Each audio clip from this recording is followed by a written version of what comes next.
Si alguien necesita intérprete, con mucho gusto, presten aquí atención, estamos acá. Gracias.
Yeah, because Mr. Dodds has. Is he here yet? He is. He's been here. He needs to go. So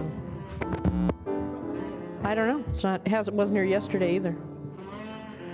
So good morning, all. Sorry for the slight delay. I'm Felicia Marcus, the chair of the board, and today is February 8th at 2017 at 9:04 a.m. on that clock. The meeting is called to order.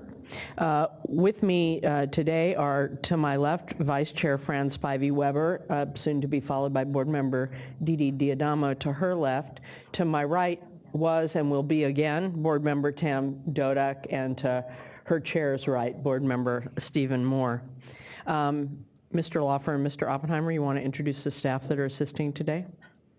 Sure. We'll be joined shortly by Executive Director Tom Howard. On my right is Eric Oppenheimer, Chief Deputy, and then assisting the board today are Clerk of the board Janine Townsend, and assisted by Courtney Tyler. Emergency evacuation procedures. For those of you who don't know the building, look for the exit nearest you, and if you hear an emergency-like sound, it probably is, and gather your things and your friends and proceed cautiously out of the building via the stairs. If you need help and can't navigate the stairs, someone will escort you to a protected area. And then we gather at the corner of Cesar Chavez Park across from the Citizen Hotel. If you want to join us, you'll know when any all clear comes through. The meeting's being webcast and recorded, so please remember to speak into the microphone. The way to do that is to move it closer to your mouth. You don't have to do the rock star thing, but it's important to be close enough that it gets picked up for all the folks listening over the webcast. As we do in our workshops, I do have an opening that I some of which I want to say and some of which I need to say, but in deference to the senator's schedule, I want to know, would you like to just speak first, because we're all here in part because of you? Thank you very much for that. Well, thank you very much, Madam Chair and board members. I really want to thank you for inviting me here today to kick off this workshop on safe and affordable drinking water. As you indicated, I'm Senator Bill Dodd. I represent the 3rd Senate District of the state of California. And as you know, 2 years ago as an assembly member, I authored AB 401, directing the Water Board to assess the problem of low-income water ratepayers who are having difficulty making payments on their drinking water. The impetus of my legislation was the community of Lucerne up in Lake County, where many elderly residents were paying 3 times their affordability threshold for drinking water. I'm very pleased that the board is working diligently on addressing this issue, to which this workshop attests. I'm also pleased that the board has combined the study of affordability with work on providing safe drinking water in disadvantaged communities. Very important.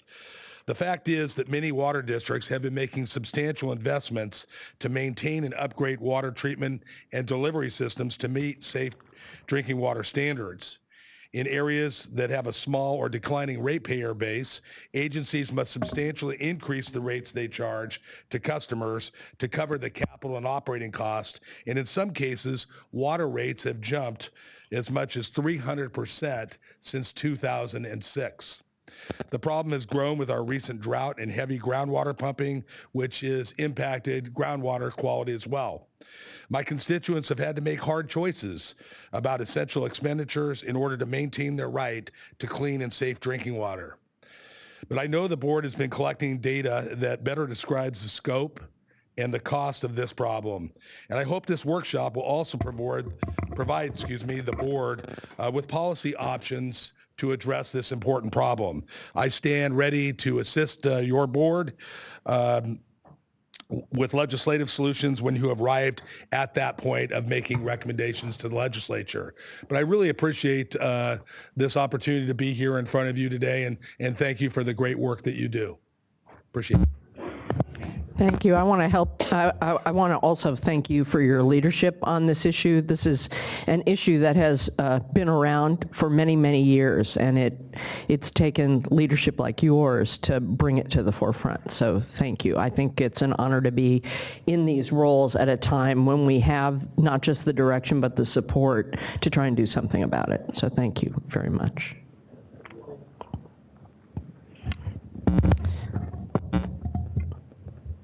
All righty then.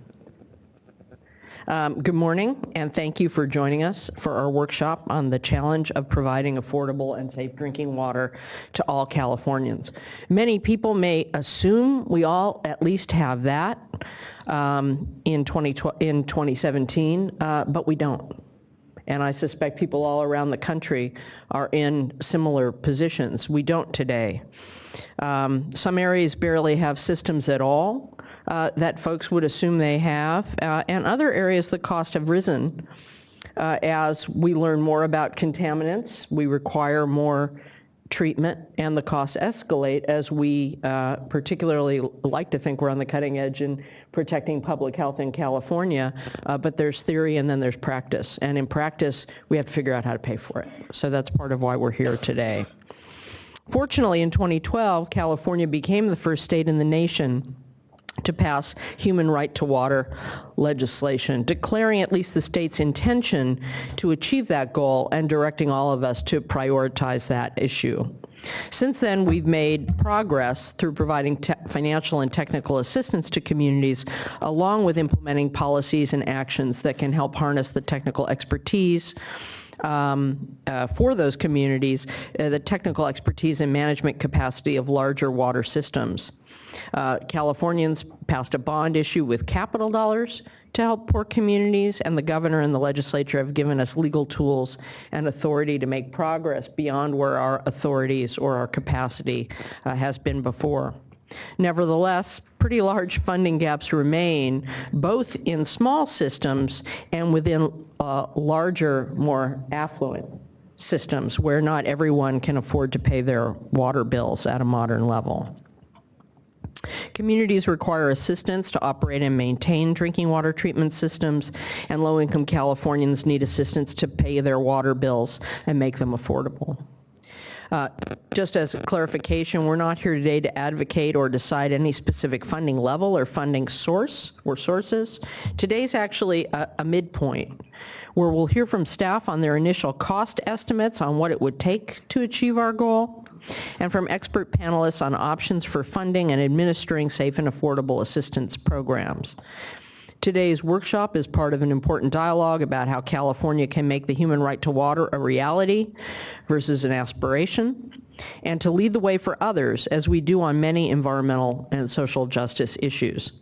This problem is not unique to California. What may be unique is that we're trying to do something about it. And I'd love to hear anything anyone knows on what's being done in other states and other places that we could learn from as we try to make progress here. I want to thank the elected and the appointed officials who've come to speak on this critical topic today, along with many members of the public who've traveled a long distance to share their ideas, their opinions, and their personal experiences. With that, I'm looking forward to a vibrant and illuminating discussion with more work ahead. Most important, I look forward to making progress for and with the people of this great state, not just the people in this room, to try and figure out how to rise to the challenge of our age, which is how to make good on the human right to water for all Californians. Conduct of the workshop.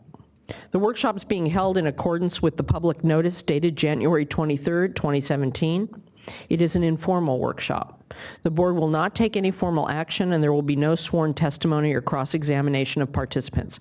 People may wonder why I have to say that all the time in workshops, but we also hold hearings in which there is cross-examination, sworn testimony, and it is important to explain what kind of hearing this is and what kind of hearing it isn't. The board members and its staff may, however, ask clarifying questions of speakers. After receiving comments at this workshop, the board may provide direction to staff regarding additional analysis and stakeholder engagement. Board staff will give two presentations today.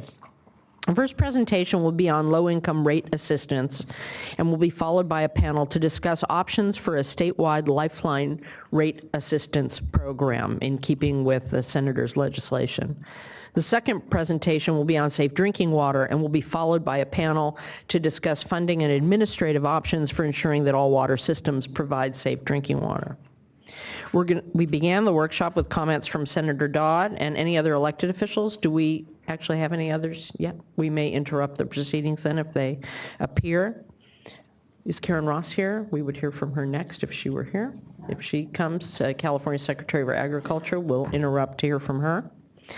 And then we'll hear the staff presentations, the panels, sorry. I didn't say to turn off your sound-making devices.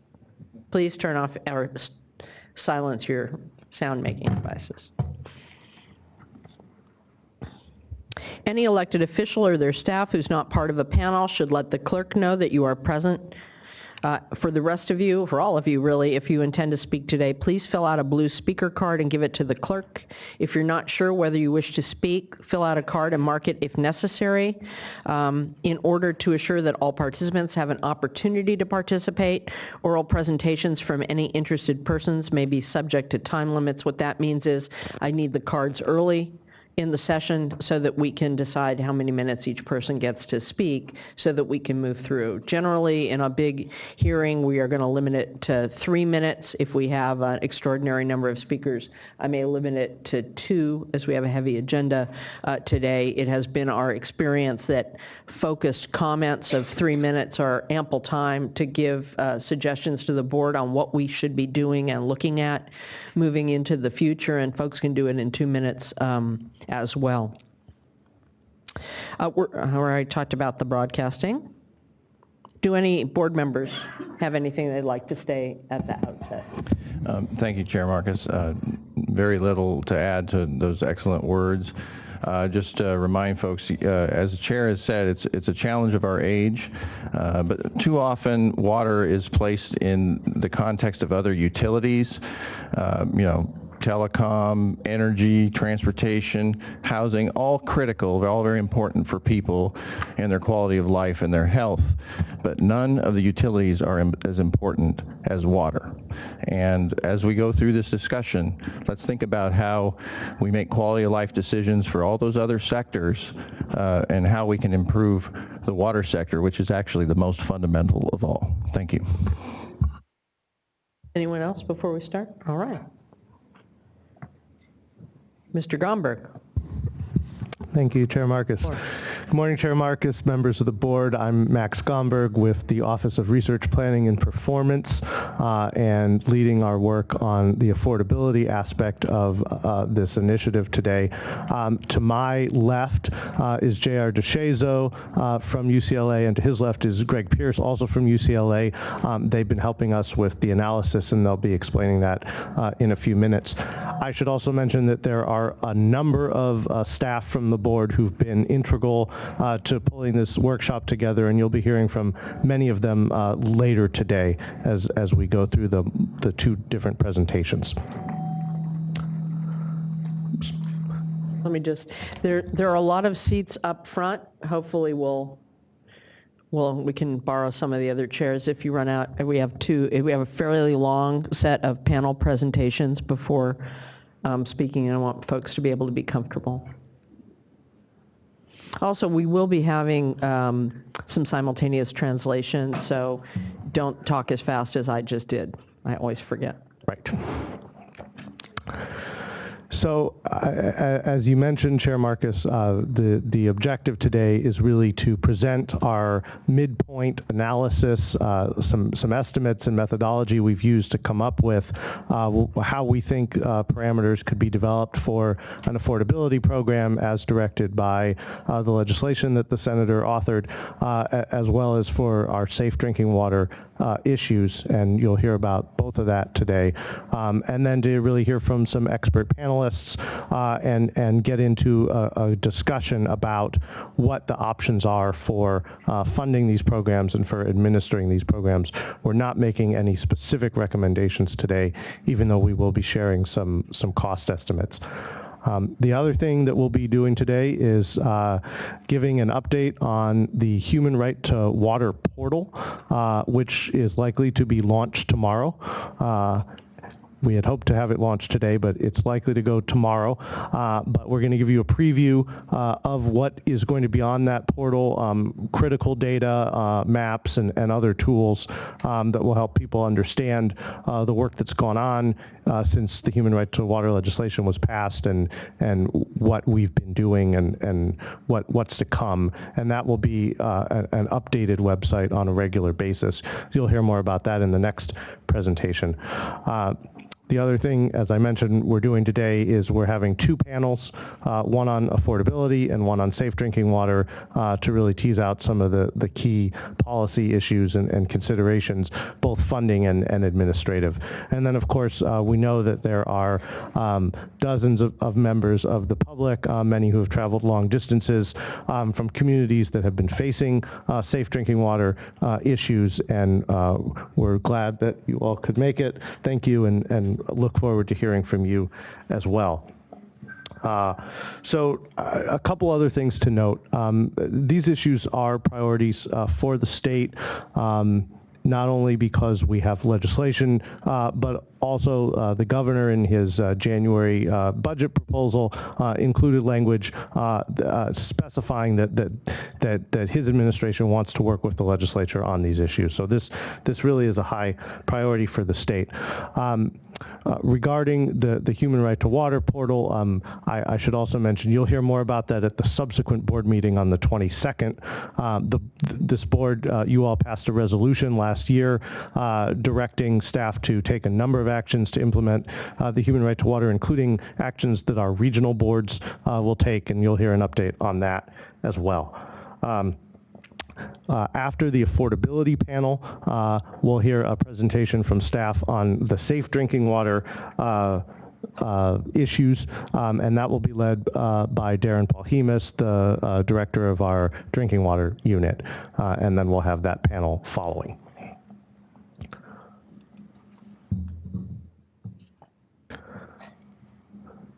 As you mentioned, Chair Marcus, in 2012, California became the first state in the nation to establish the human right to water in law.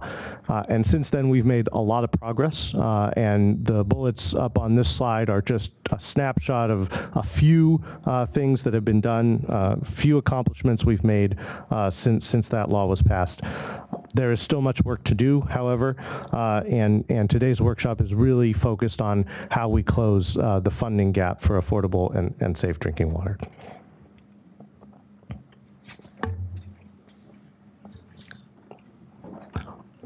AB 401 was passed in 2015. And it directs this board in consultation with the State Board of Equalization and stakeholders to develop a plan for a statewide low-income rate assistance program and submit recommendations to the legislature. And we've begun our work on that, as you'll hear in a minute from UCLA. And we've also begun work on the public outreach and input component of this as well. We held 5 scoping meetings around the state last fall: Bakersfield, Fresno, Redding, Oakland, and Inglewood. We also held a webinar to gather initial input prior to putting out any numerical estimates, but just to get ideas on program design, and we've been working through that as we develop our analysis. UCLA is leading the economic analysis and the program and administrative analysis for us as part of a contract, and we also have a small team from UC Berkeley that is on part of the team to really focus on the Prop 218 issues and the legal issues that come up as part of this analysis. That's very ecumenical of you. Thank you. At least you didn't do Stanford and Berkeley or something like that. I've never been into those rivalries.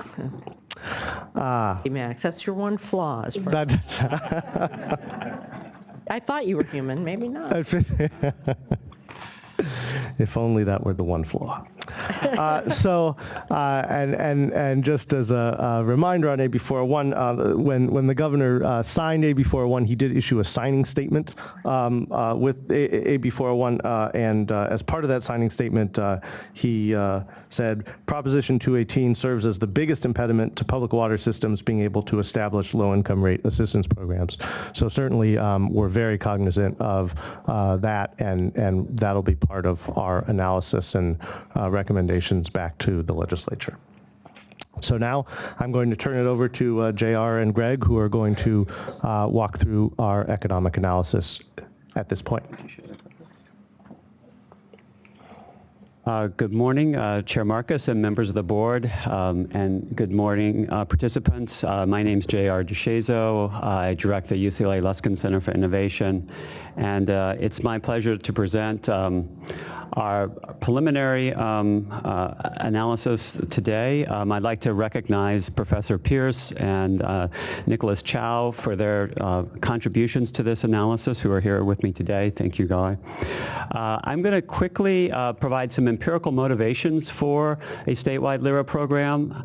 I'm then going to talk about the three of a half a dozen key design features that help us focus on what a statewide program might look like.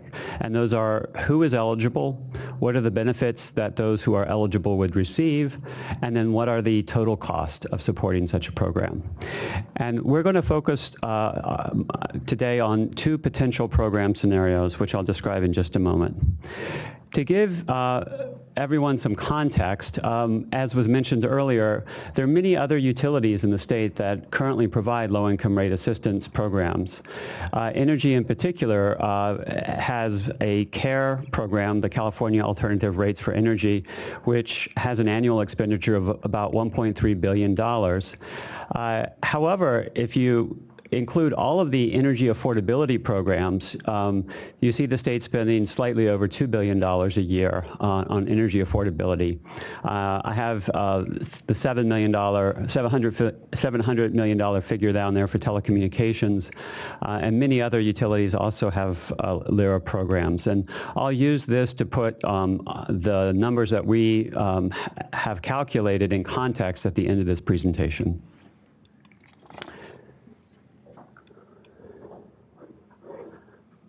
So I think, as we've already heard, the motivation here is to ensure that water is affordable because it's a public health priority, first and foremost.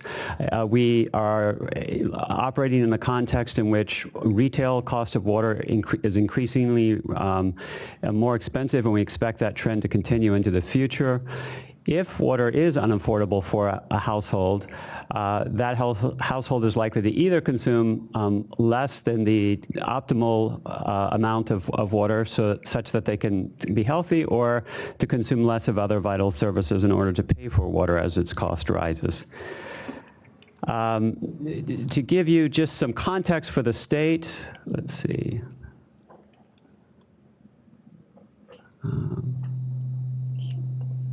Point it up here. Okay. Okay. I'm going to be talking about eligibility criteria in just a moment, and to give you a sense of where California sort of fits within these guidelines, 14% of the state's households live below the federal poverty line. 150% of the federal poverty line covers 24% of the state's households. That's a quarter of the state. And then 34% of the state's households are below the 200% federal poverty line. I give you this context because we're going to focus quite a bit in just a moment on the 200% federal poverty line. So that's going to cover 34% of the state's households. To give you a little bit of context for that, a four-member household that makes $48,600 a year would be considered at 200% the federal poverty limit. So that's a reference for future discussion. Do you know how these numbers? Oh, I'm sorry. Go ahead. You're probably going to ask the same question, but I was wondering what a California poverty line would look like given cost of living issues in our state. Of course. Just for those that aren't familiar, several states like California, Alaska, Hawaii are often highlighted as having a higher cost of living. And it's actually an open question what that line should look like. I will point out that the 200% limit is very comparable to what we would designate as a disadvantaged community currently in terms of average income. And it's also what is frequently used for the other LIRA programs and other utilities. And that was a great question. How would these percentages stack up compared to other states? I know you can't go through all 50, but in general, where are we? Are we at higher or lower or middle of the pack? I would need to check on that to answer that accurately. I don't know, Greg, do you have an idea? I would say about the middle of the pack. Yeah. The other reason that it's so important in California that we develop such a statewide program is that there are many of the systems, and California is remarkable compared to other states for having a very large number of retail systems, many of which are in rural areas and many of which are geographically fragmented. And to give you a sense, what this graph shows you at the top is the percentage of households below the 200% federal poverty line as a function of the total population of the system. So you see that it starts at 87%. So there are many systems in the state. In fact, 22% of systems have more than half their households under this level. And the reason that this is relevant is because one approach to take would be to require every system to have its own LIRA and to finance its own LIRA. And what this data shows us is that many systems wouldn't have the capacity to support their own LIRA, because essentially you need a robust middle and upper income tier that would help you finance your LIRA within a system. So you'd have, even if you were, I know we're going to talk about options today, you could require communities that could afford it to do it and then figure out how to subsidize those that couldn't, or? You could do that. And I'm not suggesting it. Again, we're just exploring options here. Well, in fact, one of the two options that we're going to consider right now is a policy that allows systems that currently have a LIRA to continue to operate that LIRA and develop a statewide LIRA for those systems that currently don't. So we're going to look at that as an option in just a few minutes. Okay. So as Max indicated earlier, Mr. Gomberg, we at UCLA have undertaken the first of what will be a number of steps and types of analysis. We've reviewed existing LIRA programs across the country and here within systems in California. And I'm going to present to you in just a moment the economic and fiscal analysis for two program designs. We will continue to explore system policy design options for the state and support the board, and as well as provide governance and administrative design options, engage in stakeholder consultation and support, and provide a final report, which I think is officially due from the board forward in February of 2018, but our piece of it should be done well in advance of that. Okay, so the three key program design features that I'd like to focus on this morning are eligibility, and this will tell us, eligibility means what are the characteristics of the household that make them eligible to participate in a LIRA program. That could be an income level, it could be a % of the federal poverty limit, things like that. And that helps us to define the number of households that are going to be qualified for the program, both within the system and across the state. The second feature is what's the level of the household benefit that eligible households would receive if they were eligible for the program. And so this would be described typically as an amount of money, either a fixed amount or more likely a percentage of their bill that would be offset if they participated in a LIRA program. And just to give you some context, the energy programs, their care programs, cover between 30 to 35% of the bill for eligible households, just as a reference point. And then the other feature that we'll focus on today is if you know the number of households that are eligible and you know what the benefit level is, that is to say what financial offset they're going to receive, you can calculate the annual programmatic cost of such an initiative. So we'll be providing you with sort of an estimate of that as well. So two policy alternatives. The first one we might think about as a version of the current statewide care program, but for water, developed specifically with the water context and the policy priorities within water, our central focus. And in terms of eligibility and benefits, well, let me just go through these. So for the first policy option, all state households below 200% of the federal poverty line would receive a benefit. I'll talk about what that benefit is in just a minute. So that's policy option number one. Number two, all state households below 200% of the federal poverty limit who are served by a water system not currently offering a LIRA program would receive the benefit. I want to highlight that both of these policy designs would offer benefits allowing the average household to afford the 55 gallons per person per day, which is the human right to water standard that has been set. So both of them meet that criteria.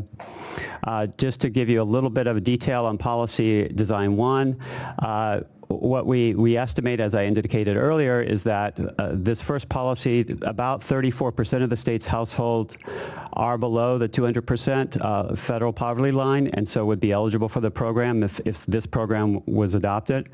The benefit would be equal to 20% of their drinking water expenditures. So that's 20%. Again, for those using energy as the reference, it's a little bit lower than energy, but it's in that ballpark. It's very comparable. And you'll see later on when I estimate cost, one of the things we have to assume is how much water is being consumed by each household to calculate what that 20% is going to be applied to. And so we're going to assume 1,200 cubic feet or 12 CCFs.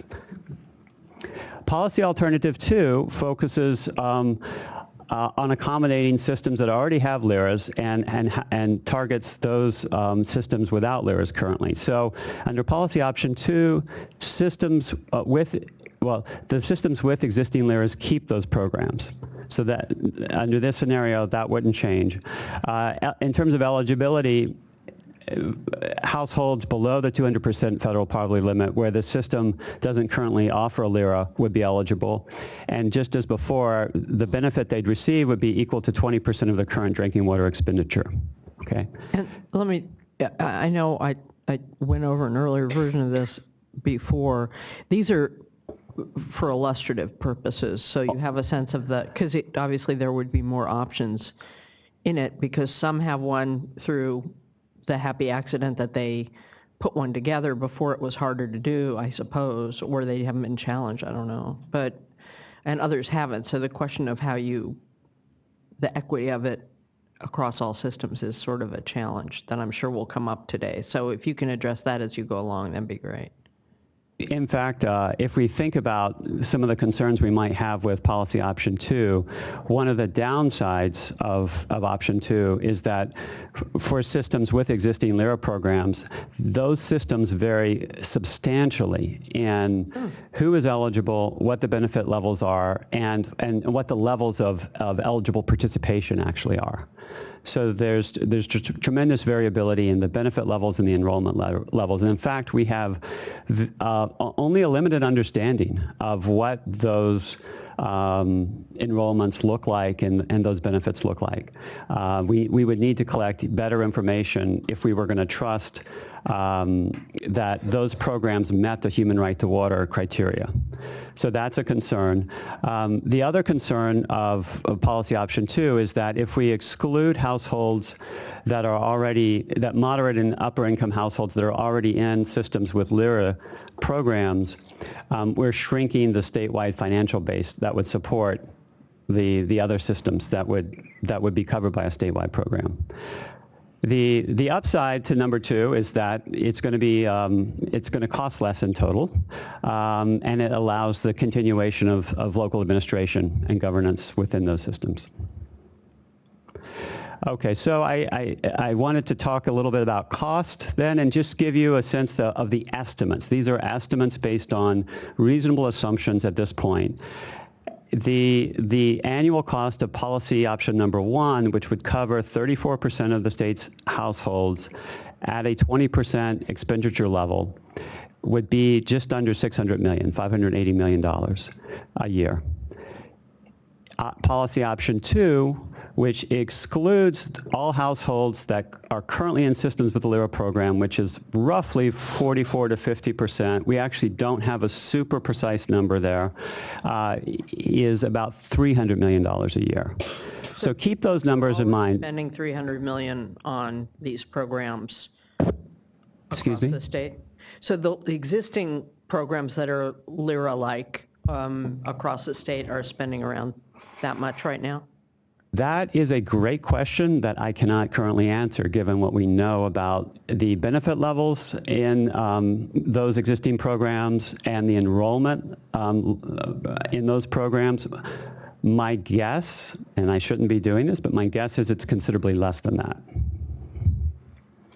I think I'm understanding that because you don't have a way to assess whether they actually are adequately doing the job to the standard that you've laid out. Get it. I get it. Thank you. That was helpful. Right. And we don't know what their budget is. The only subset of the utilities that have told us to our drinking water system that they do have one of these Lifeline programs are the ones that are regulated by the Public Utilities Commission. It is a small fraction. Small fraction. Their total expenditure is $27 million a year. All right. Thank you, That's Max. helpful. I should have understood that. Yeah. So that would be interesting follow-up, I think, in terms of understanding the existing LIRA programs and the amount of funding that they that generate, revenue generated, that is then used to subsidize the need. So that would be a follow-up analysis. And in addition, I would say some examples from other states where these programs do exist and what their costs are. Right, we do have those examples, and we do have a very few cost estimates, and I guess we could collect some of this information by surveying systems. It might also be prudent as we move forward to make reporting requirements focus also on the performance of local LERA programs. Just a thought.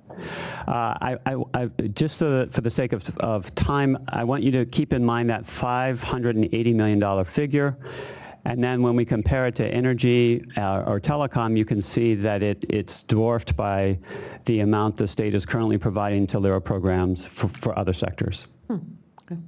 Interesting. So in summary, these program designs would support the state's national leadership in terms of implementing the human right to water, ensure water comparability in a comparable fashion to other sectors like natural gas, electricity, telecom, all of whom have LERA programs, and provide financial assistance for healthy but responsible water consumption levels. And we can talk at length at the appropriate time about the importance of getting the incentive structures correct so that you don't see overconsumption of water, but the healthy amount of water. It's an important issue. Thank you very much. And I'm just going to add on really quick that, as I mentioned, we did an initial round of public outreach on this, and we have had open comments. So again, I want to thank all of the organizations and individuals who've already submitted comments to us on how to make this program work, design options.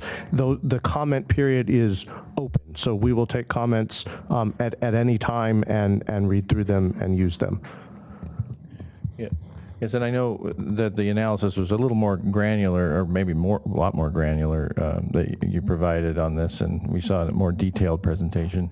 Do you want to comment at all on other options? I mean, we looked at A and B here, but there's some, could you just really quickly describe it, a sentence or two, other options you've looked at as far as how to structure a program?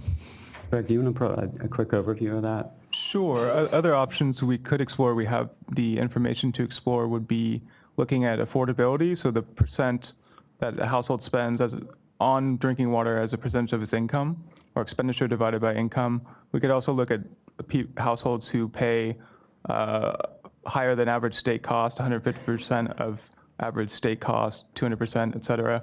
Or we could look at small systems, stacks, other types of sort of communities. And we could, of course, do variations of the federal poverty line if 200% isn't sort of desirable eligibility criteria.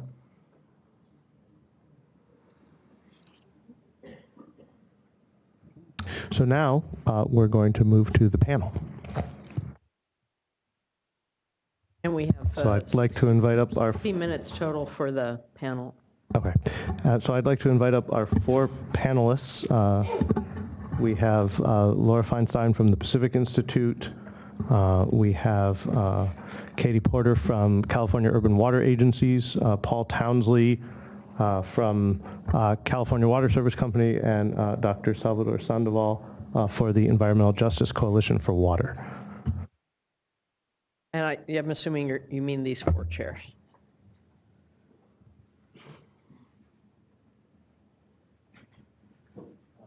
Or they can take your chairs. Yeah, they can take my chair. I'm going to stand up and moderate.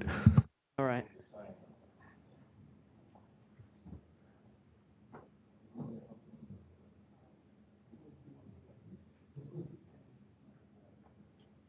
Apparently one of our panelists is stuck in traffic.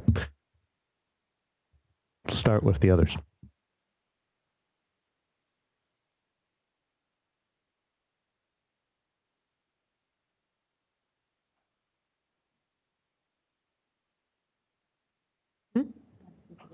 Yeah, Max, you could sit over there.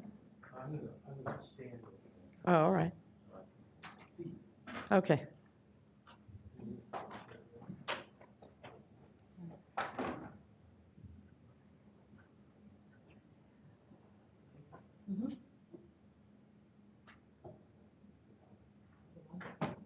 Now it's on? Okay.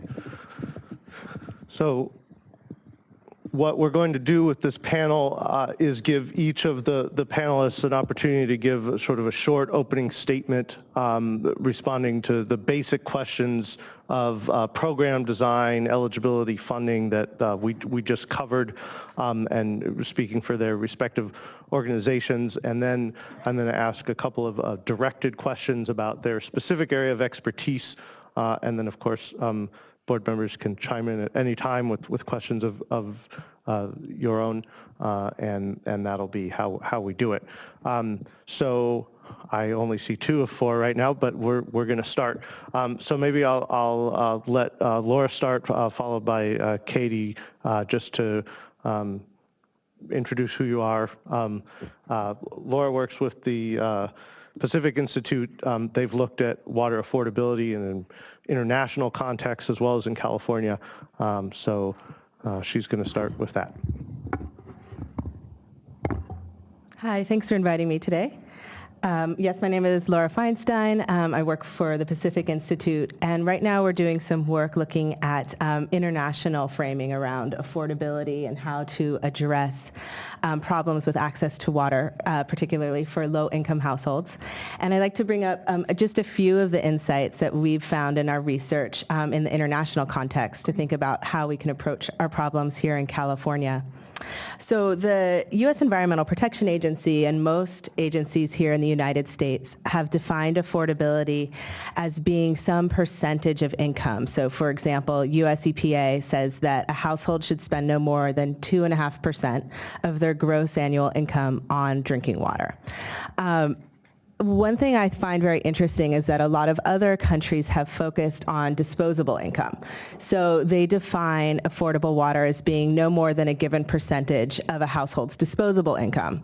And the reason why they focus in on disposable income is because they're basically trying to say that no household should be faced with a situation where they're deciding between paying for their rent or their food or their water.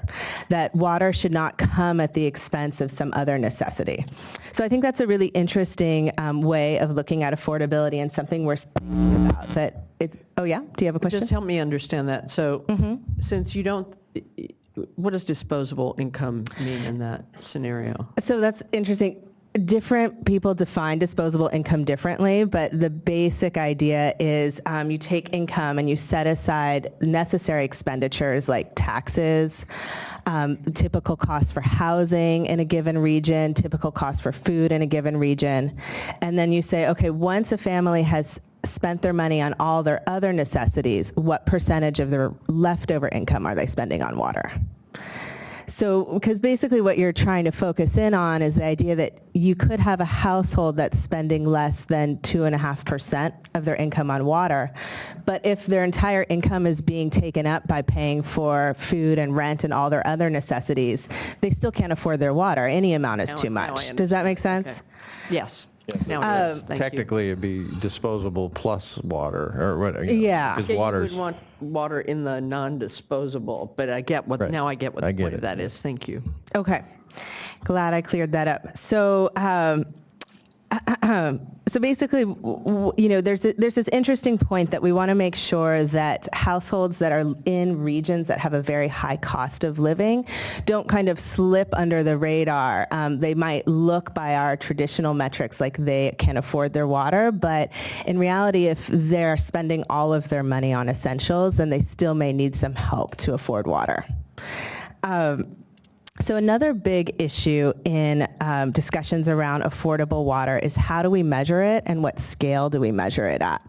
And I think the Luskin Center started to set up some of these ideas of whether we should be worried about systems where the majority of households in that area can't afford their water, and those problems are quite different from those areas where there's a subset of households that can't afford their water. Right. So some interesting terms that people use for this is the problem of macro affordability versus micro affordability, which I think is just a nice, easy way to talk about it. So macro affordability problems are when half or more than half of the households served by a given utility cannot afford their water bill. And micro-affordability is when there's a subset of households that can't afford their water. And so that's typically lower income households within that area. And the reason why it's important to break out these types of affordability problems is because the types of solutions you want to bring to bear are different for the different types of situations. So if you have a water utility where there's macro affordability problems, where most of the households cannot afford their water, the first types of solutions you want to bring to that situation are solutions that will bring down average cost for water for the utility as a whole. Right, and those are the ones we've been focusing on over the past few years. Right? Mm-hmm. And so you want to think about things that can bring down capital costs, operations, and maintenance costs so that you don't end up in a situation where you're subsidizing the bill for very many people who are arguably being served by a utility that's not financially sustainable. Mm-hmm. Right? You want to think about making that utility function in a way that's financially sustainable first, and then start talking about, okay, do we have to still do some bill subsidies, for example? So then when you're talking about a system where overall the water is affordable for most people, but there's still a subset of people that can't afford their water, that's micro affordability problems. And that's when this low income rate assistance program is going to be really useful, because you can target those specific households that can't afford their water and make sure that they still get access to the water they need. So moving on to the last main point I want to talk about, how do we determine eligibility and how do we deliver some kind of low-income rate assistance? So there's a lot of different programs out there in the international sphere that try to address this problem. And I'm not going to try to run through all of them by any means, but I do want to point out a couple of aspects of some programs that I think are useful. A lot of programs take a look at, for determining eligibility, at the income level of a household as well as the number of people living in that household. So households that have more dependents need to have a higher income cutoff for qualifying for the benefit. And they also may take into account some regional cost of living correction.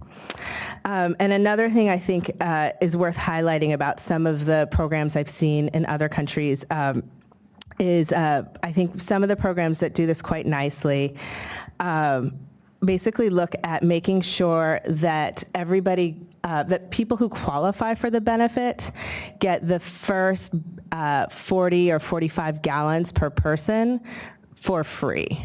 So they basically look at the bill and they look at the household size, and they want to ensure that everybody has access to enough water to meet their basic indoor needs for free if they're a low-income household, right?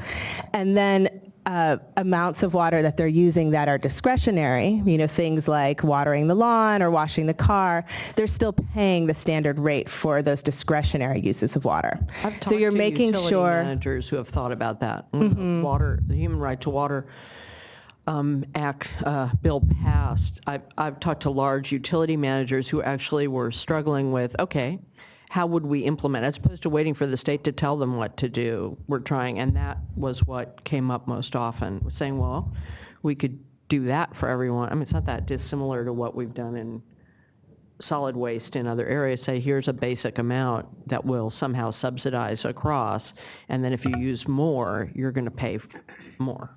Exactly. So the idea is that everybody can access the water they need for the human right to water, but then they still pay for amounts that they're using above and beyond that, so you keep that conservation signal intact. And that's a summary of just a few highlights I wanted to point out. Great, very helpful, thank you. Thanks, Laura. So now we're going to go to Katie Porter, who represents the California Urban Water Agencies, the largest public utilities in the state, who's going to talk a little bit about some of the LERA programs that her members have. Thank you, Mr. Gomberg, Chair Marcus, members of the board. My name is Katie Porter, representing the California Urban Water Agencies. CUA, California Urban Water Agencies, collectively serve over 2/3 of California's population. We are made up of 11 different agencies that comprise both retail and wholesale agencies. KUA has a vested interest in this issue, not only from the overall standpoint of wanting to make sure that all Californians have access to safe and affordable water, but also because the majority of the low-income population is served by KUA agencies. We estimate about 5 million of the 27 million people served. And of these, the household average income is less than $25,000, and about 5% of that household amount is spent on water. I think I'm preaching to the choir here about the need for continued water supply reliability and the challenges that that brings with affordability and the cost to comply with various mandates and necessary infrastructure improvements, especially with our aging infrastructure. But I think the message here for us is that we want to make sure that these continued investments are still part of the conversation. We don't want to try to solve one problem and inadvertently exacerbate a larger problem. One of the things I think all agencies face is wanting to do the right thing when it comes to affordability for all its consumers. And as was alluded to earlier, and I'm guessing we will hear more about later, Prop 218 can sometimes constrain utilities' ability to think about how to creatively address some of these issues. KUA agencies have been trying very hard to think about different strategies that would allow us to assist these customers while still being in legal compliance with Prop 218. But certainly any assistance in how we look at Prop 218 or any modifications that can help provide more flexibility in designing low-income programs would certainly help with the issue. So, as Mr. Gomberg mentioned, some of the strategies that our agencies have been using vary across the board. Some of them are come in the form of discounted water charges, and I'll give a little more examples of those as lifeline type programs. Some of them are looking at donations for their source of funding so that they are not constrained by Prop 218. And that can sometimes be challenging in the amount of donations received. Also, base tier rates for that, as Laura mentioned, that basic need for survival, what would that look like compared to other tiered rates? So looking at tiered rate structures, looking at Prop 84 for conservation assistance, helping consumers use water more efficiently and hopefully decrease the amount spent on water by maximizing what they need for living versus for discretionary use. Looking at partnerships with other agencies, nonprofit agencies, other energy assistance programs, for example, to leverage how they are looking at eligibility, and so that we're not duplicating effort. If a household is already deemed eligible by another program, that could be one way that some of our agencies have looked at eligibility.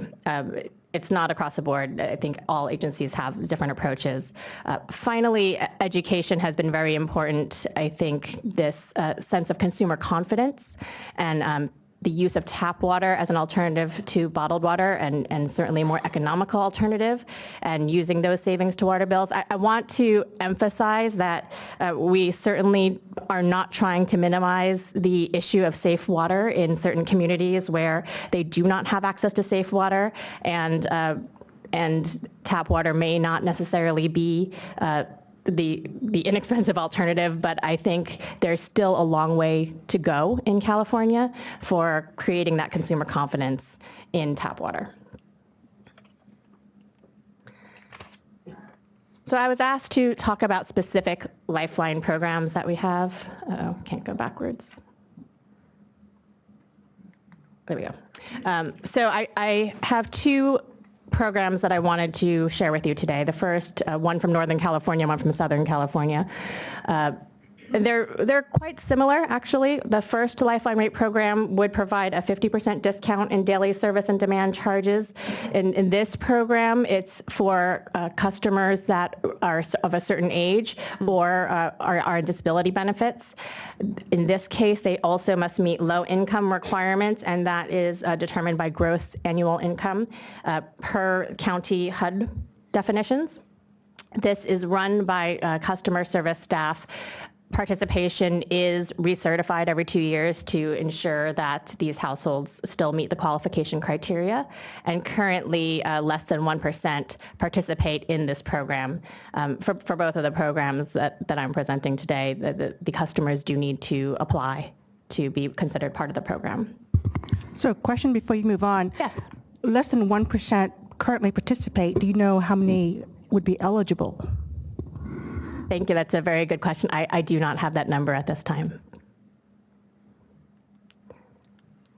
The second program, there's actually two different programs. So in the previous example, the program combined the requirements of age, disability, and low income. In this particular program, they are two separate programs. So there is one program for senior citizen disability that offers a discount on the bill. This is administered by the city, and also the application takes into account other types of utility services, not just the water program. I am very familiar with that. And the second program is just based on household income and household size. For this program, approximately 18% of the residential customers participate in these programs. I was actually thinking about that as I was reviewing my remarks this morning, and that I will be looking into in each case how much of the residential population should be eligible versus participating. So thank you for that question. Well, in addition, since you're going to be looking anyway, see if either Contra Costa or LA have done a survey as to why some of the people have not chosen to be part of this program. Thank you for that comment. And since we're adding to the list, You're getting assignments, actually. I'm just curious about the gross numbers here, annual, the annual amount that's going into these programs. I do not have that information at this time, but I will look it up. Yeah, and that would add up into the cost of LIRAs overall statewide currently, beyond what the investor-owned utilities numbers that we have. Thank you. Noted. I will look at those. In addition to the low-income and disability senior citizen programs, LIDWP also has some payment plan options for those who just needed some additional time. And there's 4 different options, from just a simple one-time extension to going on some kind of payment plan, varying with the amount that the customer is able to pay for the initial payment, and then how long they can pay afterwards, with the most lenient plan only available for the low-income and Lifeline customers. And then finally, there's some voluntary programs that's administered by other entities, but that DWP uses their customer information to identify people who might be eligible for assistance by other programs, funded, again, by either donations or by other grant funding from other nonprofit organizations that they're receiving. So in closing, KUA has very much appreciated being part of the dialogue. Our mission is really to provide the information to help advance solutions rather than advocate for a specific solution, but we want to make sure that it is an informed discussion that provides flexibility for various programs. There are a number of programs already in place by KUA member agencies that we believe, in terms of Mr. Gomberg's question on implementation, we would like to see some of those programs that are operating successfully have the flexibility to continue, and we think that would also help reduce administrative costs. But we also want to be supportive of those communities that do not have a program in place, that may not be able to afford administration of their own program. And so we certainly do support having those communities get some assistance as well. So we are open to continuing the dialogue. The last comment I would make in terms of how some of these programs could be funded, we know there have been some ongoing discussions about public goods charges or fees. We certainly, and in the current proposals that we have heard, have some concern about that exacerbating the affordability issue for low-income consumers, and would make sure that that any conversations of that nature continue to involve a wide variety of stakeholders to input on that issue.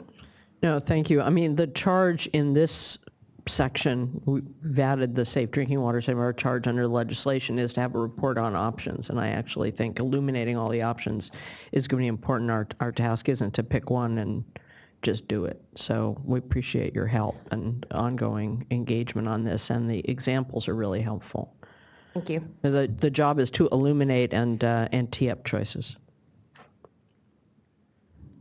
Thank you, Katie. So now we're going to move to Paul Townsley. Paul Townsley represents California Water Service Company, which is the largest investor-owned utility in the state, regulated by the Public Utilities Commission.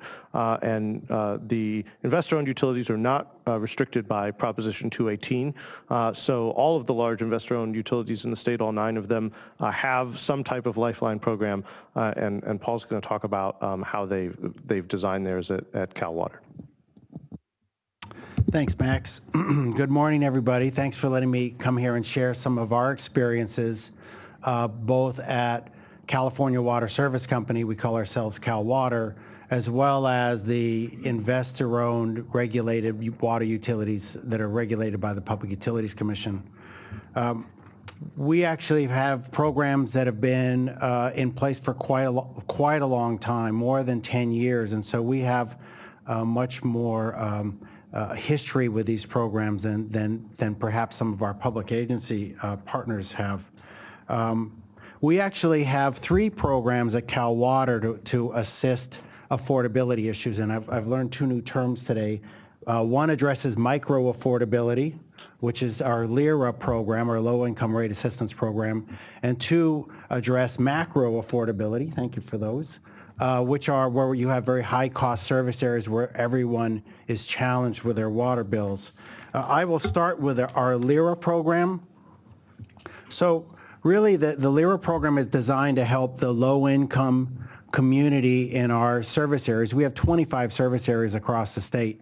Doesn't matter where they live, as long as they are a Cal Water customer, they are eligible for the LIRA program if they meet certain income requirements. And the income requirements have to do with total household income and the number of people that are living in that household.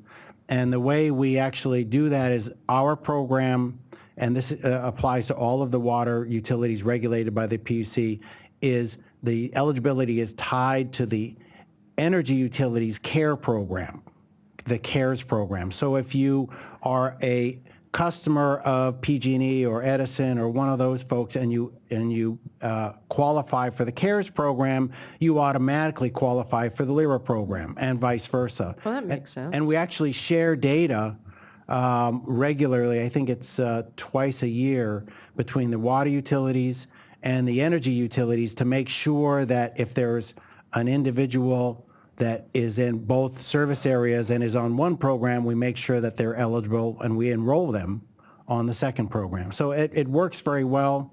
It significantly increased the penetration of customers that are on our programs. Can you give a percentage overall, or is it going to be? So it varies utility by utility. In terms of Cal Water, about 25% of our customers are eligible and enrolled in our LIRA program. I know that some of my other large water utilities, that approaches 50%. So there's a significant population, depending on their location and the socioeconomic conditions in those communities.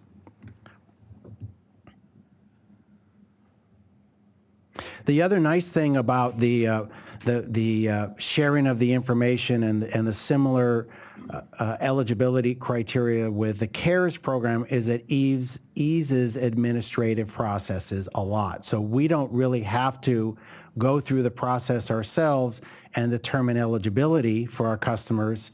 We certify them through the CARES program, and we're all about reducing the administrative costs as much as we can.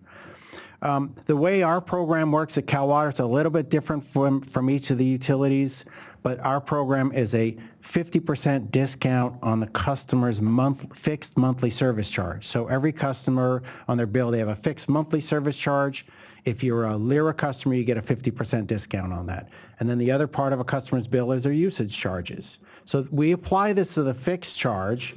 So for instance, if a customer has a fixed monthly service charge of $30 a month, they'll get a $15 per month discount off their bill. We do that for a couple of reasons. One is it's a lot easier to understand. It's more transparent. A customer can see and understand the discount on their bill. The second issue is because it's applied to the fixed charge, it doesn't subsidize usage. You know, when we're trying to drive conservation and send the right conservation signals, subsidizing usage could actually drive that the other way. So that was the way that the program was designed. It's actually been working quite well. And the program is funded through a surcharge on customers' bills. Now, LIRA customers don't pay that surcharge, but all non-LIRA customers do pay a surcharge. In the case of Cal Water, that's about 1.5% of their bill is what's used to create the fund for the LIRA program. The program is administered by the utility, so we collect the funds from our non-LIRA customers and we apply the discounts on the bills to our LIRA customers, and the program is overseen by the California Public Utilities Commission. That works very well. The challenge, however, as I mentioned earlier, is that because each of these programs is administered by the utility, if you have a particular utility that has 50% of their customers are LIRA customers and 50% of their customers are non-LIRA, you start reaching some difficult points there. Yeah, yeah. And you said that the additional amount that the non-LIRA customer pays is roughly 1.5% of what their bill is? That's correct, yes. Of the total bill, not just the fixed portion. To be very technical, it's the total amount of the fixed and the usage charges. It does not include taxes and PUC fees, but it is in essence, for layman speaking, the total bill. Thank you. So one of the questions that was raised for us panelists is how, if the state board does administer a statewide program, how would it be administered if a program is rolled out? And one of the suggestions that I have is that you consider using some of these local community action agencies that now administer the LIHEAP program for the federal government. They are already engaged in outreach for LIHEAP, for qualifying customers for those programs, and there might be some synergies there in allowing them to play some role if there is a statewide program. And then the final thing I'd like to just say on the LIRA program, and I heard this from Katie here, is that we have existing programs. Our customers are paying for those programs. They're working.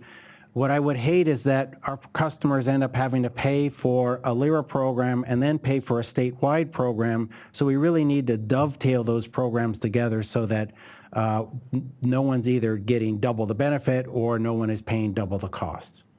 I will also talk about our other two programs, which are the macro affordability programs. One is called before you move on, move off of that, you mentioned that the customers who qualify through the CARES program or qualify through the LIRA program. Same question, do you know what percentage of those eligible do participate in the LIRA program? It is a very high percentage. There was a study that was done a few years ago. The commission actually asked those questions. I don't have the data here in front of me. Jack, do you have the... Okay, thank you. Oh, darn, I wanted to be able to go, come on down. Okay, go ahead. We'll wait. I'll We'll just wait say with that bated breath. the Public Utilities Commission has really been leading the charge on this for a number of years. They've done some excellent work, and the PUC asked exactly those same questions, and there was some work done on that. Actually, one more question. How is the communication to these potential eligible customer? How are they made aware of the program in order to apply and take advantage of the discount? We communicate to our customers in a variety of ways. To get messages out, we have to use a number of different messages. We do bill inserts for our customers. It's all on our website. Our customer service representatives, when customers walk in to pay their bills, they talk to them about it. So we have a variety of different methods that we use to reach out to our customers. Sounded like in your earlier remarks that there was some automatic enrollment. And that's correct. If they are in the CARES program, they're a Cal Water customer and they're not in our program, they're automatically enrolled. So that probably makes a larger percentage. Yeah, thank you. So the second program I wanted to mention is our Rate Support Fund program. Mm-hmm.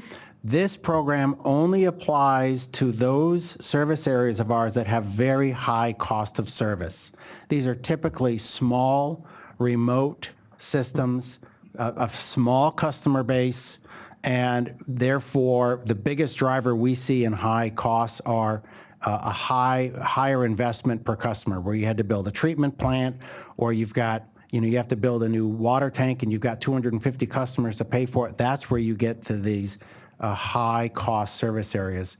So we have something called the Rate Support Fund in place, in which, again, all non-LIRA customers contribute to this program, the RSF program we call it. Residential customers in an RSF service area, those have been identified by the commission, we've had a handful of them, receive a discount on their water bills to subsidize, in this case, it's a usage charge. It's the usage charge for the first 7 to 10 units, depending on the service area, of usage per month. So let me give you an example. Kern River Valley, east of Bakersfield, up in the mountains, small little service areas, a lot of infrastructure because of all the hills and everything. The cost of water for that service area is about $12 a unit, $12 a CCF. The RSF program charges them about, what's my number here? Give me one moment, please. Charges them about $5.25 a CCF. So that's about a $6.50 discount per CCF for the first 10 units they use in a month. Beginning on unit 11, it goes right back up to the cost of service. And that provides those customers about if they use 6 CCF, which is typical in that service area, about a $40 discount.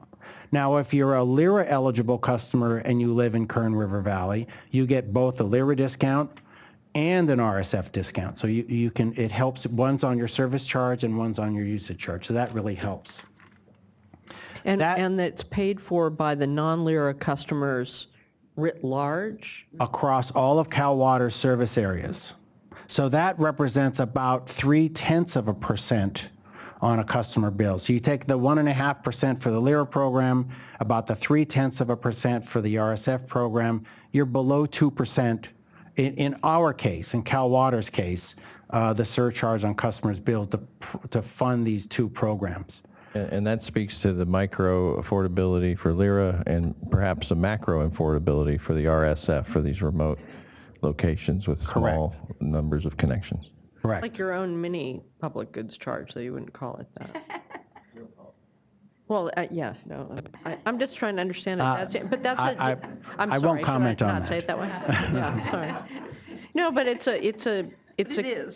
a community, a more community sense of things, which is not good or bad. It's just, this is complicated, so it's just interesting model. It is complicated. This is all, we've been working at this for many years, and these programs have some great benefits, but they also have some great drawbacks as well, and we're working our way through all of those. And how large is Cal Water, just again? So we provide service to about 2.5 million people in California. We're the second largest water retailer in the state.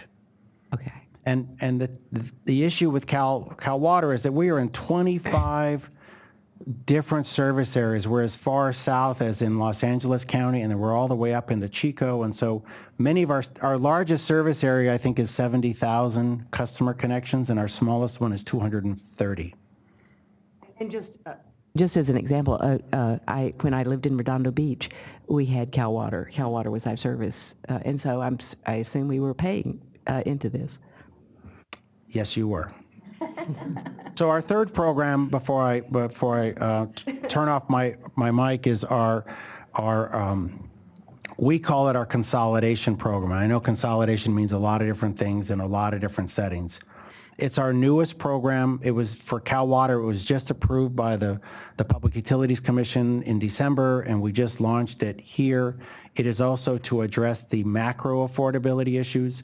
And so in this case, what we've done is we've identified certain small, high-cost service areas, and we've pooled their costs with larger, lower-cost service areas, and that is beginning to provide a significant discount for those small, high-cost service areas. Because I said before, the main reason they have high costs is small number of customers, large amount of infrastructure. If you can pool all that infrastructure and pool all those customers, their costs have come way down. And Lucerne is an example of a community that we've just started doing this year, providing significant benefit for our Lucerne customers. And when we designed this program last year and got it approved by the commission, the design strategy was to provide significant benefits for these small, residents in these small, high-cost communities, while providing a minimal impact on the larger community. And that's been the challenge for us, is how much benefit can you provide on the one hand without creating a burden, right, a measurable burden on the other hand. So that's our newest program. We've only been in it for 2 months now, so we're still working the bugs through that system. Yeah, one of the things I've heard from some of your colleagues in the private water sector that have multiple, I guess there are 3 big ones, maybe there's one I don't know yet, is the economy of scale that you get, so that because you're doing multiple agencies, you can get your pipe and your equipment and your pumps cheaper because you have an economy of scale that the individuals don't. So it's sort of the part of the advantage of your business model in general. That's absolutely right. We sign a contract for all of our pipe, for all of our meters. We sign master contracts with underground installation contractors. And all of most of our services are centralized. IT is centralized, engineering centralized, accounting is centralized. So that what we do is we allocate those costs to some of these smaller service areas, and the costs that they actually see would be far less than if they had to hire an engineer, an accountant, and an IT person, as an example. It works very well. I was going to ask about options on spreading the costs, but I think you've already answered it. So you're talking about the economy of scale, so you're able to spread it throughout your entire customer base on the administrative costs. But then on the actual consolidation, what are your options on spreading the cost? So we have centralized costs that are spread based on there's a formula, it's called a 4-factor formula. We spread that all across. But in the case of where we merge 2 systems together, what we in essence do is we take the gross investment or the net investment in the small area, the net investment in the large area, we add them together, and that is the new net investment for all of those customers. We take the operating costs of the small area, staffing, treatment, power, and all that. We add that to the costs in the large area. That's the total cost. And then we allocate that back to those customers based on our traditional methods of cost of service, which is how much goes to the service charge, how much goes to the usage charge. But using the example of Lucerne, it was, I think, on the order of a 40% reduction in their monthly bill because of the costs hadn't changed. We just reallocated them among a very large customer class and a very small customer class. That's interesting, and it's Oh, no, go Sorry, ahead. just on that, do you recall what the increase was for the larger customer base? I recall it was less than $3 a month. So that's even just an accounting issue, but can't you find economies there as well where the staffing from the larger can help manage the smaller? Like when we think about consolidation, that being an advantage, or no? That type of what we call operational consolidation, we've done and have been doing for decades. So you do that where you can do it? Yeah, the local treatment plant operator still needs to be there at the treatment plant, but the administrative function and the back office function and all of those have already long been consolidated. This consolidation is what I call rate consolidation, not operational consolidation. It is interesting. Obviously, there would have been challenges as you effectuate that consolidation with the larger system and some communication and outreach that you did to temper concerns of too high of a cost increase. That is exactly the challenge. When you design this, you have a small community that you would like to really help. But you have a large community that if they don't support it, you're not going to get the success that you want. And so part of the art of this has been trying to figure out how do you phase this in over time so that there's the impact. And in this example, there is a phasing in of that to reduce that impact. Are you matching the right small system with the right large system? All of these things have to be looked at when you think about what's the right model.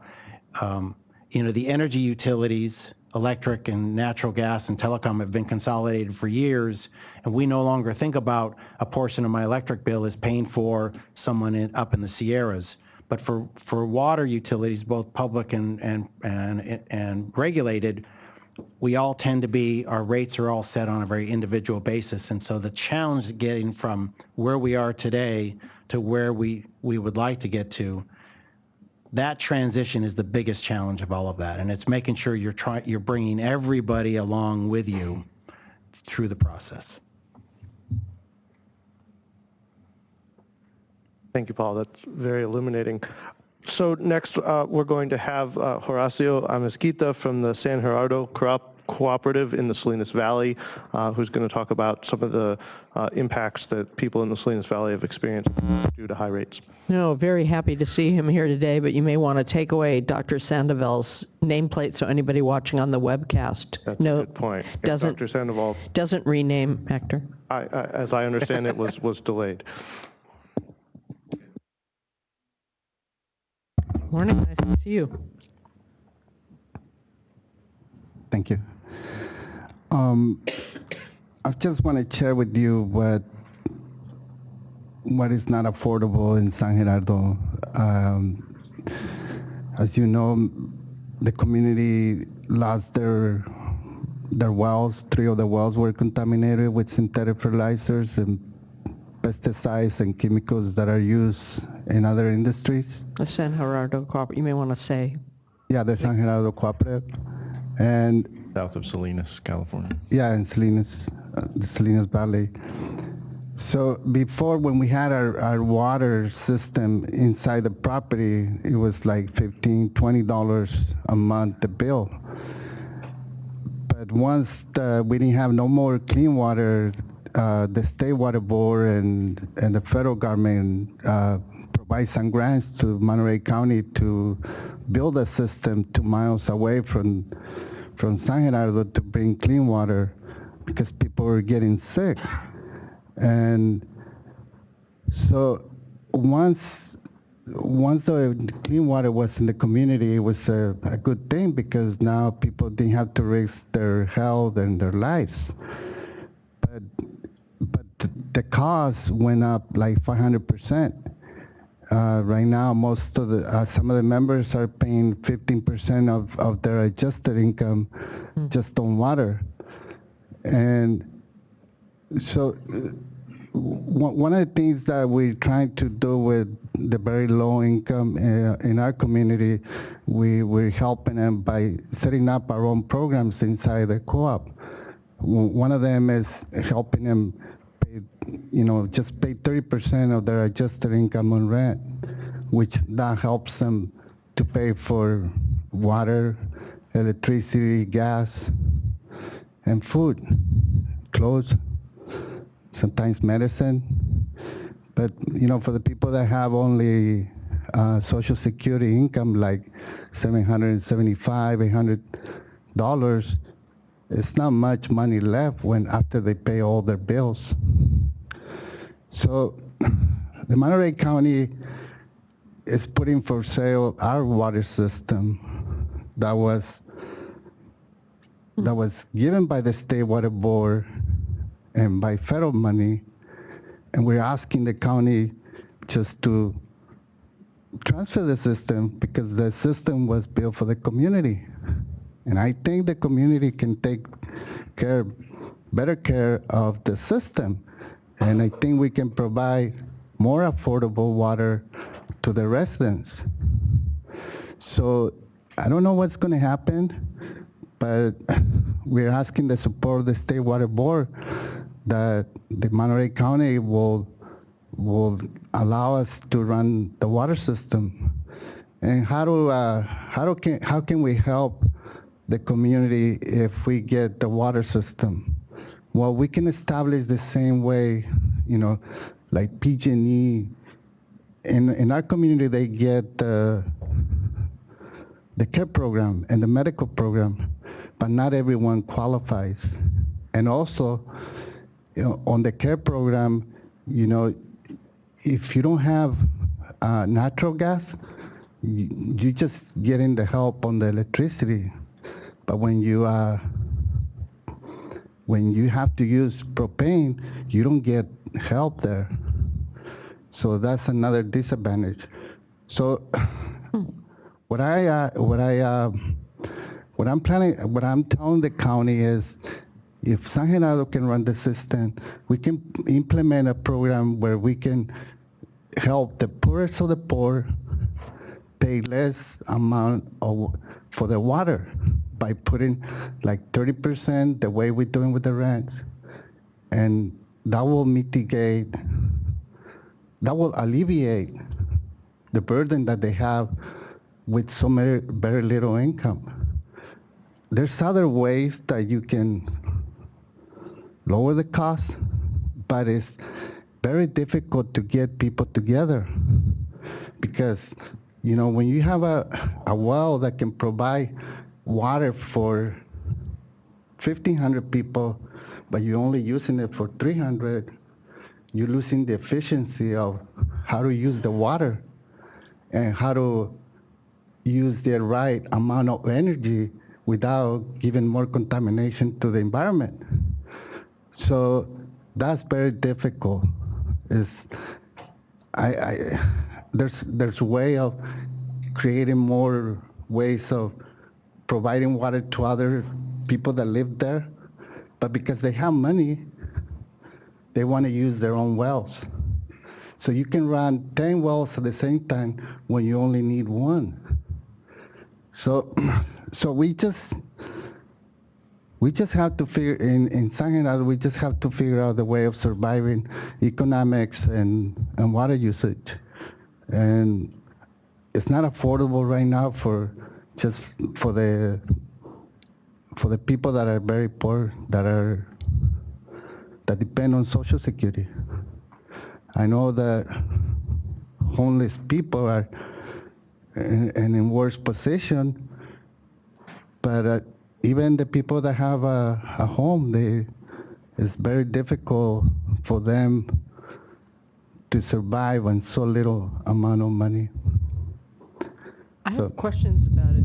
This is probably not the time to ask lots of questions about what's happening there, but I am interested in following up and understanding it a little bit better, the current situation, and what Monterey County's doing and the reasons and all of that. So that seems like a pretty important follow-up. Sorry, you all had a question.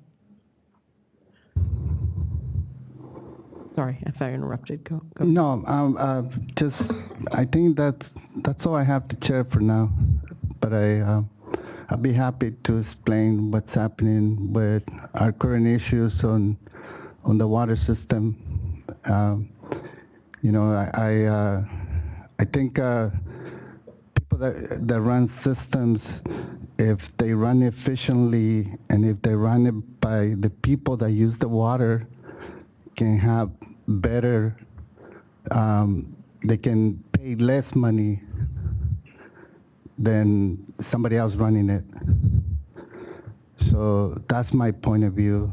Other people don't think that way. So thank you. Very much. Thanks for all the work you've put in too on this and other issues. Yeah, this is an issue we've been very interested in, and thank you for communicating the latest on that, and we will be in touch. And it's another example in our state of the macro affordability issue, where there's a community of substantial size but still small in the context of the whole state, and per capita costs end up being quite high. As you mentioned, 15% of the income is spent on water in San Gerardo. Correct. Thank you. Thank you. I think we've got about 10 minutes left, so I'm just going to do one question for all of the panelists, and just limit your answers to a couple minutes each. So, and here's the question. If we were going to go down the path, as was shown earlier, of allowing the water systems with the existing Lifeline rate LIRA programs to continue, should the state set some type of minimum standards for what those programs should have in terms of their eligibility, in terms of the benefit amount, or should it be completely open-ended in terms of just letting the existing programs continue as they're currently designed? So that's the question, and I'm going to once again I'll ask Laura to start. Just a couple of thoughts about that. I would think that if the state decides to let individual utilities keep their existing programs, a couple of standards should go in place. One should be some kind of common standard around who's eligible and the amount of benefit they receive. But I think there also should be some minimum standard on what percentage of eligible people enroll in the program. So there needs to be some effort to make sure, as we've been kind of driving at, I think, with some of the questions, that the people that are eligible are getting enrolled in the program. I think Britain has done some nice research on that, talking about the fact that there's different ways of enrolling people, and there's always going to be a trade-off between the problem of sometimes accidentally enrolling somebody who maybe doesn't qualify versus keeping anybody out who doing a perfect job of keeping anybody out who doesn't qualify. But I think I said that wrong. But basically, there's always going to be kind of a trade-off where you're going to have to sometimes allow a few people who maybe shouldn't be on the program in order to make sure that everybody who does qualify gets enrolled. And sometimes you just have to accept a bit of that trade-off. And I think Britain might expand on it. I think I'll go ahead and pass it on to somebody else. Oh, and I guess the one last thing I would want to touch on is that I think some of the outreach and communication around the program should probably be consistent statewide. I think one of the virtues of the LIHEAP program or the CARE program is that it's called the same thing everywhere you go. So you learn about it, you know what it is, and then you move and you know how to enroll in it again. And I think that's really useful. I also support the idea of minimum standards for the program, both in terms of participation, in terms of the benefits and all of that. I think we've seen over the last 2 years with a very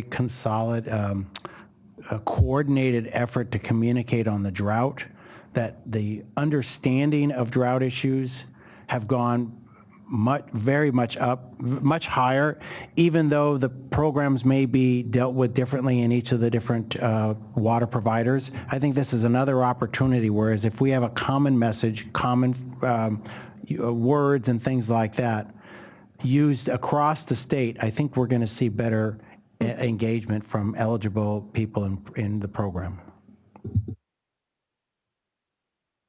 Rather than repeat what my other panelists have said, I would just add that when we're thinking about potential minimum standards, I think the devil is in the details.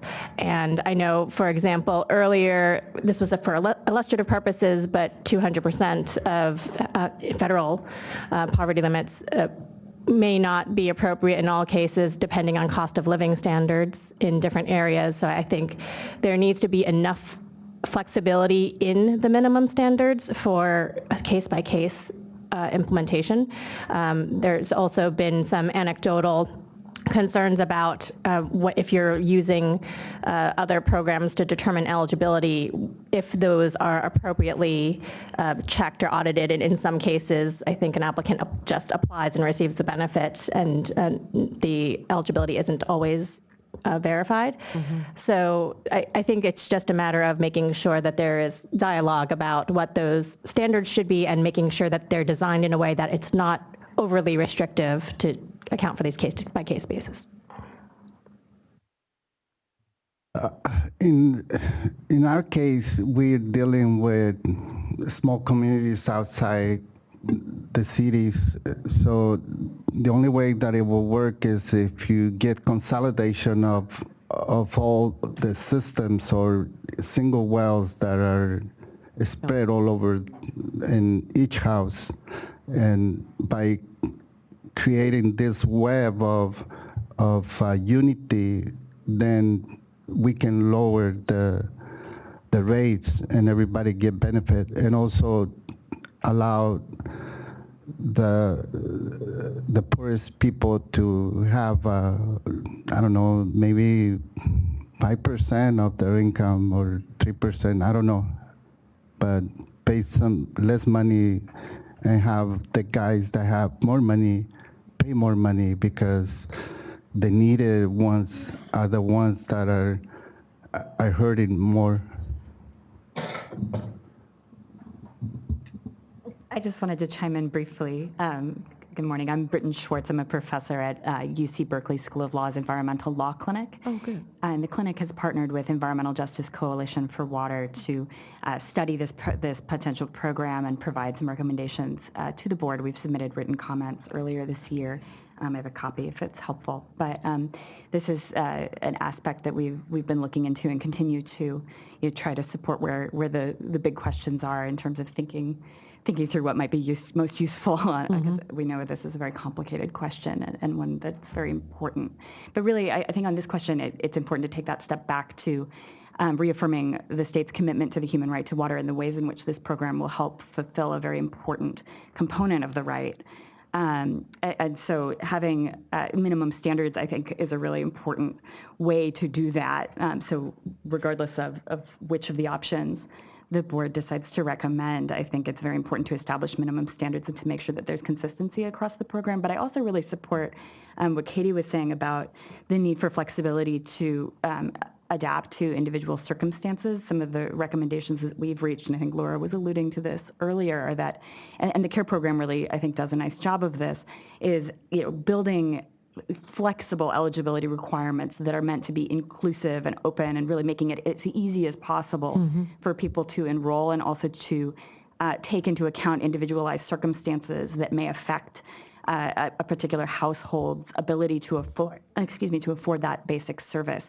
So, even if folks don't meet that, the 200% below federal poverty level standard, or whatever the level ends up being, really having some mechanism by which families can say, well, actually, we have, really high medical bills, or we have, a person in the household with disabilities, or some other circumstance. We have, 10 people living in this household, so it looks like we have very high income, but actually we're not.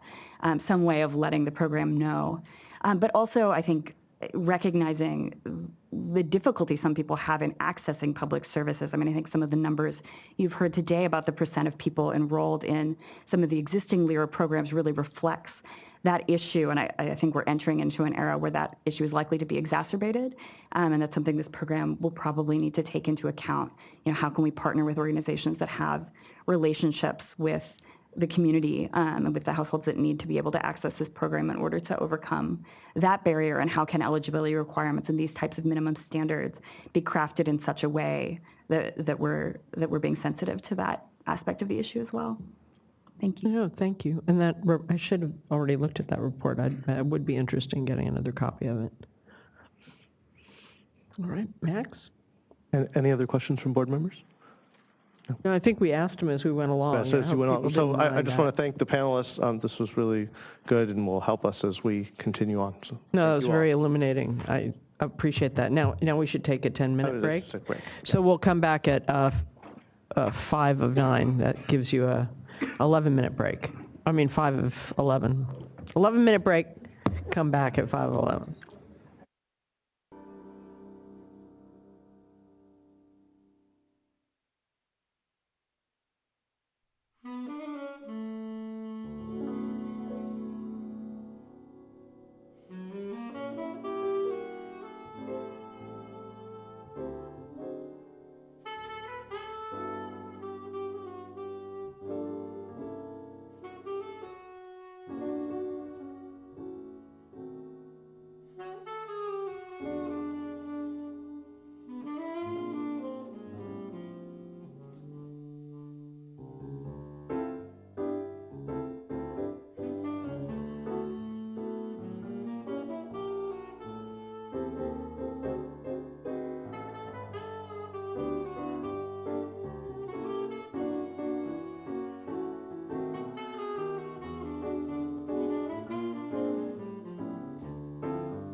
All right.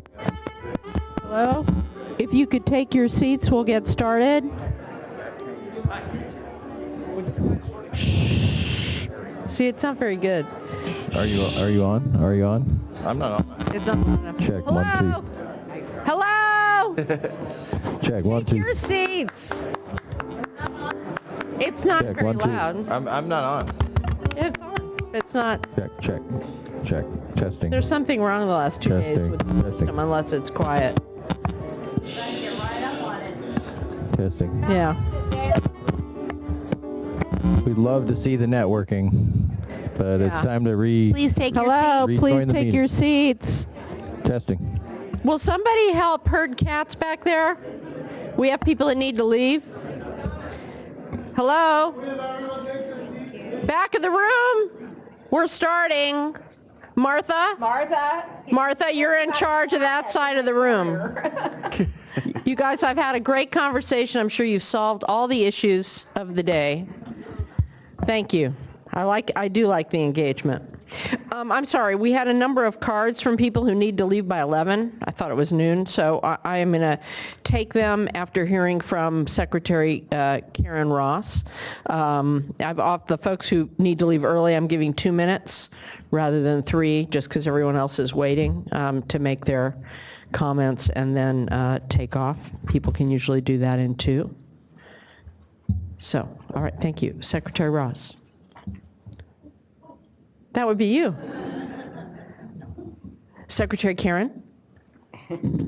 Thank you, Chair Marcus. Is this on? Yes. So I will be as brief as possible. 1, because there are people who are waiting. 2, because it's very full in here and it's warm and humid. So I will try to be as quick as possible, but I always appreciate the opportunity to have a couple of minutes to talk about something as important as the topic today. But first, I have to say congratulations to 2 people who have announced retirements. One of them, one of my favorite board members and a real champion on the water energy nexus for our climate team, Ms. Spivey Weber, I wish you all the best in your retirement. You've got great trips planned. And to Mr. Howard, I told him I left town for 1 week, and I thought it was just a rumor. And it has been a pleasure for us to collaborate and work together and to create a new culture of really trying to solve big, complex problems like nitrates and the movement of nitrates beyond the root zone. So I wanted to take this chance to acknowledge your good work and to thank you for your history, and to you too, Fran. I wish you all the best. And I would like to take this, And I would like to take this moment to happily report that neither of them are leaving yet. I know. We still have time, but I'm afraid I won't get back invited before this August body. So I just wanted to take advantage of that. About once a year, I do have the chance to come and talk to you about the state of agriculture to help frame an issue of a sector that is so important to our state, our 39 million residents, as well as to the people across America and increasingly around the world. Although if you read the Sacramento Bee this morning, exports have been suffering lately, and with some of the changes in Washington, D.C. and the loss of trade agreements, that's just one more challenge to put on the books for agriculture. The drought showed us, though, that where we are most impacted by agriculture is where those communities are overly dependent on ag as the almost sole driver of the economy. And in fact, in 2015, we had a 17% decline in agricultural revenues, going from $54 billion in 2014 to $47 billion in 2015. Now, of course, drought had an impact on that, but was not solely drought. It was a combination of global supply-demand issues, a slowdown in exports, and the strength of the dollar, which is really making it even more difficult for us to generate those revenues and keep those jobs in our rural communities. I do want to give an update on the work that we are doing at the Department of Food and Agriculture specific to nitrogen management and nitrates. As we know, this is not a new issue. This has been around for almost or maybe more than 25 years. It is what created the Fertilizer Research Education Program at the Department of Education. And I want to note that my first week on the job, I had a visit. I think Laurel and Jennifer were part of the visit with someone who has been in the administration to express some of the concerns about how we could do better with that program. And just a few days later, Mr. Bill Thomas came to see me with almost exactly the same message. So the dialogue between the environmental justice community and the disadvantaged communities and agriculture has been going on for a long time, but I felt my role was to make sure we had the science, the research, and the assistance on practices to improve the way we are managing nitrogen fertilizers. And we've made a big investment in that. Over 25 years, we've invested $17 million, 215 projects that have informed best management practices to modernize those practices wherever it was possible. We have a website that has 25 crops that represent 70% of the irrigated acreage in the state, and we are in the process of adding 20 more. We are now filling the scientific gaps with new research that's just started in the last year to make sure that we're capturing information for organic fertilizers and quantifying nitrogen from organic matter. And we are doing a new project on biochar, really trying to move into this new era where, as the state of California, we have recognized the importance of managing our natural working landscapes to be carbon sinks to address what happens with climate change, but the co-benefits that come from that. Improving water use efficiency, which is one of the most effective ways of improving nitrogen fertilizer efficiency. We have also launched extensive training programs for crop care advisors. Over 800 have gone through multiple training sessions around the state. We also, this past year, launched grower training and certification. We've trained over 2,400 growers in 46 sessions. Most of those have been in the Central Valley because of the coalitions have been partners in really making sure we're getting that information out. And interestingly enough, the growers have to do a closed book test at the end of the session. So there's no fudging on this one because it's closed book and we have an 80% pass rate. So we're doing everything that we possibly can to improve the practices on the ground based on the new scientific knowledge that we have to be able to improve that. But the reason we're here today is talk about drinking water and the safety of drinking water for every citizen of California. It's a subject that is near and dear to my heart that I know I share with all of you. And we have been very encouraged as an administration, meeting with stakeholders multiple times over the last 6 months in particular, to really assess the timing and what's out there that could bring us resolution. We know some of this will be long-term, but what we really need to focus on first and foremost is replacement water. What are the challenges of being able to make sure that our citizens have clean drinking water? And what are the areas of possibility? I will tell you, based on multiple stakeholder meetings we did at the end of the year, agriculture and the environmental justice community are the closest. They've been in constant dialogue. We have to thank a couple of processes for that. One is Central Valley Salts Project, which has been a 10-year process. So I guess if collaboration is going to last, that proves that we can bring people to the table and keep them at the table. The work that you're doing here at the board and what has happened at the regional boards with the Irrigated Ag Lands program, which it seems that I keep looking at this side of the room, but it always has the same set of players. And so they're creating trust and they're having very open and frank conversations. And now trying to come to a resolution of safe drinking water for our disadvantaged communities in rural areas. They are very close, but they're a very important role for the state board and the staff here. And that is, they've identified a number of issues where I believe they have some agreement, but the need that we heard from all of the stakeholders over and over again is to be able to precisely define the scope of need. Where are the communities? What are the numbers of people?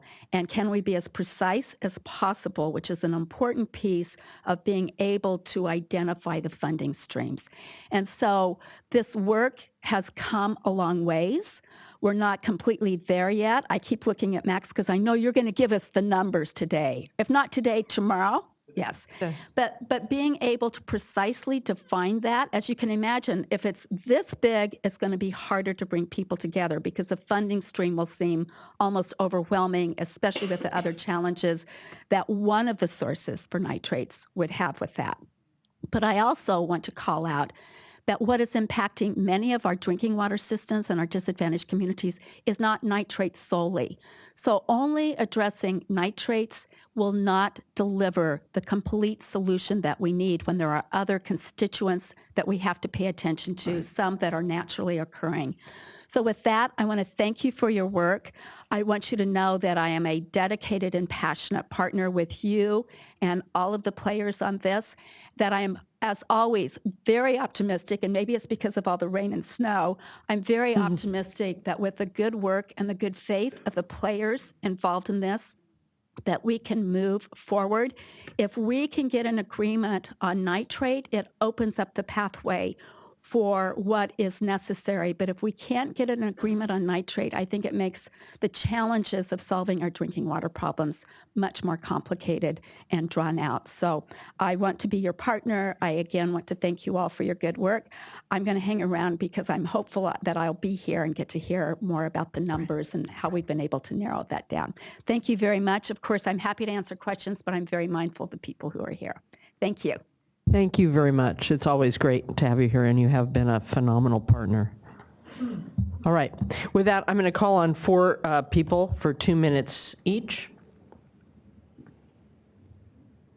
Virginia Garola from Porterville, Josefina Flores from Delano, Ruth Martinez,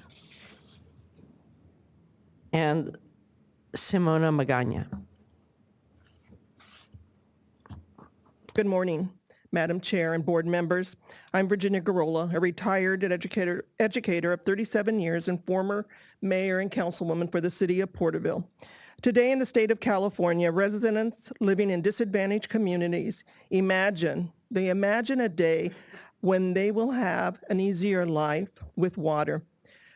But they close their eyes and face a list of chores and challenges to get buckets of water into their homes, or see their children using bottled water in school, or worse yet, potty toilets because their schools don't have water, and yet sometimes have to close the school because of the lack of water.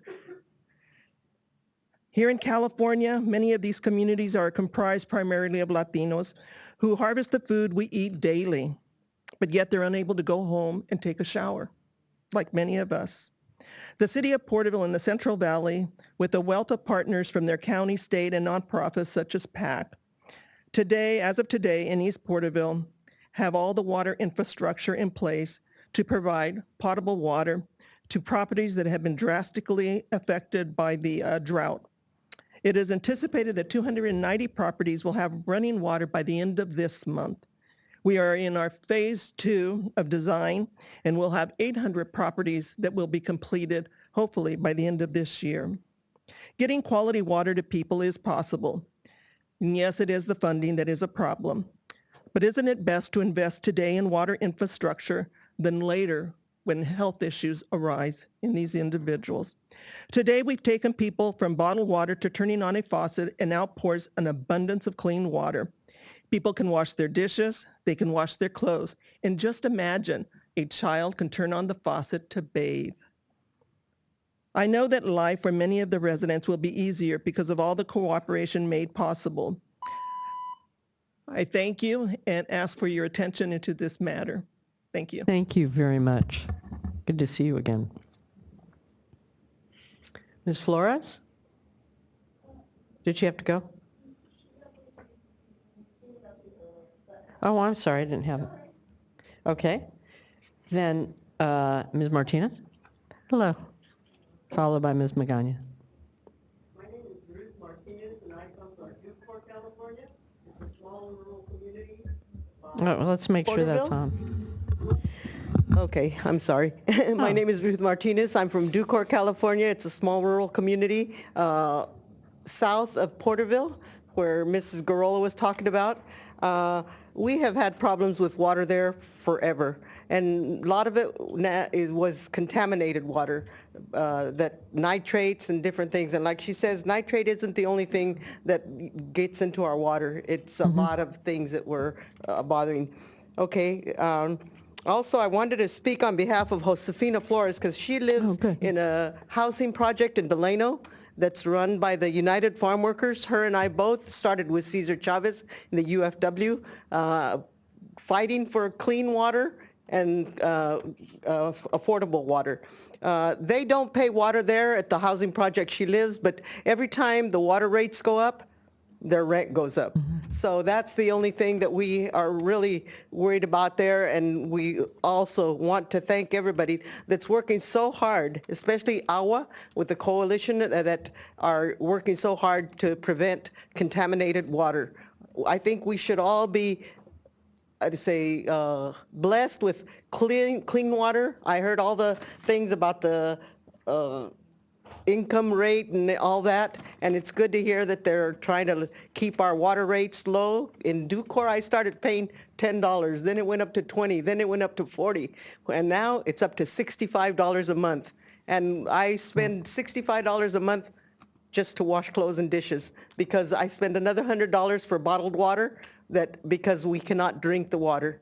I was on the Ducor Community Service District Water Board, and we complained, and they said, oh, there's nothing wrong with the water. Of course, there's nothing wrong with the water, but I says, I will not use it. I had my grandkids and great-grandkids there. They broke out with sores on their bodies and everything from bathing and everything. I want to thank everybody, but also, like I say, I really do appreciate clean water, affordable water.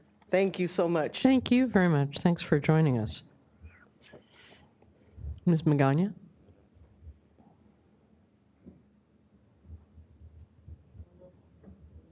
Magaña.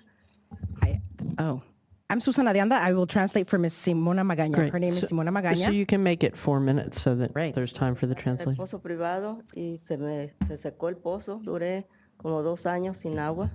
She's a private homeowner. Her well dried up for the last 2 years. Y pues pura agua compramos para servicio de cocina, para cocinar y para tomar. Y estaba la del pozo se secó, pero sí tenía mucho nitratos, mucha contaminación. So ever since her well went dry, she had to buy bottled water for basic necessities, for bathing and washing and cooking. However, when she did have running water, she had her well contaminated with nitrates. Yo quisiera que nos ayudaran a tener agua limpia y económica. And I asked the board to help us find solutions to have safe and affordable drinking water. Para todos los californianos y para todo el mundo entero. For all Californians and for everyone in the world. Muchas gracias. Thank you. Thank you. Muchas gracias. Thanks very much. Mr. Polimus, you are in charge of the next panel. We're moving on to the safe drinking water. Yes, I am. So thank you, Madam Chair, board And members. just to be clear, to reiterate what Mr. Gomberg said earlier today, this is a short staff presentation and then a panel on safe drinking water, but a more full presentation from staff on all the ways they are implementing the human right to water. That update will be at a future board meeting. Yes. And we moved it in the interest of time so we could hear from the people we knew would be correct with us today. So this isn't everything we're doing. This is just some. No, it's really be focused on trying to drill into the safe component, and we will give you a teaser so that you'll tune in later, right, like a good network TV show would always do. All right, so I'm going to start off, and let me first just say I'm up here with a team of all-stars. So I have Wendy Kilu, Jasmine Oaxaca, and Megan Tosney, who are going to make me look brilliant by the time we're done here. But I'm going to start off with some quick points just to kind of set the stage for their presentation that's going to follow. So one thing that that I think about when facing this problem of SAFE. We often get, and in my career, we've been busy working on, doing safe water for quite some time. The state has a long history of providing capital assistance for drinking water, and I think, we reached a collective moment of, well, what has that got us, and where are we at, and how do we improve on that? So, interestingly enough, as I think about it, a couple things to kind of set a pre-context to this, as Board Member Moore so brilliantly pointed out, this is one of the most fundamental utilities we have in the state, simply done. And when you think about that, that also means it's one of the oldest. We've probably been, the formation of water districts and ways to provide water to communities in California, it goes back to, the modern times, right after the gold rush when we began, and even before that in many instances as well. So with that brings several interesting complications, I think, that are kind of highlight the situation, and these are obvious. I'm not going to appear brilliant by stating them, but they're good to create kind of a context. So if you think about it, there are, sorry, sounds like a feedback. There are three issues that I think contribute to this. So first off is the complexity of the delivery systems. So if you think about it, we have private corporations, mutual benefit corporations, county water districts, special water districts, some water districts that have a special creation in law for them alone, community service districts, and I'm not even going to keep going on. So in a government complexity scenario, we have a whole host of different entities that provide water for us in a utility fashion. We then have the huge range of extremely small to incredibly large, which then, adds another confounding factor. And then we have this long time range that we're talking about. So from, decades, even some of them going on 100 years of operation, and we often think things were static, and they are like they are now, but the reality is, if you look at when many of the instances of these utilities started, they started with different circumstances. Water quality was different, the quantity of water was different, and so these things have changed over time, and so we are in essence adjusting to a changing component and trying to reanalyze and create a re-snapshot. So as I look at it, California has been renowned for knowing how to reinvent itself, and in essence we're proposing to, reinvent and analyze where we are and reinvent a path forward that recognizes some of these things that we can now see, and based on the history of our attempts, use those lessons to go forward. So as you look at the human right to water, Wendy's going to give us, just like I said, a teaser into pulling together information. That's been one of the hard things that we've struggled with. There's been tons of anecdotal information available, but we're now beginning with our attempt to address human right to water to pull together information where we have it. We will identify where we don't have it, and we can move forward from that standpoint. But having a good picture of where we're at is key. Then there's the issue of consolidations. When you have this size, and we heard a lot of comments in the affordable section about how size plays a big impact, and we have granted to us new authorities associated with the ability to do consolidations. That factors in as well into any kind of estimation. When we get to the O&M component of SAFE, we recognize that we've done lots of capital funding over the years, and it was a couple years ago we recognized that there was a point at which, while we could build capital works, affording them, the community affording them and operating them afterwards was difficult and really preventing us from moving forward in many instances, even with doing capital works. And so bringing that factor in has been one of the efforts that we're going to try to present today as we move forward. I want to say one last thing on trying to estimate costs. So as Megan and Liz Haven, who's not here to help us, but who had done much of the previous work as well, contemplated this, and as we dug into it, it's all of a sudden occurred to me that when we're doing an estimation of this type for a number, and everybody wants an exact number, and you heard Secretary Ross say, I want the exact number, I'm going to tell you that this is a bit of a fractal problem. And what that means is that each level you I look only know at that it, because I've seen Jurassic Park. yes, right. Each level you look at this, there's a whole nother layer of detail. And I can attest to the fact that as a project manager for the Water Board, many years, when you dig into an initial project to build a water system or whatever, you uncover a whole bunch of unknowns, some things you simply can't know at a cursory level. And so what we're going to attempt to present today is a snapshot. So I've taken a lesson from when we tried to project what the costs associated with when the board offered $800 million of 1% money. We had a list, if you recall, of 45, I believe, projects that were absolutely, positively going to be built no matter what happened, and that the board could fund those. Right. Well, I am here to report that absolutely, positively, only half of those materialized, but miraculously another half did materialize, and so we hit the number pretty darn close. I'm suspecting that today's effort as well will be similar to that. So when we get to the components, and we will of course release a lot of data about how we've done our estimation, but it should not be considered to be the list of projects, and once we're done with these, we're done. This is really a snapshot. It doesn't anticipate a bunch of cost avoidance. It will be opportunities that as you get into a project, you will go, oh, well, that they don't need to treat it. We can do this, or we can do that, and we can change it. So it's really unfortunate, but the best we think we can get at in that. And with that, I'm going to let Wendy take it away. Thank you. Good morning, Chair Marcus and members of the board. Here is the snapshot that everybody's been waiting for. As you know, because everyone here, the board passed the resolution February 2016, almost a year to date. And it directed the water board staff to start looking at performance measures as it relates to human right to water and explores ways of making those measures public. So we, shortly after that resolution was passed, create a work group which is led by the Division of Drinking Water, which I forgot to introduce myself, Wendy Keela with Division of Drinking Water. And with that work group, it actually includes many divisions, water board divisions, offices, and also includes some agencies.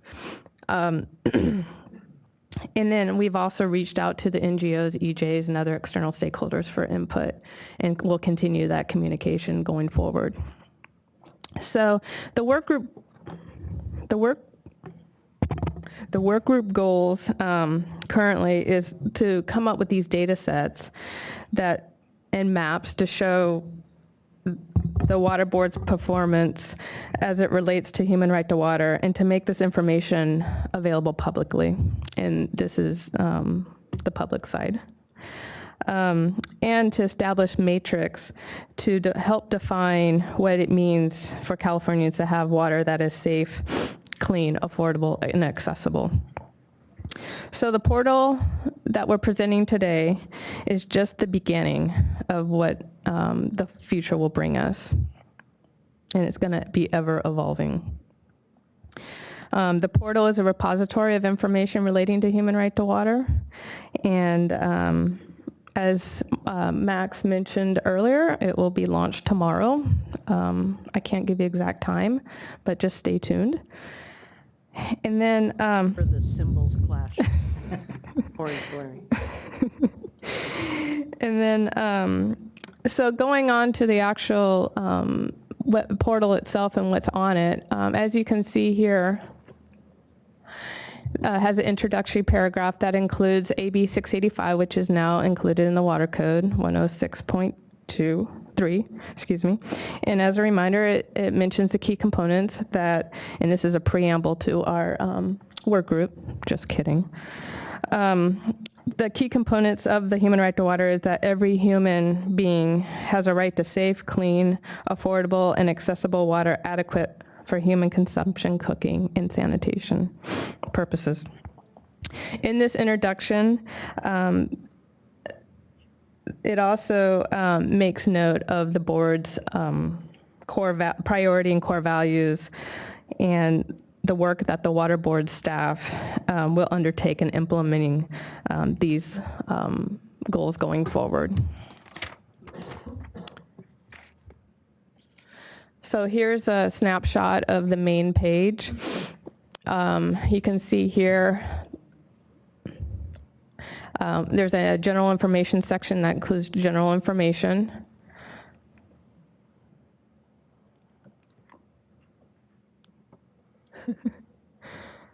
And then there's a, is there a lag on this? There we go. Oops. A downloadable data section, and in that section includes right now exceedance compliance statuses of water systems. Oh, good.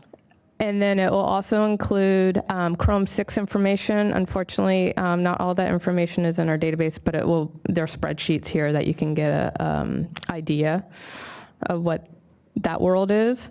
And then also the affordable, safe drinking water information that will be presented today will be on this website, including Max's efforts with the affordability segment of the low income water rate program in AB 401 information. The affordable data as it pertains to our work group will not be available until after this is Max's work is done.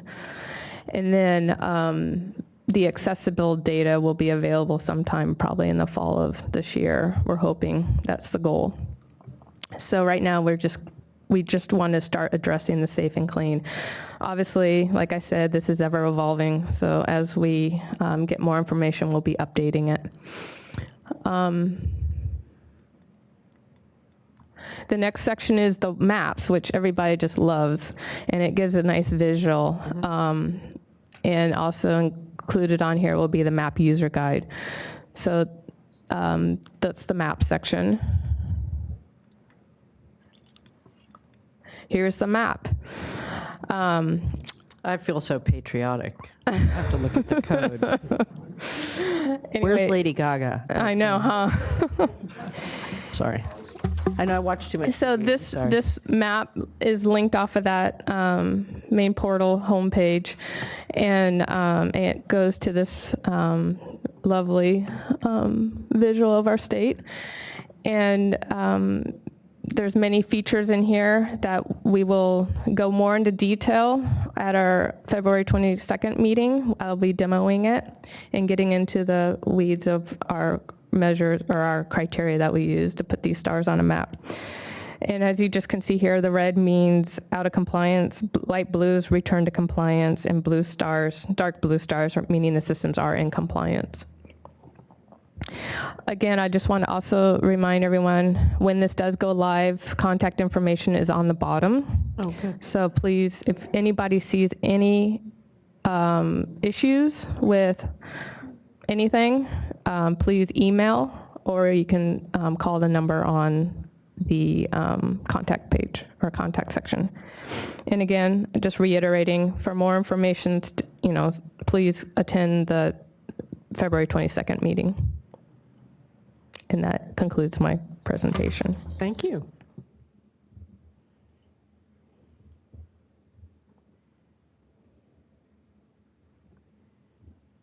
Okay, so good morning. My name is Megan Tosny. I work in the Division of Financial Assistance. And as Darren already emphasized, we know that there are some disadvantaged communities that can't afford their long-term operation and maintenance costs.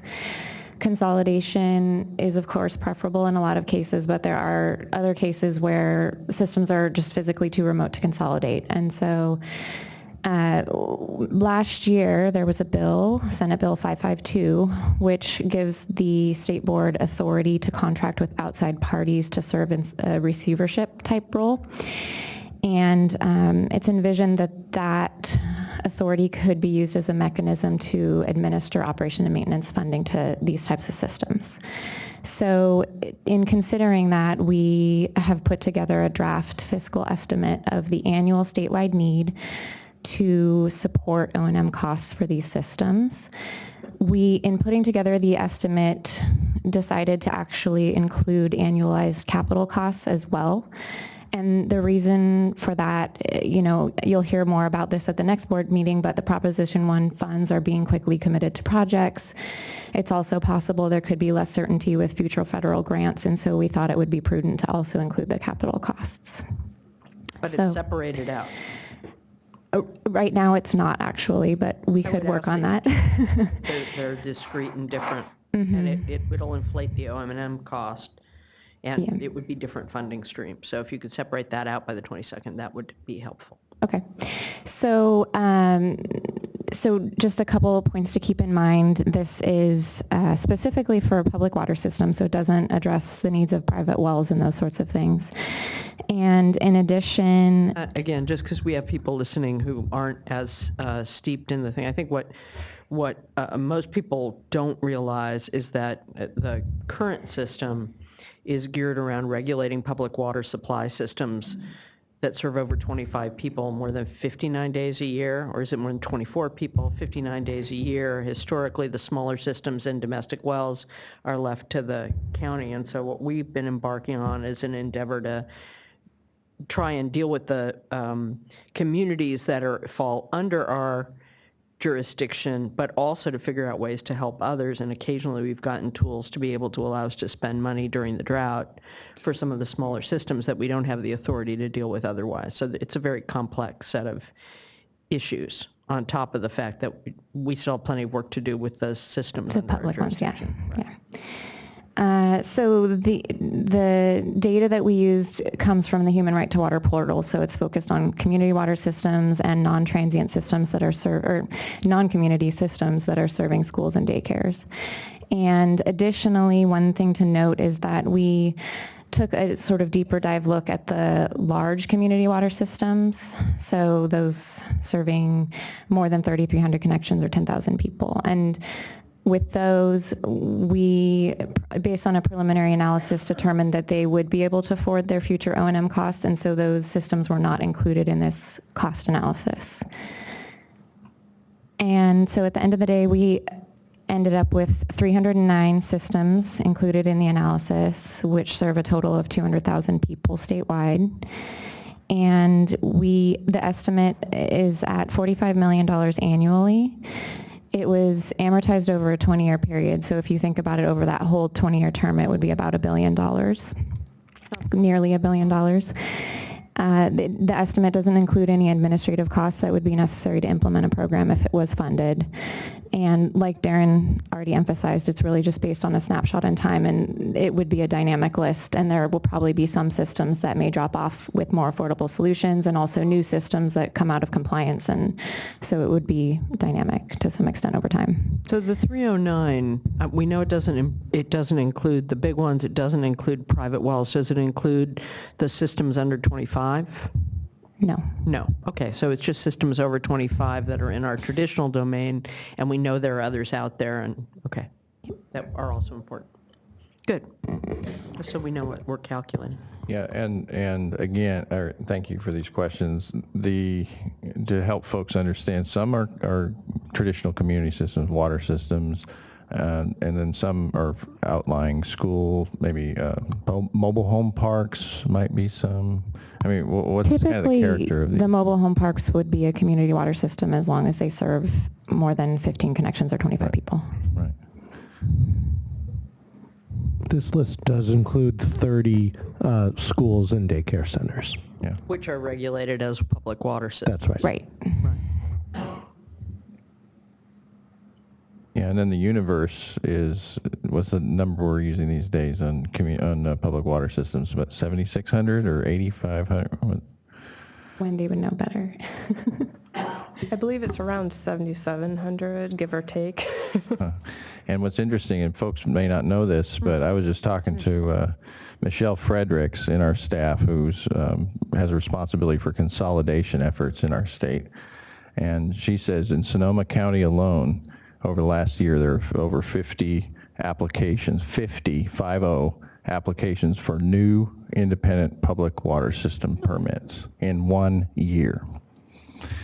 So put that 309 in some context. That's Sonoma County, by the way. That's not California.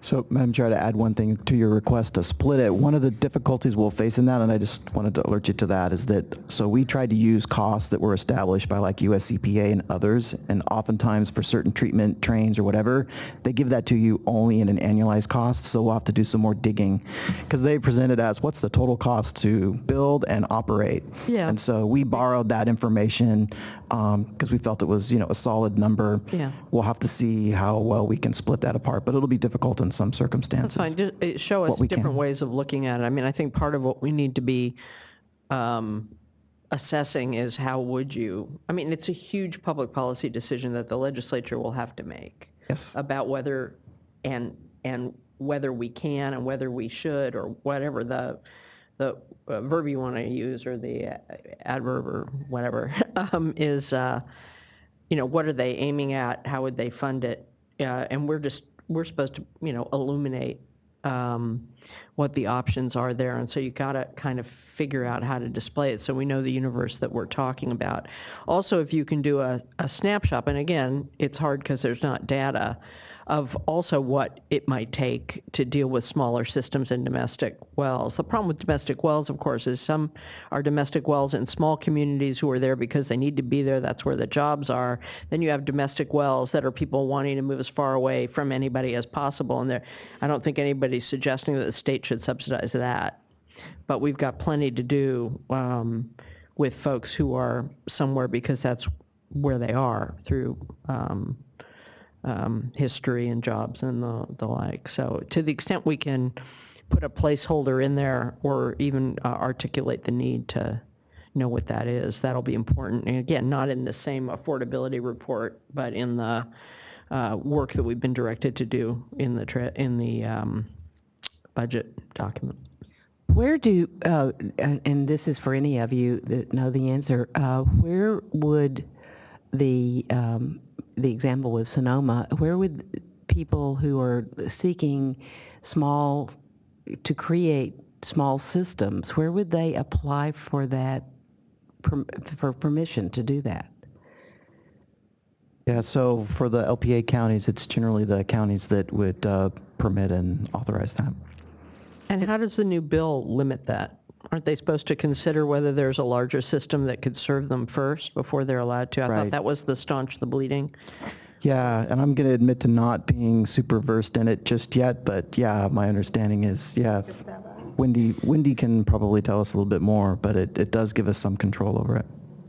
Yeah, basically, SB 1263, the new applicants as of January 1st, when they come to the county, the water system or the applicant has to provide a preliminary report to the county or the state, depending on, the county.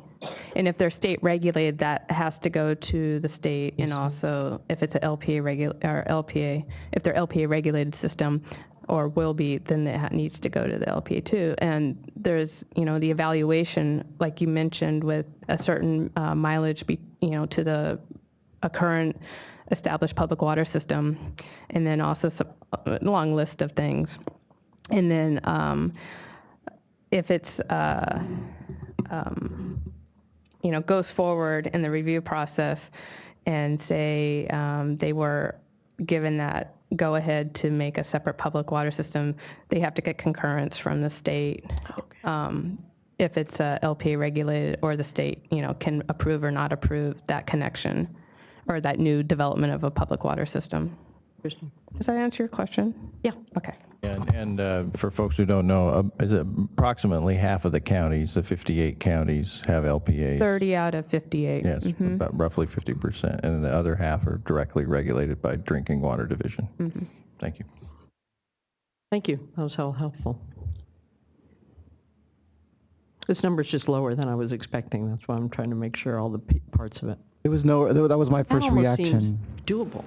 Well, and it's so, faster.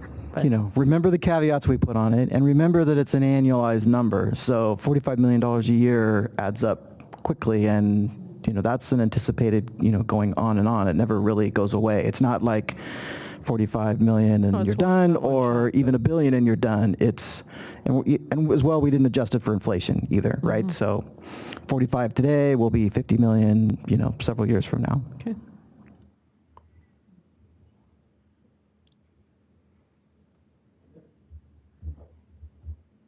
Is that the panel? So I think now we're going to have You were just here to answer questions or for moral support? now we're going to have a panel. Thank you for the great job you always do. They just don't get to see it today. All right. Yes. Karen has a question. Yes, Karen, sure. I mean, Secretary Karen. I should have mentioned, but I think it's important as a part of this discussion as we look at all of the funding sources to not forget the Farm Bill, which oftentimes is viewed as an antiquated 1930s piece of legislation that only touches farms.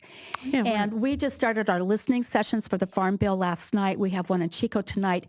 The rural development title we have learned through the drought is extremely important. Many of the systems that did not have access to water, it was rural development that was able to come in with stopgap funding, and it is an important piece of the water availability and wastewater treatment solution for all of us. We have always had a challenge in California because of what is defined as rural. And if you are in Fresno County, the city of Fresno kicks everybody else out of that definition. So California has a huge stake in weighing in on census tract information or making sure that these isolated communities within a county like Fresno don't get bumped out. I think there's a lot more attention on water quality because of issues that have occurred over the last year. And this is going to be an important part of the discussions. And I'm pleased to say last night in Modesto, numerous speakers talked about the rural development title and all that it could do, including assisting with our drinking water issues. Great. So I wanted to put that on everybody's radar screen to make sure that we're all weighing in on that piece of policy development as well. Thank you. Thank you. Important.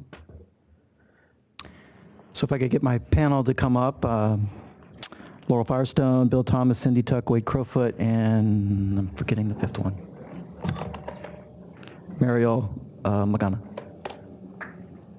Terrific. And just from a time management perspective, because we do have a heavy agenda, we're going to finish the panel and then take what will be an abbreviated lunch break before we go to public comment. I will probably limit the public comment to 2 minutes, so folks need to think about their comments and shorten it because we do have another big agenda item, and this is not a decision item, but please think about your 2 minutes in terms of what we should be thinking about as we move forward together in this endeavor. So I'll let the panel introduce themselves other than the name I just gave so you get a brief introduction from each of them.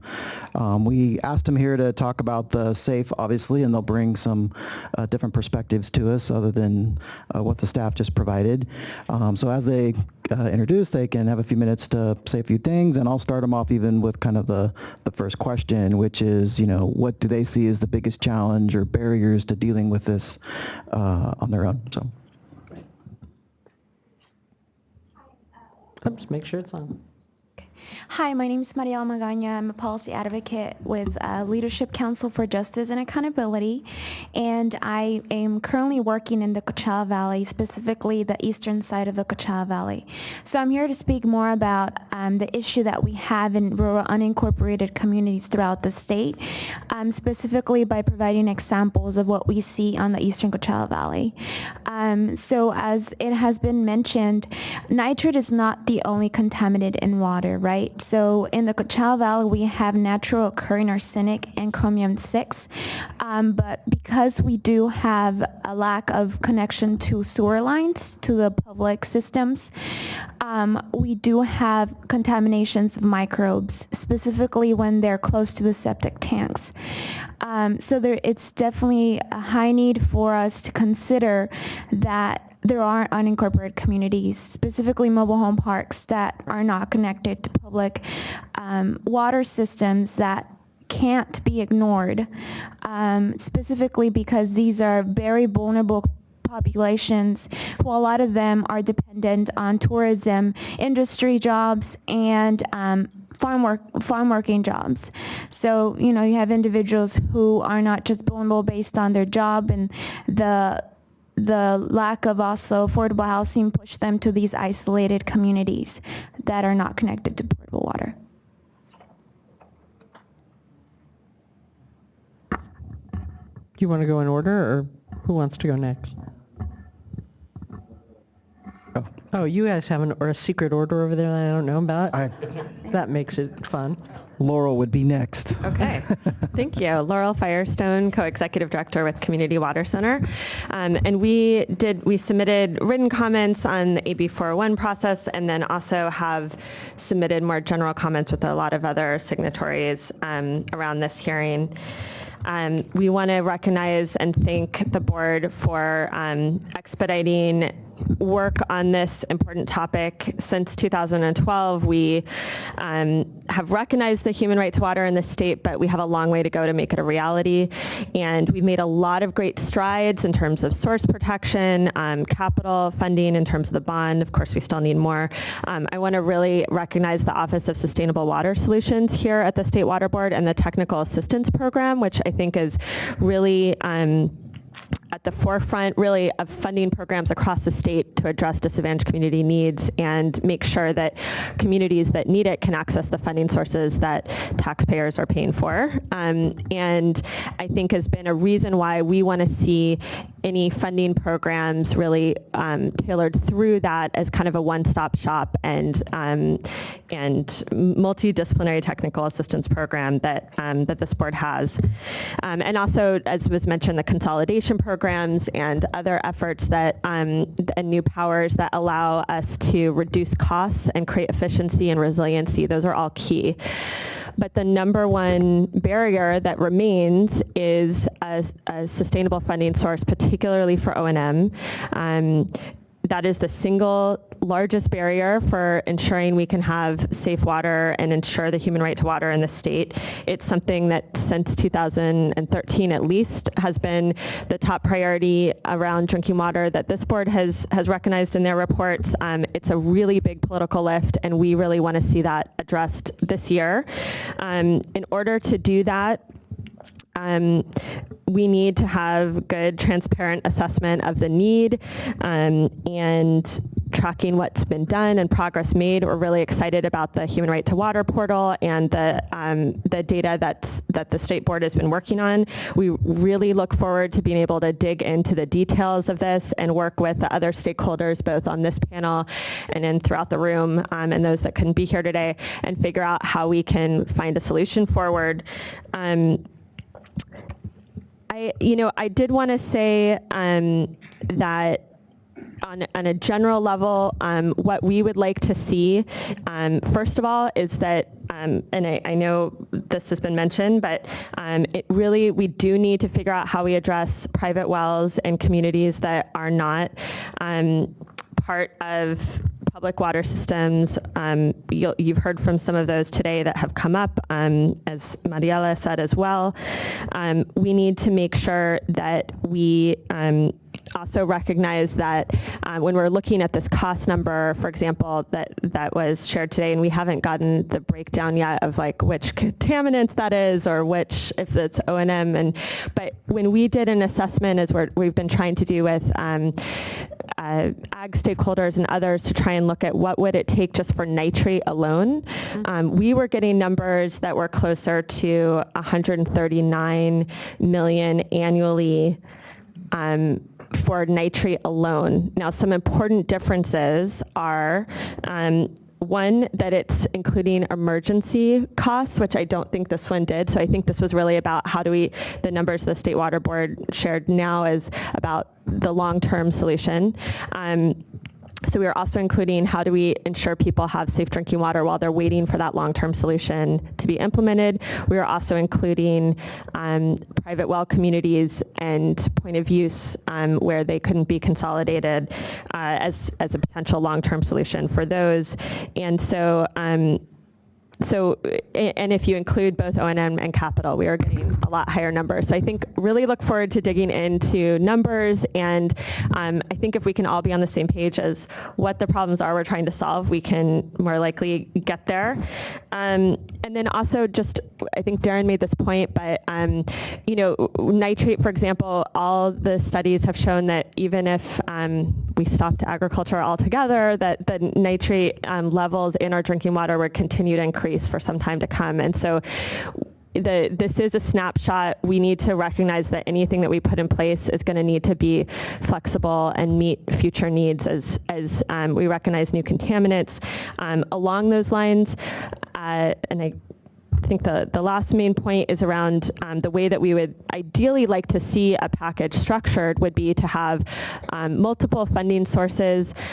We think that where there are responsible parties, like with 123 TCP, we need to get a MCL in place, and we would hope that there's not further delays on that. I'm concerned about those delays in terms of making sure we can recover from responsible parties and get that standard in, or where there's industries that are major contributors like nitrate, that they are helping to cover the increased costs to secure safe water, but where there's naturally occurring contaminants that we all need to be able to contribute. And I think some recent polls suggest that Californians believe that too and want to see this solved and are willing to contribute. With that, I think be happy to answer questions, but I guess I just want to end with that, this has been a major priority for years. It's never easy. This is a really hard political lift, and so it's going to take real leadership, and I really appreciate this board's leadership and partnership in this, and I also really appreciate so many stakeholders are at a point this year where they've said, in their associations, this is a top priority for us, and so this is the year to do it, and I think we have to get it done. We can't wait any longer, and I appreciate everyone's work. So next will be Bill Thomas, but before that, let me just point out quickly, I was going to save this, but following Laurel's comment, I think it's perfect. So our estimate, we will put on the Human Right to website portal, all of our assumptions, because what you will find is that there are a lot of ways to cut this, and we made some early decisions that, we want input on whether those were the right ones or people see it differently, and you can come to, greatly different costs associated with that. Maybe our assumptions were too conservative in some regards because, we were looking at systems out of compliance. There are a lot of communities that are going to face a cost associated with a pollutant, and they're not out of compliance, but they're struggling with higher costs. And, so there's so many ways to get at this. I think on that already, that folks have seen that as a penalty for being in compliance. Right. I would not just show the assumptions, but have a whole prelude to how challenging it is and give different crosscuts as you can, but I think it's less about the website than it is about the conversation. Right, and we just want to start that conversation. We'll make sure that everybody understands exactly how we got to our number, and we're definitely wanting a lot of feedback on how to adjust that, what should be in, what should be out, what choices we made. So, and Laurel hit exactly on that. When you make some, slightly different assumptions, you can come to a greatly different answer, and that may be the right answer and not the one we originally had. Well, and I think going to one of Felicia's requests to a previous panel, if you can separate these costs out, the cost to an assumption, that I think that would help us a lot to make some choices. As best you can. Yes, no, that's, I think that's kind of my first aha already of this, which is why we're doing this, is how do we present that so that people can see the choices that you have to make. Yeah, you share the variables in the homework to the extent you can, and other people can plug and play different scenarios. Great. Mr. Thomas. Thank you, Felicia. Members, high nitrates in the Central Valley drinking water are an undeniable problem that we've recognized for some time. It compels now an affirmative, coordinated, and timely government, public, industry response. The right to drinking water did not start when the legislator codified this. This issue has been well recognized. The State Board, Food and Ag, USGS, the DAX, UCD have written reports in 88, 89, 98, 07, 011, 012, 013, and I would say culminating in the California Water Action Plan of last year. If you assimilate all of that and you look to causation, it would point to farms, feedlots, septics, urban sewage, the lagoons, and what those reports should have said, there should be also some fault laid on counties for lack of land use and well controls, and probably on state regional boards, the Department of Public Health and Food and Ag, because we probably should have woken up more quickly than we have. If we, however, continue to focus on causation to assign blame, we'll do that forever, and we will not fix this problem. Probably the overarching factors why we haven't addressed this to date, we've treated it as a regulatory problem, and we've tried to specifically assign blame and suggest narrow solutions that will not fix the drinking water in the valley. I have handed out a multi-page document that raises some of these issues. Now, anytime you're going to eat an elephant, you got to know where to start your first bite.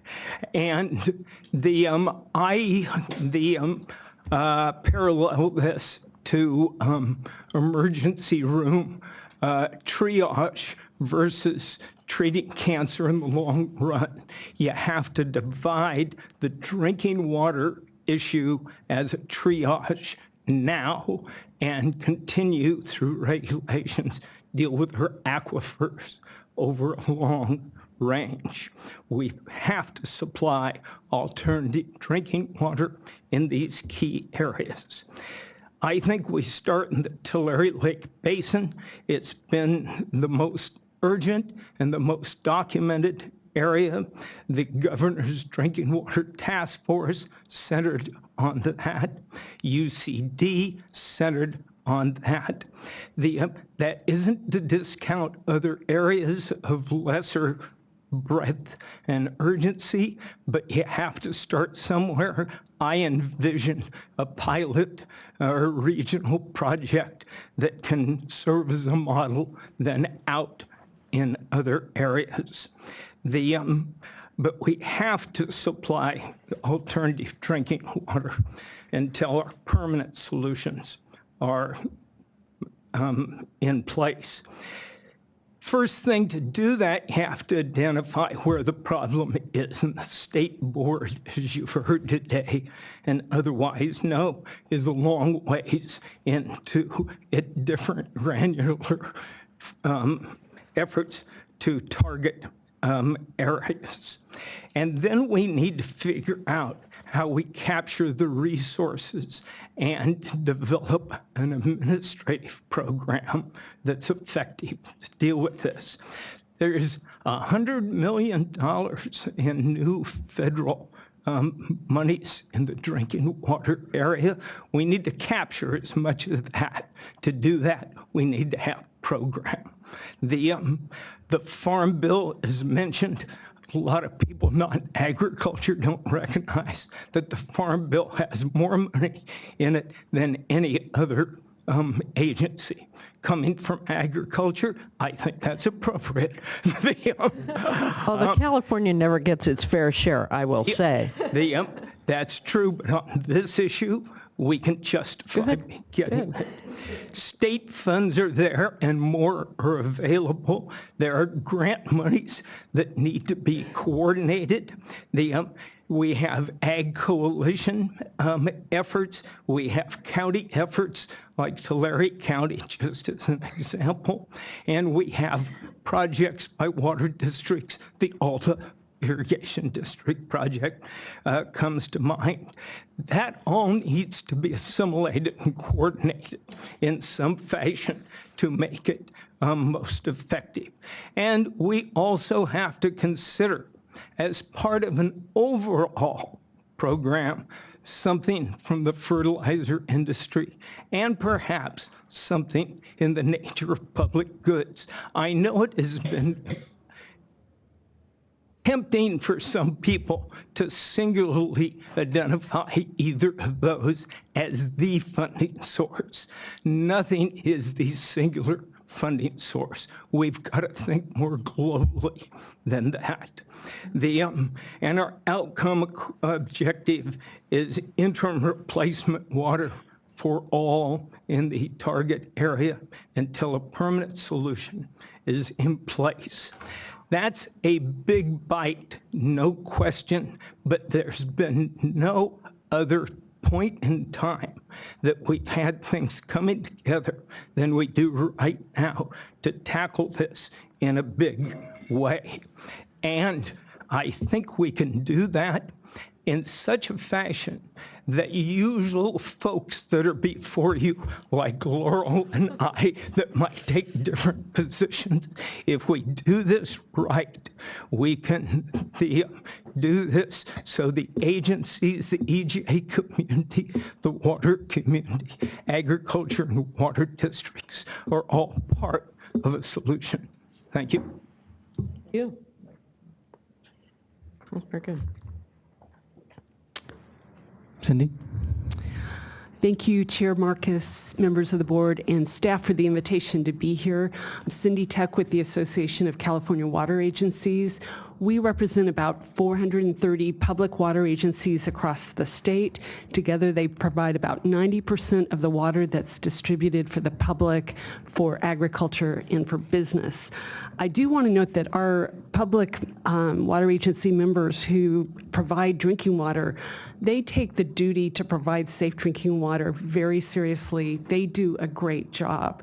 And, you know, there is really good compliance in a lot of the state, but we're here today because there's not compliance everywhere. There's not safe drinking water everywhere. That's why we are all here, and we need to have safe drinking water for all Californians.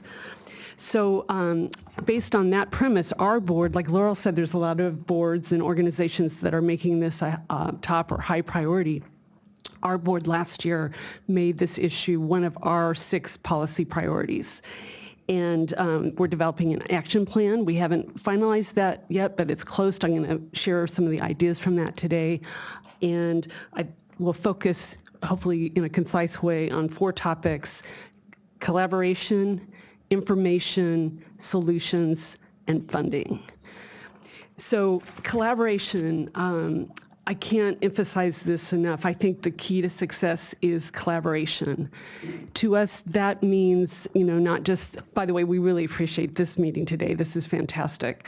But, you know, it's not just big public meetings like this. It's sessions where you have different types of stakeholders together, rolling up your sleeves and working. I think the State Water Board and Aqua have a track record that when we have collaborated and rolled up our sleeves, we have worked out some really powerful things. Last year, just as one example, the Wachowski bill was mentioned, SB 1263.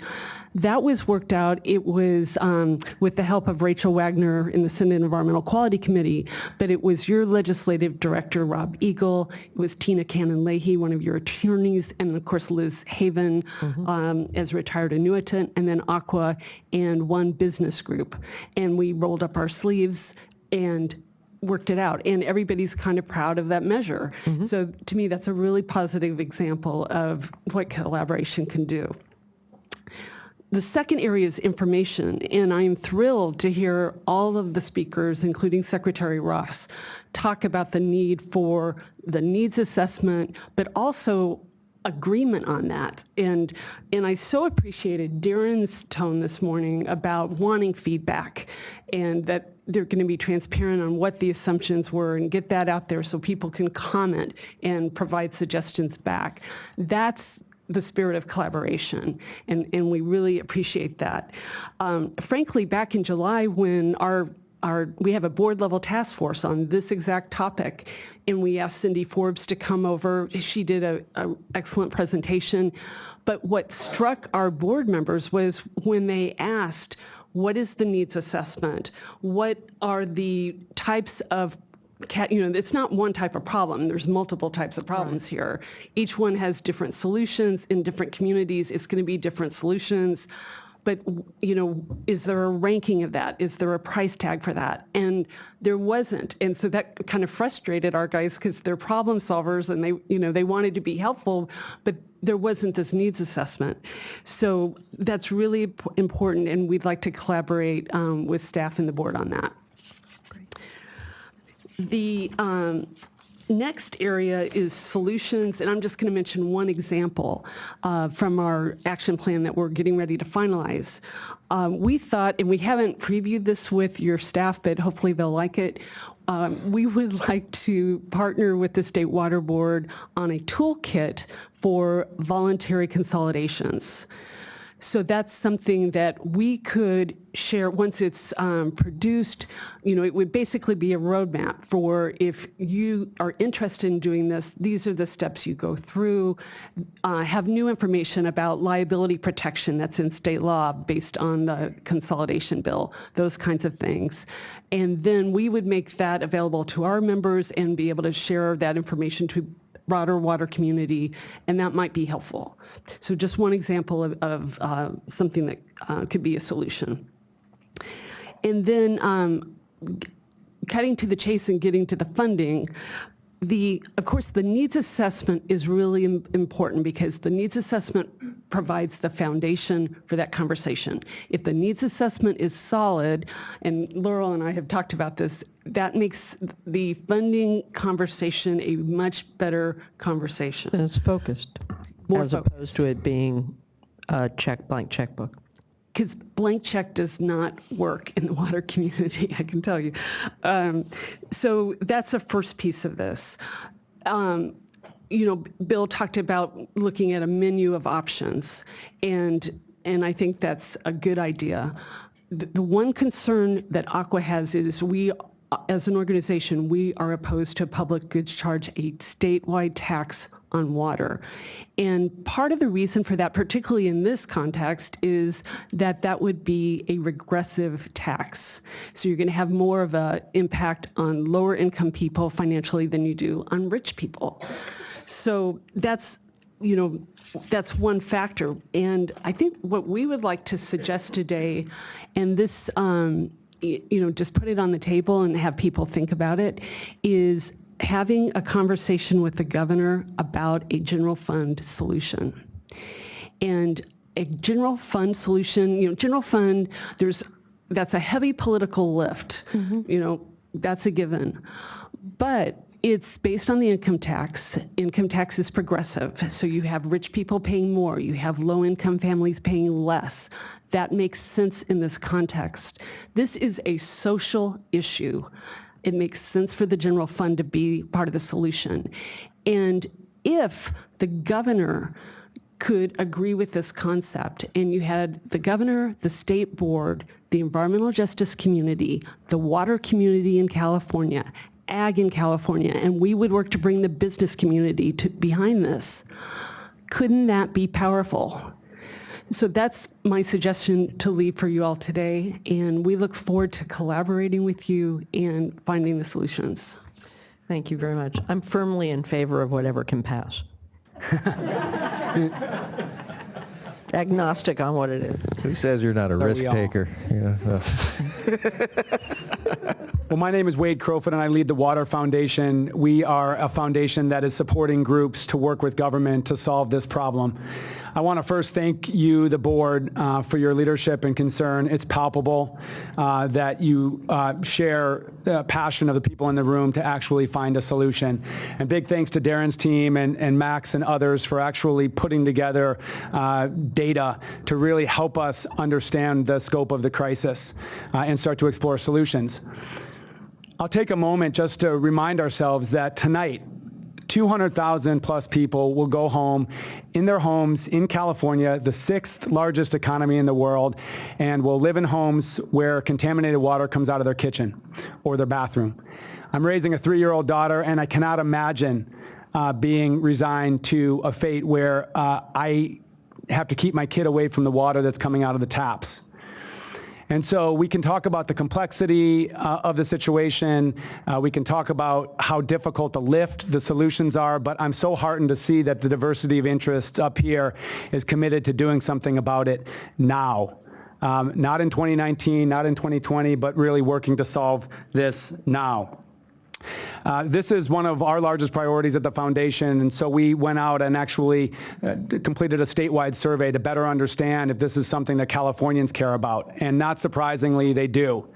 Over 85% of Californians told us that if they were in a situation where there was the potential of contaminated water in their homes, they'd be exceedingly or extremely concerned.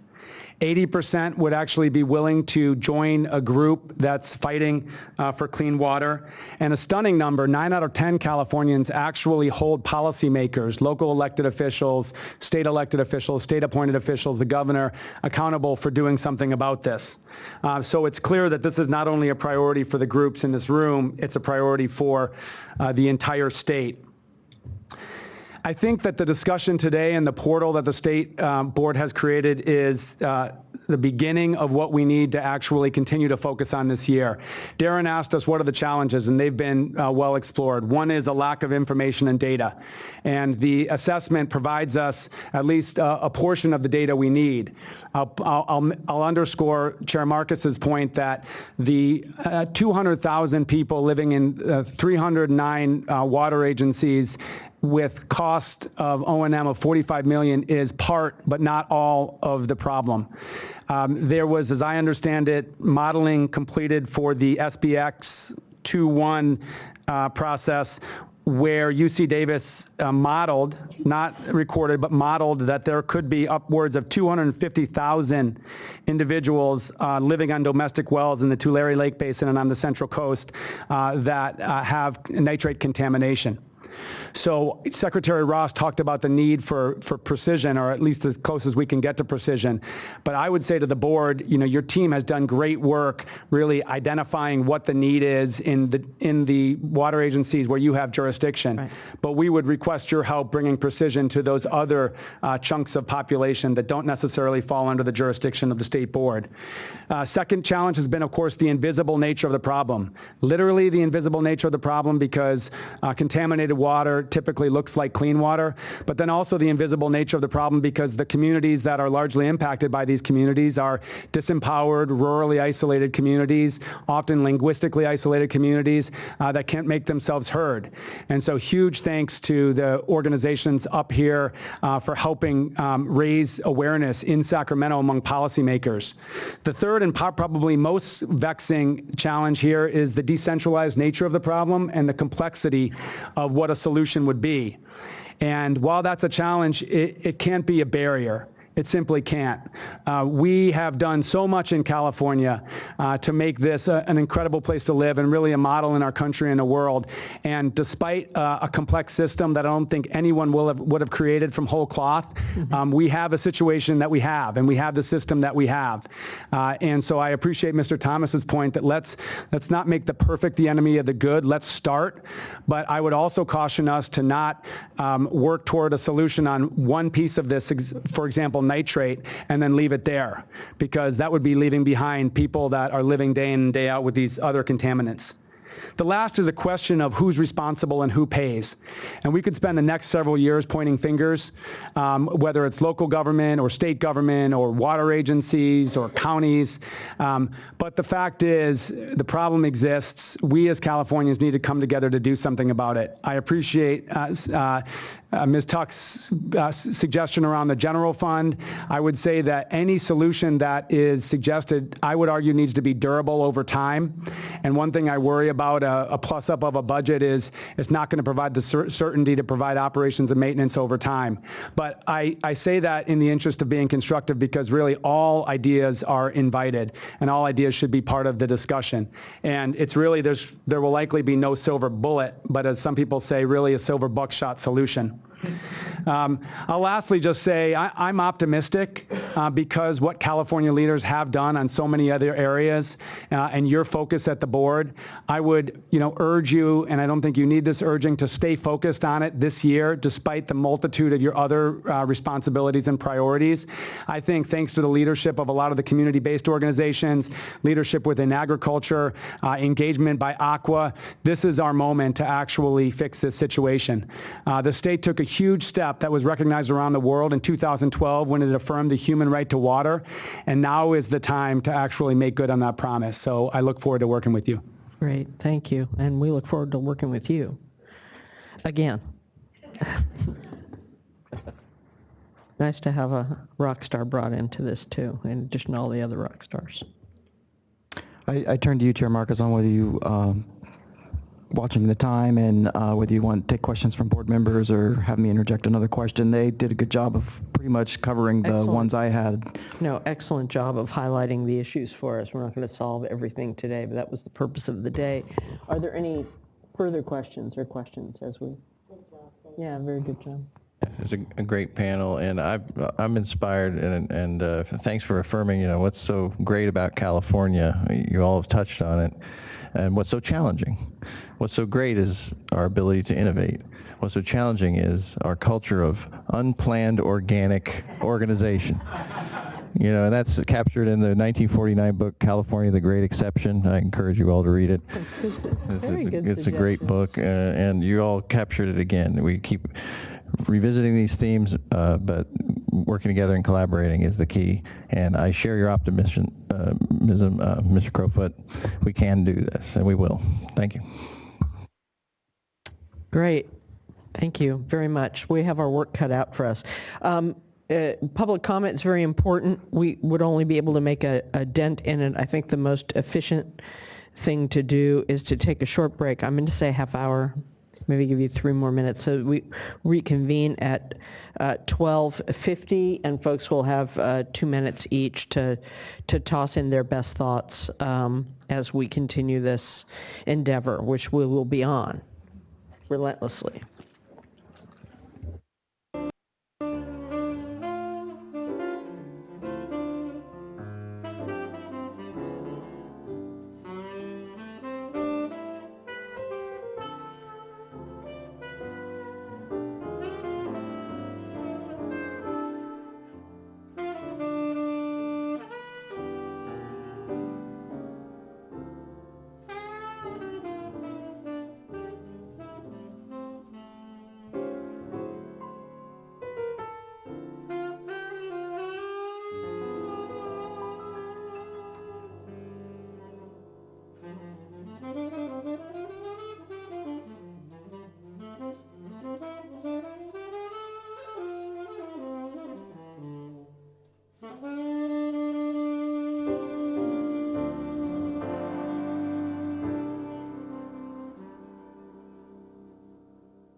We're going to go ahead and get started. So tell folks out in the hallway to come in and have a seat. Felicia will be here in probably 5 or 10 minutes, but we'll go ahead and get started. I can do it. Okay, the first person up is Lisa McCarty. Is she here?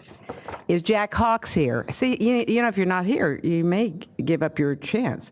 Is Kyle here? Kyle Jones.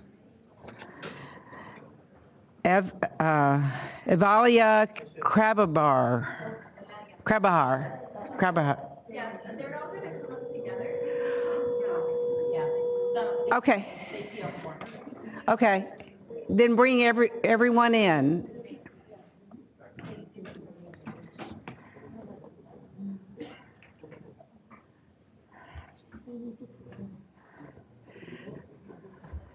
Phoebe, is it everyone here? Okay, because we really do need to get started because we have another whole voting hearing after this, so we have got to get started. Sorry. When they speak, make sure they say their name in the microphone.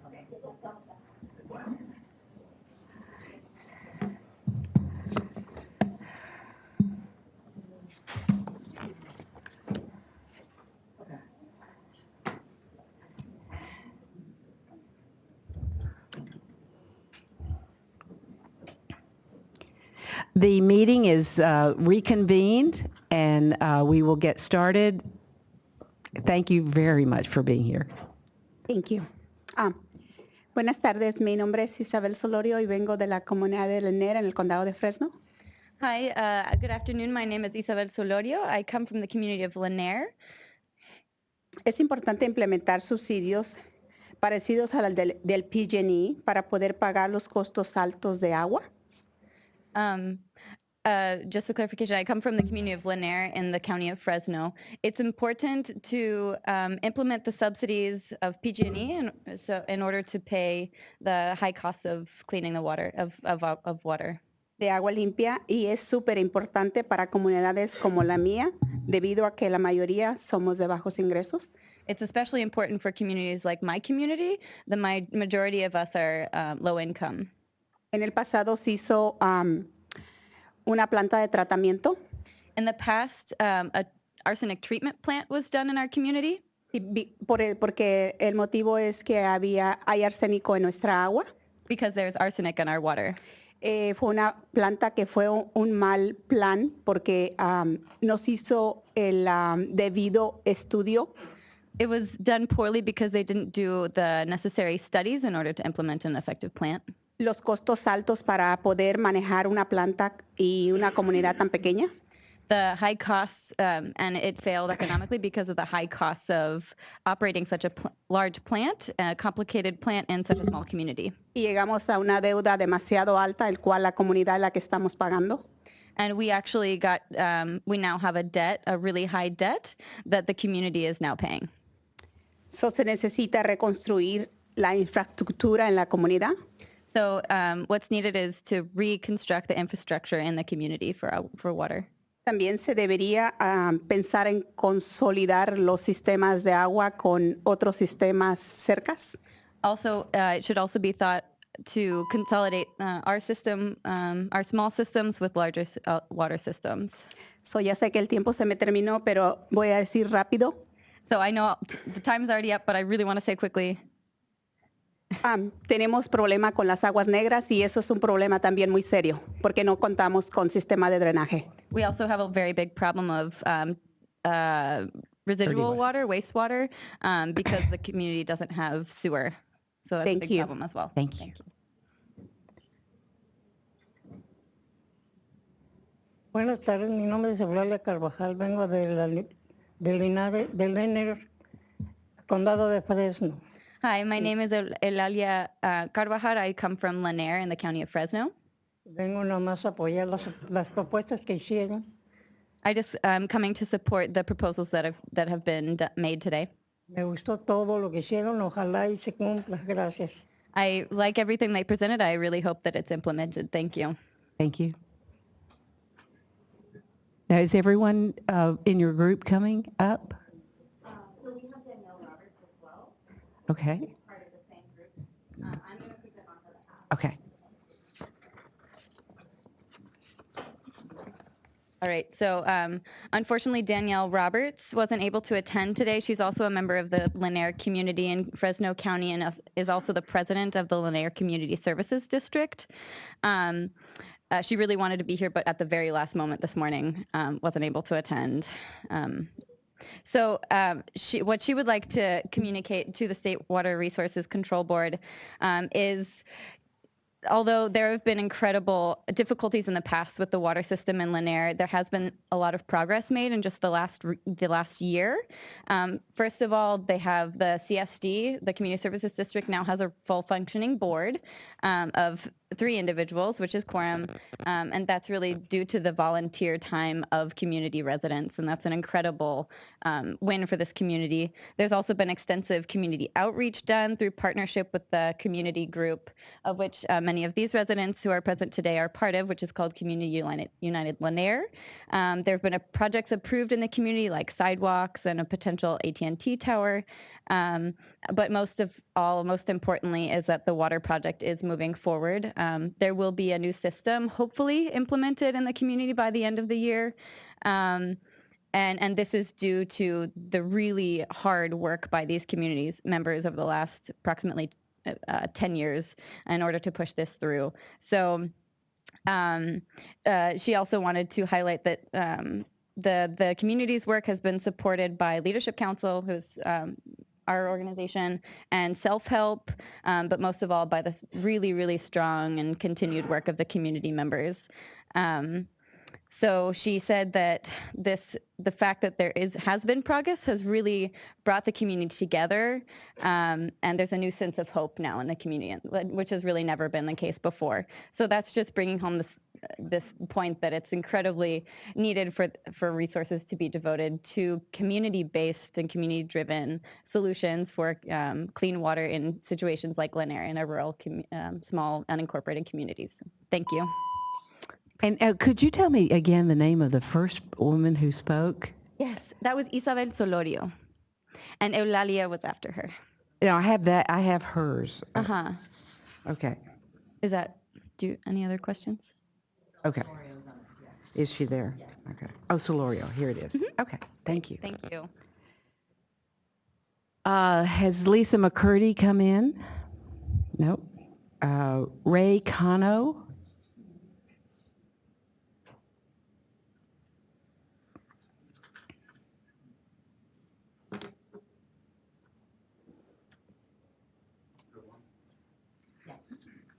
Good evening. My name is Ray Cano. I live in an unincorporated area of Fresno County, affectionately known as Tombstone. We are just a half-mile outside of the city of Sanger. And the past 2 years, the main problems in my neighborhood, of about maybe 60 residences or households, has been wells going dry because of the drought and contamination also of the water. While I am fortunate and blessed to have a decent paying job, most of the residents in my neighborhood are not. So, I mean, for me, it's been possible to install filters and treat my water, but most of the residents in my neighborhood can't afford that. So any help that can be given to them would be much appreciated. Thank you.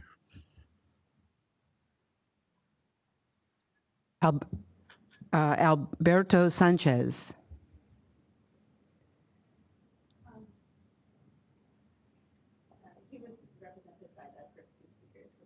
Was he? Okay. Here. So no, we're okay. We've done all the ones. They have to leave. Thank you. Sorry, I missed the first couple of speakers.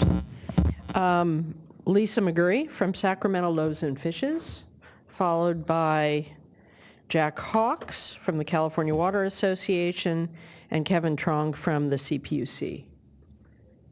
Lisa may not be here. We may have lost some people this morning. Mr. Hawks, followed by Mr. Trong, followed by Kyle Jones from the Sierra Club.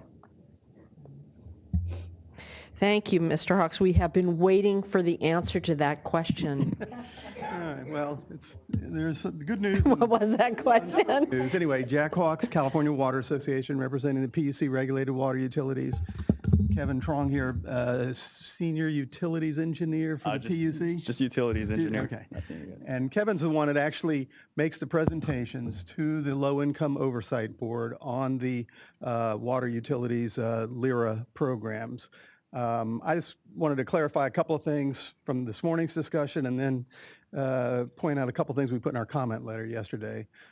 First, there's two things going on here. What Paul was talking about Townsley this morning and what the UCLA report was about were participation rates. So percentage of residential customers actually enrolled in a low-income rate assistance program as a percentage of the total residential customers. What board member Doduk was asking about were penetration rates, and that's the percentage of participating customers as a percent of eligible, as a percent of the eligible universe. As you saw this morning, the energy utilities, between their CARE program and their energy savings assistance program, it's about a $2 billion program. So every low-income oversight board meeting, they make a presentation and update their penetration rates. They actually hire a consulting firm to do this, and it's not inexpensive, and it's actually pretty complicated. The energy utilities penetration rates are in the mid to high 80s, 70 to high 80% range. Ours, when we started our program 10 years ago, we were at about 15%, 16%. We have decided not to spend those dollars for our roughly $27 to $30 million now. What Max said this morning were 2014 or 2015 numbers, I guess. But we have done this information customer sharing program with the energy utilities. We have now reached a 20% participation rate for all of the regulated water utilities. My best estimate is that our penetration rate is now upwards of 50 to 60%. I was conservative in my comment letter and put 50%. The reason for the difference, we have a great many customers that are master metered, and that as a result, they're not part of the LIRA programs. The energy utilities mostly have individually metered or sub-metered.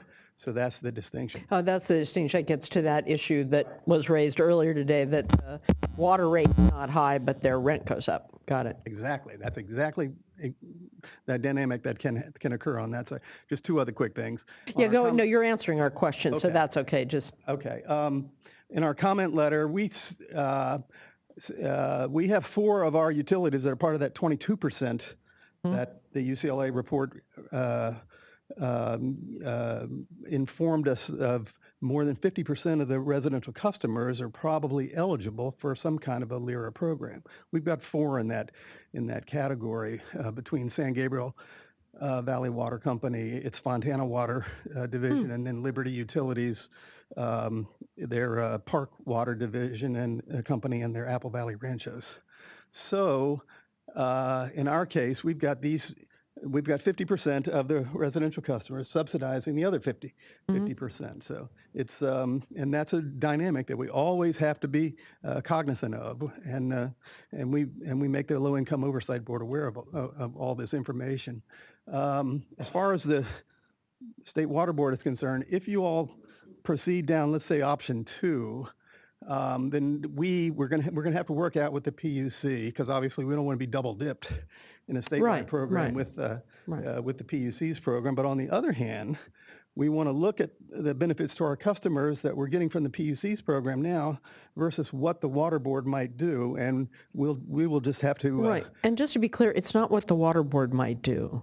We're doing a report back to the legislature, and the legislature will decide what they're going to do. Okay. And they may direct us to do something. Okay. Or they may not. Well, we'll coordinate all of that. Just some of our companies may want to go with a statewide program. Some may want to stay with the PUC's program. We'll just have to wait and see. Okay. Thank you. And augment anything I've just said. Mr. Trong, yeah, right.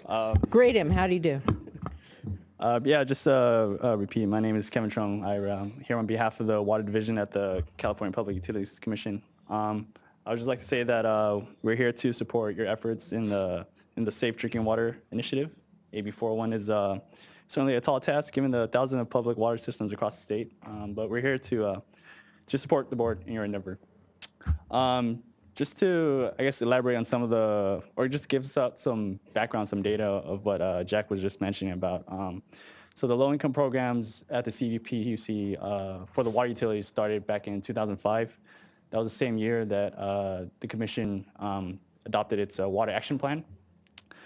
And then in 2012, that's when the data exchange began with the energy utilities and the water utilities. Before the data exchange, there were about 125,000 customers enrolled in the low-income program for water utilities. That was about 10% participation rate. And after the data exchange, it doubled and went to 250,000, which is currently right now at 20%. Participation rate. Participation rate, yeah, which is different from penetration rate that Jack was saying.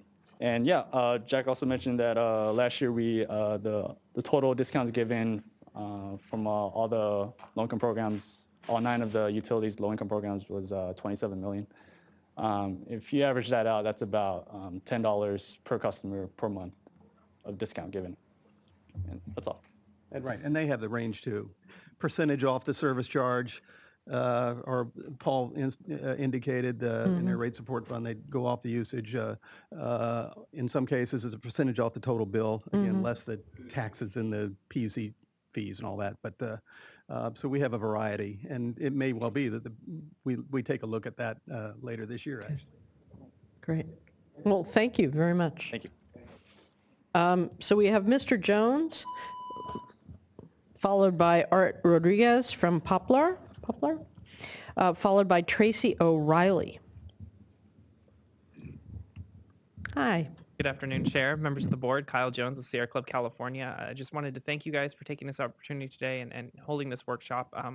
The club has been a strong supporter of trying to find a way to fulfill the human right to water, and we think this is a really important task going forward.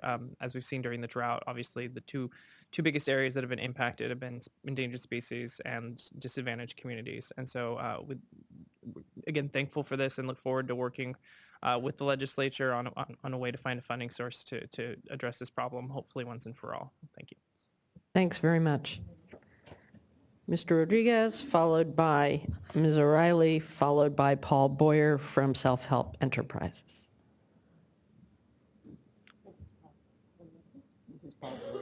Ms. Paul, do we have Mr. Rodriguez?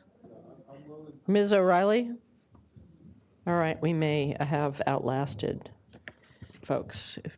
So let me just say, Mr. Boyer, followed by Martha Davis, followed by Hector Gutierrez from California Food Policy Advocates.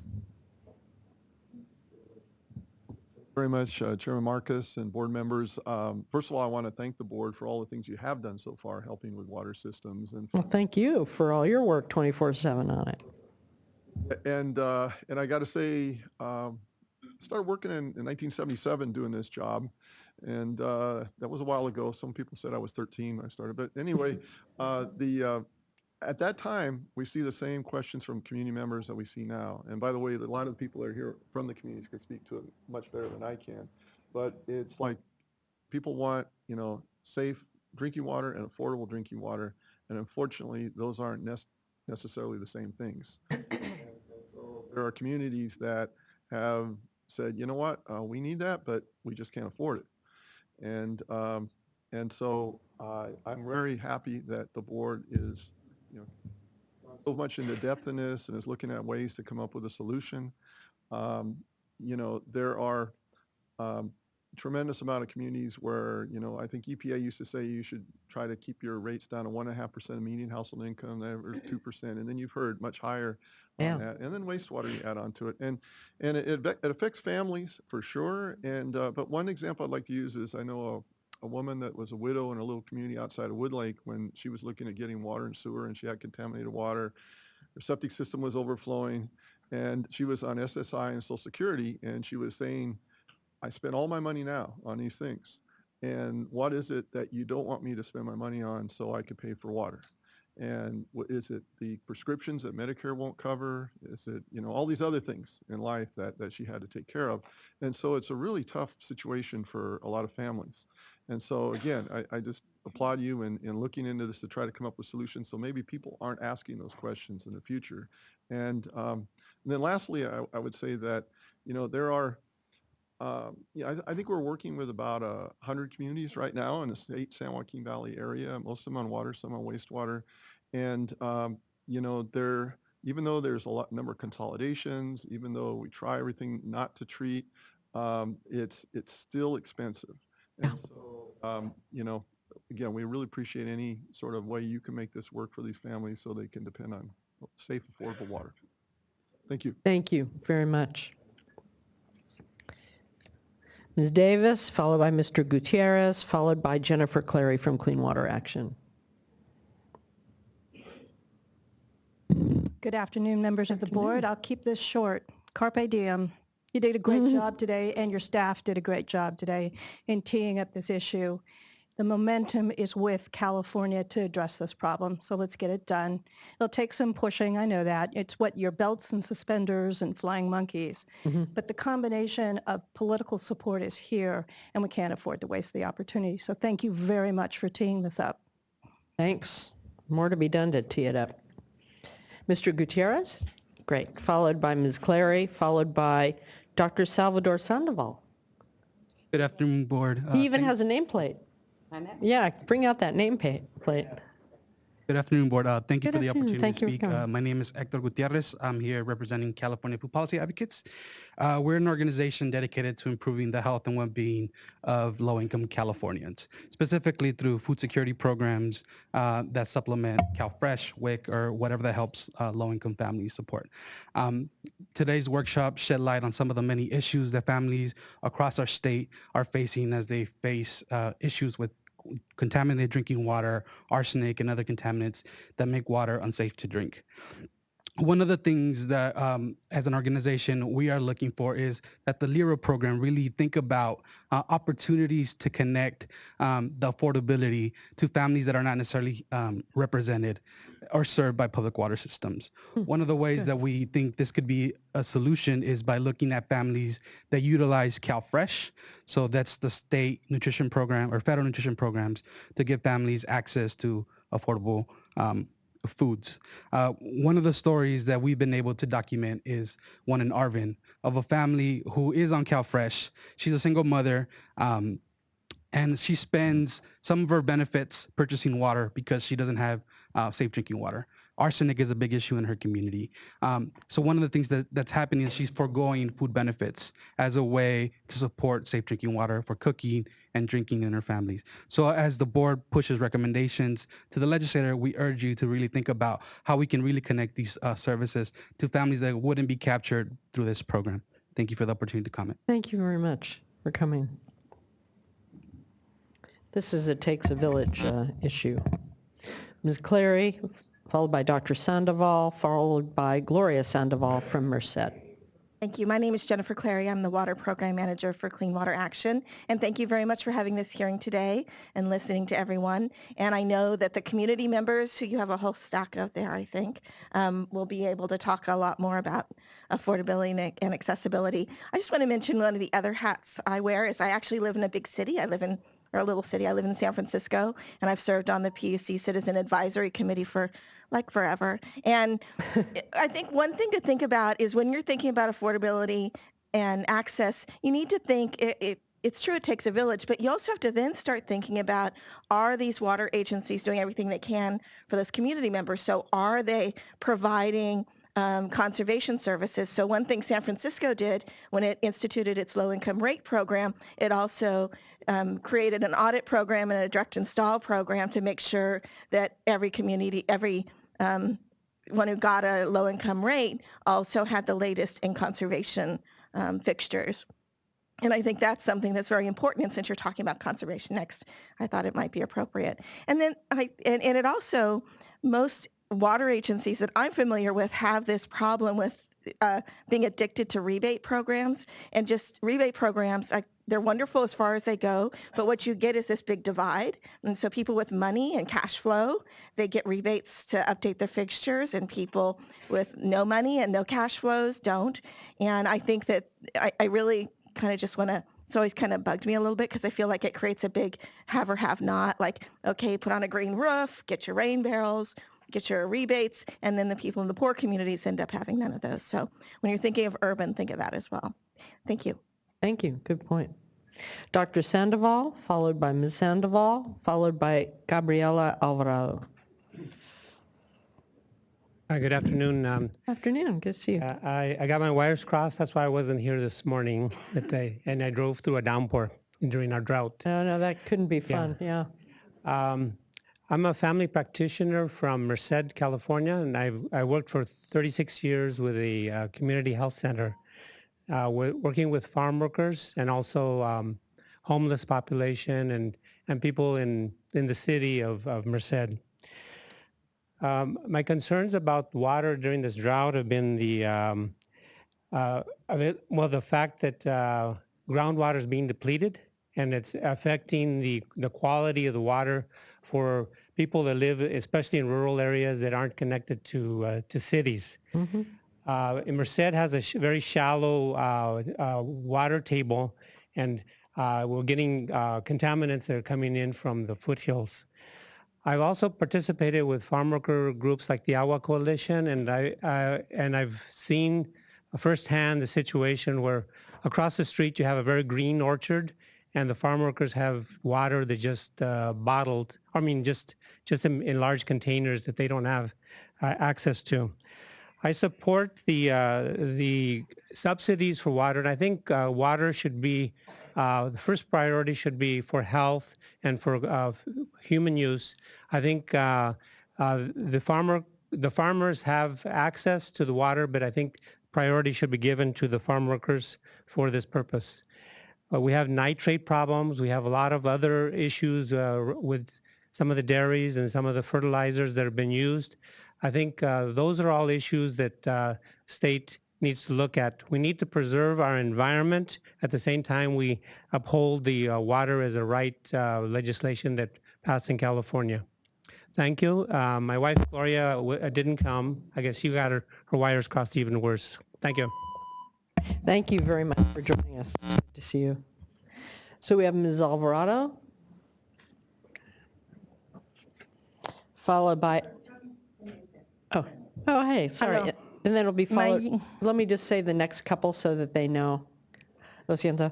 Araceli Contreras, and then Sandra Garcia. Hello, Hello. I want to explain a little bit, like I don't can, he can interpret to me. Absolutely. We'll give you a little, we'll give extra time so you can. Okay. I'm here. My name is Josefina Gabriela Alvarado, and I come from Porolvio. And my first point is I need to help for your power, for everybody, they need more help for the clean water, for the health, the kids principal, you know? Por los niños principalmente. Especially for the children need help. Porque yo... Okay. Yeah, he knows too. Okay. And I have big problem last 3 years ago because I drink water and I have big problems in my health because I had vomit and diarrhea and too much, and I stay in the hospital for 3 days because they told me for the water, this in Poplar, they had the contamination for the pesticides and something. Y queríamos ver And we wanted to see cuál había sido el problema porque se contaminó el agua. what was the problem with the contaminated water. Y el miedo que tengo ahora, que lo que yo sentí, lo que yo pasé, que gracias a Dios estoy bien, no quiero que pase con los niños.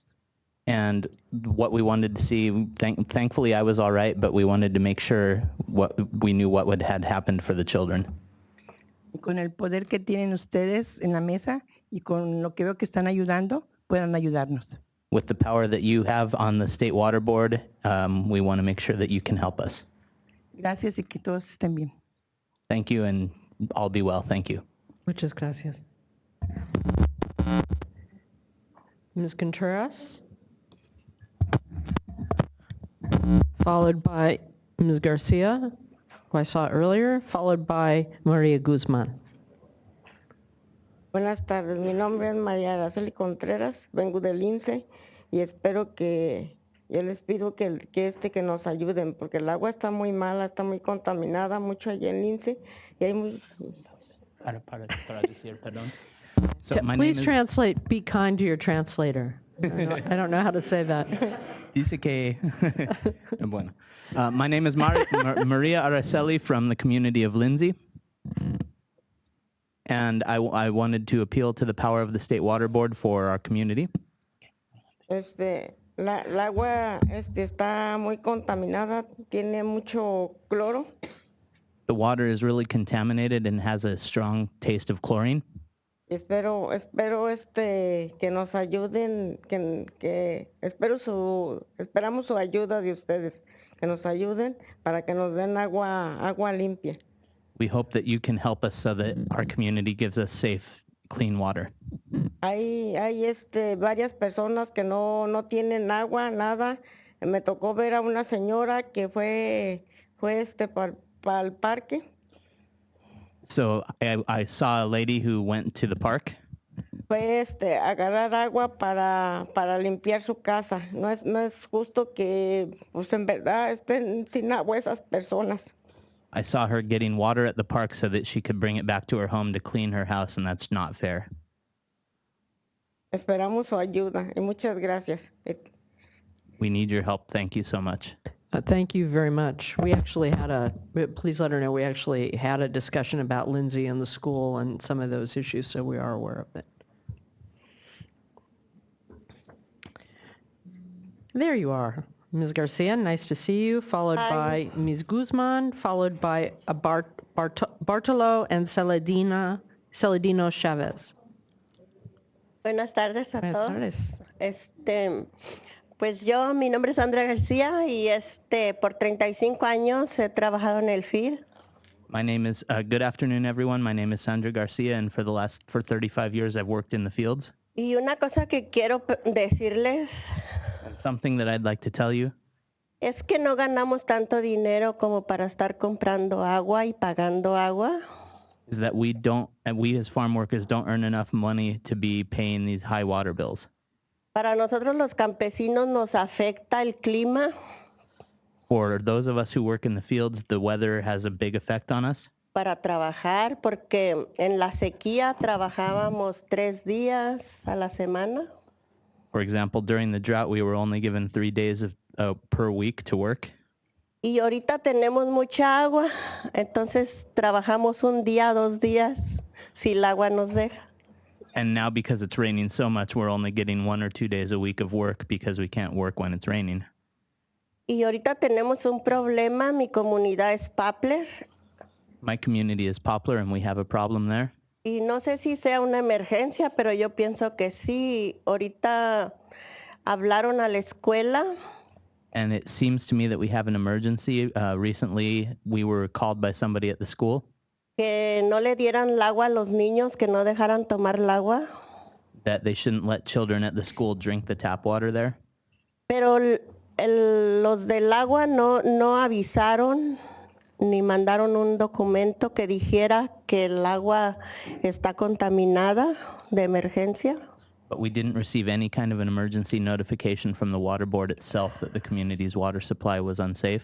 Eso yo supe por como un chisme que se dice de allí, del agua. Basically, I just heard it through the grapevine. Y si no me doy cuenta yo, entonces la escuela también no sabe. So if people like me don't know, then it's entirely possible that the school might not know if the water is safe. Y si fui a hacer una plática a la escuela y fue como estuvimos enseñando a las maestras que no deben de darle el agua a los niños. We gave a talk at the school and we were telling the teachers that they should really not let the children drink the tap water there at the school. Y la escuela compró poquitas botellas de agua. And the school bought some bottled water. Pero tenemos 3 escuelas. But we have 3 schools. Y las 3 escuelas para que compren también agua para cada alumno, una botella al día. Yo pienso que no es mucho la agua que les van a dar al día porque es demasiados niños. And we don't think the school has enough money to buy sufficient water for the children. If they buy just 1 bottle a day for each student, that's not enough water. Ahorita hay varios niños enfermos por la misma agua que está, porque tienen que tomar agua de la llave. And recently there's been several sick children in the community. We think entirely possible because they were drinking the tap water. Y ahorita con la nueva administración nos quiere quitar la médica, como todos saben. And as we know, the new administration wants to take away our medical care. Entonces vamos a tener otro problema, no tenemos para comprar agua. So we'll have a new problem. We don't have money to pay for water. Y no vamos a poder tener para llevar a los niños al doctor. And we won't have money to take our children to the doctor either. Vamos a tener que dejar también de comer porque no vamos a dejar que nuestros niños se nos mueran sin llevarlos al médico. So maybe we'll have to stop buying food so that we can take sick children to the doctor. So este problema lo necesitamos resolver, pero rápido porque es emergencia. So we need to resolve this problem quickly because it's an emergency. Y yo sé que ustedes han hecho todo lo posible y nos han ayudado bastante y les damos las gracias porque han puesto mucho interés en nuestros problemas de nuestras comunidades. Y gracias. And we know that you've been working hard to help communities like ours with these kinds of problems, and we want to thank you for all your help. Thank you very much. We need to follow up. I'm looking for somebody. Can someone take notes? I think folks from Drinking Water probably, there, Gita, yeah, I'd actually like to know follow-up on Poplar from the Drinking Water folks, and we do have that variety of the programs we've been trying to do for schools, including the new one, but also the funding sources, like that one we talked about where the Lindsay School District didn't want the money for water. So if we can pull that all together and meet with Community Water Center and Ms. Garcia and others, just to make sure that we know that the tools we have are being employed, that would be great. Thanks. I mean, that's true of anything we hear today, but that one's, I want specific follow-up on. All right, thank you. Ms. Guzman, followed by Mr. and Mrs., I think, I'm not sure, I don't know, Chavez, followed by Tomas Garcia from Porterville. Which Guzman was it? I'm sorry. Maria. I Probably don't had to think leave. she made it. Okay, then the Chavezes, great, thank you very much, followed by Mr. Garcia, followed by Cristobal Chavez. Buenas tardes. Buenas tardes. Mi nombre es Bartolo Chávez. Estoy representando a Ciudad Aven junto con mi esposa.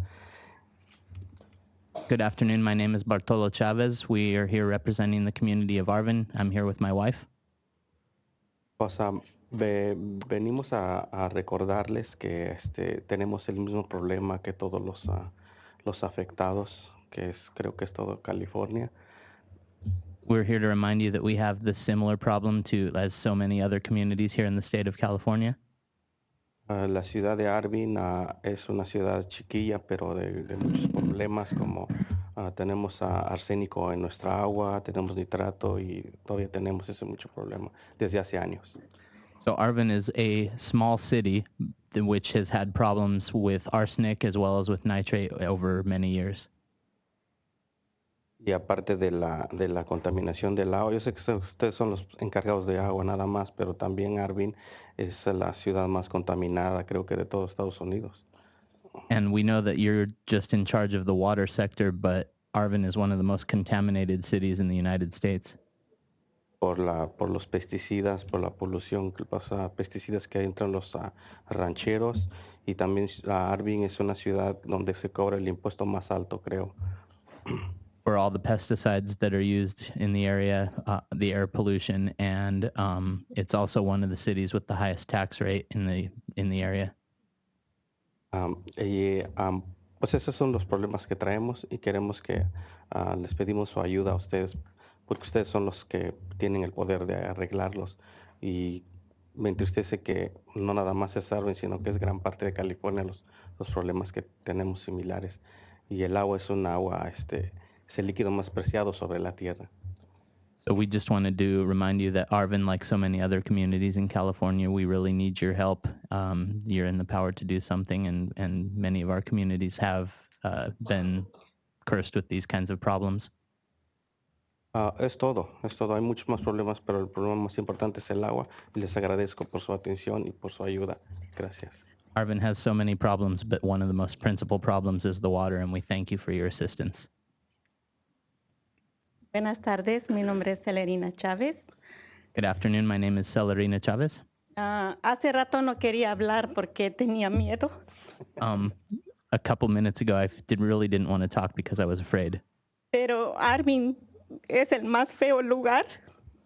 But Arvin is the ugliest place. No hay agua buena. The water is not drinkable. There's no good water.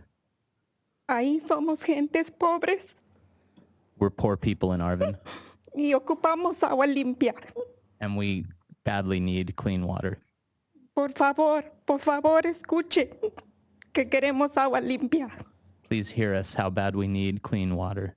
Acuérdense que somos pobres y no podemos pagar mucho dinero por agua. Remember that we're poor people and we can't pay that much for clean water. Gracias. Thank you. Thank you for coming here. He just keeps the list. I'm going to need to know each of the places.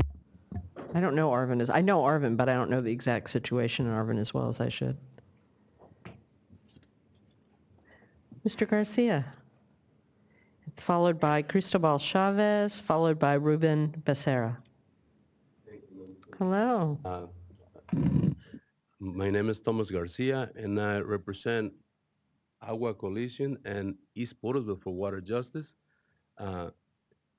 It's a pleasure to be here today and to thank you for over 2 years and 9 months in my house for not having water, good, clean, dependable water, that you hear today. And I'm a member of Agua because these people, she make me like, I don't know. It's the necessities in our communities. That's a lot. And I was impacted because in our community was no water. East Porterville, has been on the epicenter for many years. And then thank to your support, because for 2 years and 9 months without good water is very difficult. Other communities it's been 9, 10 years fighting for this. And I think we had to do something, but not tomorrow, today. I mean, I'm proud that I have water running for my family right now, but other families now, it has hurt myself, you know. It's very difficult for me. I'm sorry, but what she say, it kind of got to me. And then other people, it just, I can imagine because I went through what she is going through, having buckets of water shower myself and my family, and then now here it is. It's got to be done something, and it's got to be done right away. You know, I'm sorry, but I would thank you guys for support Esportville, and I hope this open the doors to other communities. And I'm engaged with Agua because I'm a member of I'm the 25th community, and now I understand why they're here, and I bring it to your attention. And then everybody has different situations, but this is a human right for our communities. We deserve better. I mean, we deserve clean waters in our communities because without water, there's no life. And then I like you guys to understand from my heart, do you guys have the power? And then all the colleagues in the state, you guys can make it happen, but it has to be changes today. Don't let it go for tomorrow. Thank you, because East Porterville now is going to be one of the doors for the rest of the communities, and I hope you guys understand these families, because it does hurt, because when she told the story, and it kind of got to me, you know, and I have family, and like everybody here in this room, I'm sorry, but thank you very much for helping East Porterville, and thank you to all these people here. And then I hope we can make a difference for tomorrow, you know. Gracias. Dios los bendiga. God bless you. Thank you. Thank you for your leadership in East Porterville and bringing everyone together. We need that everywhere, and we were able to get the tools from the legislature to be able to do more than we normally could do. And we're looking for more of those tools so we can do more of them.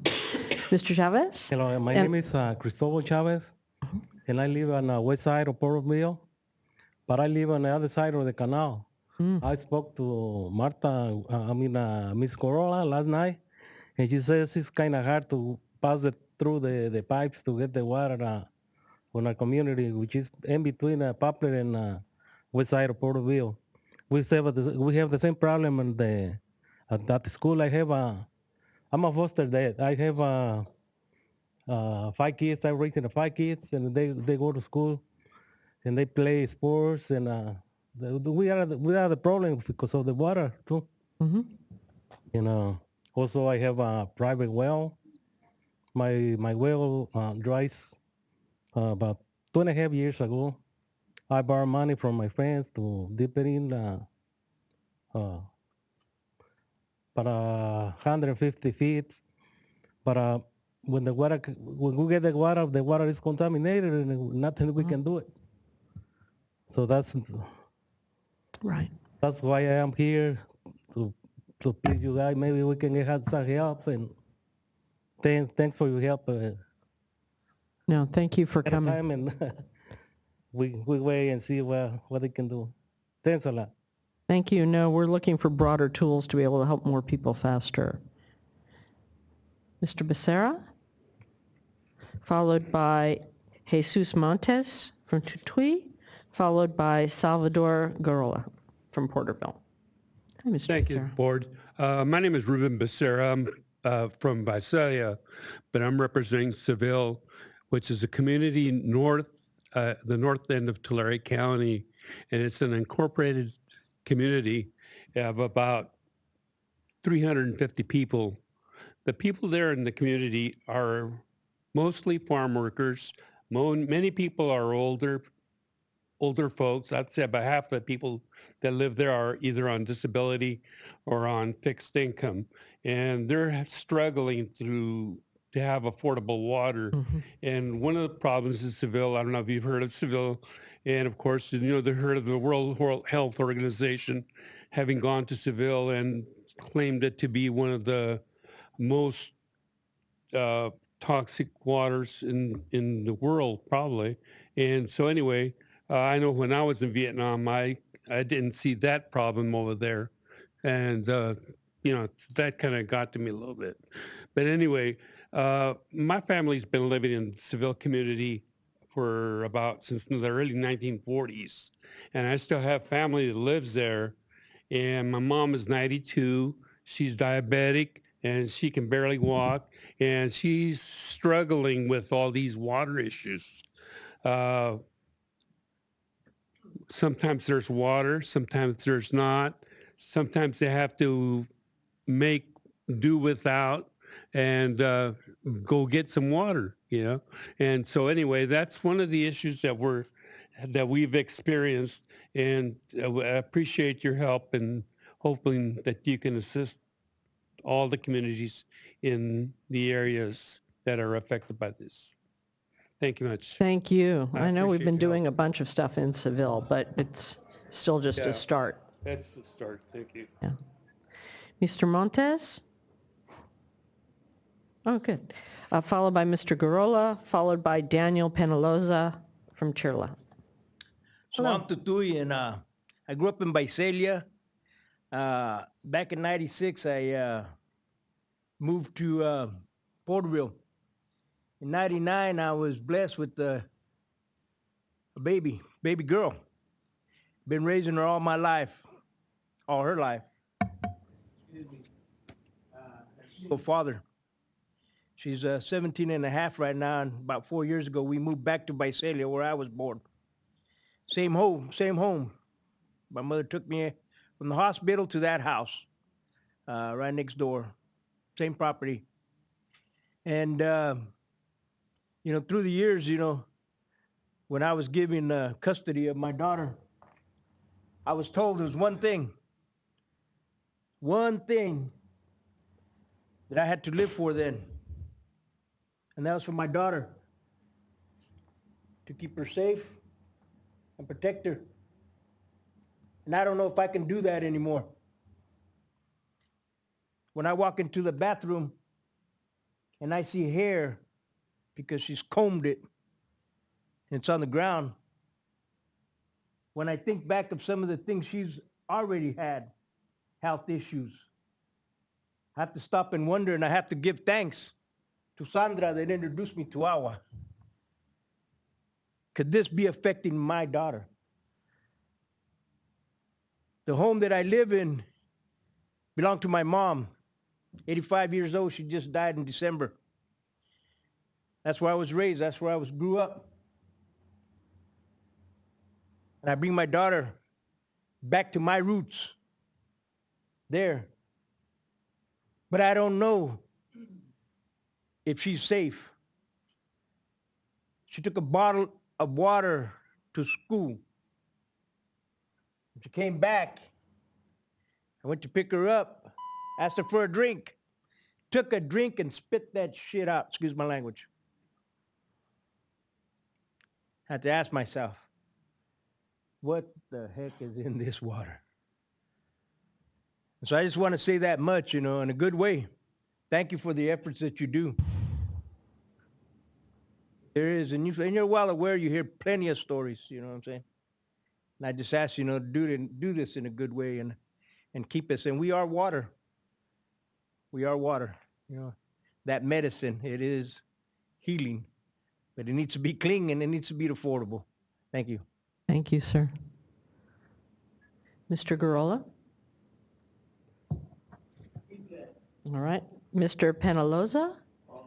Okay, I had to. It's part of the group. Donna Serna? Oh, it's part of that group. It's the same handwriting, so. Art Rodriguez, also? Oh, sorry. Erasto Turan? I know you are here. Followed by Christopher Sanchez, if still here, and Dennis Cuevas Romero from the American Heart Association. Mr. Taran, hello. Hi, nice to see you again, and thank you. I want to keep short, and I think the human right to water. I think last year you make a resolution, and I think you are going forward with implementing the law. That's great, but it's not enough. You hear the communities that they need your help, and we think we want to move this forward faster, and like they say today. And I know you have the tools, you have the power, but let's move forward these big necessities in our communities, and thank you.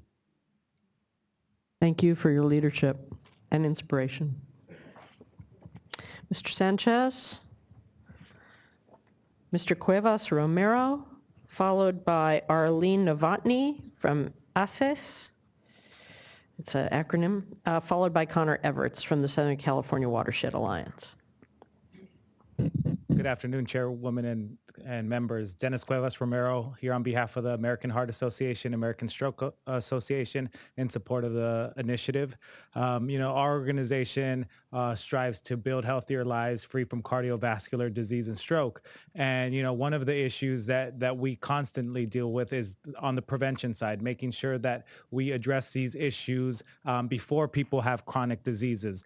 And clearly, the health implications have been, clearly articulated today. But some of the other adverse effects of not having safe and affordable drinking water is that, in a lot of these low-income communities, the unfortunate reality is that sometimes it's more affordable and even accessible to purchase a sugary beverage at a local corner store that is, 99 cents for a 2-liter, when that same maybe 20-liter bottle of water is $1.50, which, blows my mind and is should be a shock to many of us in California.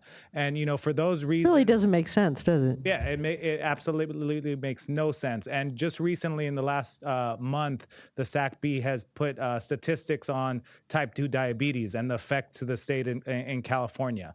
The report said that, in 1999, people under the age of 55, there was 24 people that passed away from type 2 diabetes. In 2015, that number, again, under the age of 55, has risen to 400 people per year.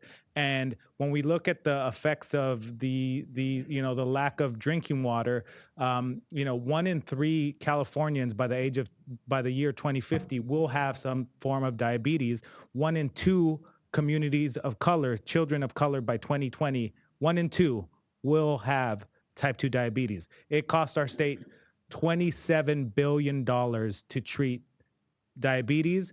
And one of the main issues is that we don't have safe and affordable drinking water. And this is going to be one of our policy priorities because we want to make sure that safe and affordable drinking water is accessible to everyone in the state. Thank you very much. That's fantastic. Thank you. Great. Ms. Novotny? I mean, not what you were saying that's bad is terrific. That you're making it a priority and joining the party is fantastic. Yes, and Lest I be misunderstood. linking health with good water quality. Yeah. Hi, my name is Arlene Novotny, and I'm from the Association of California Community and Energy Services. Oh, thank you. What we are is the LIHEAP, ESAP, weatherization providers. And I just wanted to throw our support in for this because, as you know, he pays for utility bills. It's electricity and gas, and we can't ever cover water. And I've been doing this since 1981, and it's been a real source of angst, for all of us because we always have to say, sorry, we can't cover your water. We could pay your electric, but we can't do that. And like in LA, it's all together. So it's DWP, water, we have to separate it out. And it's a problem. So if you can get this across the board in the state, it'd be great. I wanted to say ditto to the Heart Association because that's crazy, to have soda less than water. It's really crazy. So anything we can do, with our weatherization programs. We're also providing water reduction measures also, and we're working inside East Porterville with CSET, which is the provider there, to provide really ultra low flow toilets. So it's the 0.8 toilets and then HE washers and some other stuff. So if we can continue those kind of measures and those kind of programs, that'd be great, and lower the cost of water. Thank you. Great, thank you very much. Mr. Everts. I saw him earlier. He might have, oh, there you are. You're right in the middle, right in front of me. That's why I couldn't see you. Thank you. Thank you very much.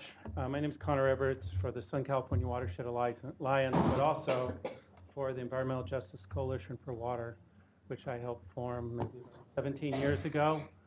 I feel like a failure today listening to these incredibly compelling stories because this isn't unknown information.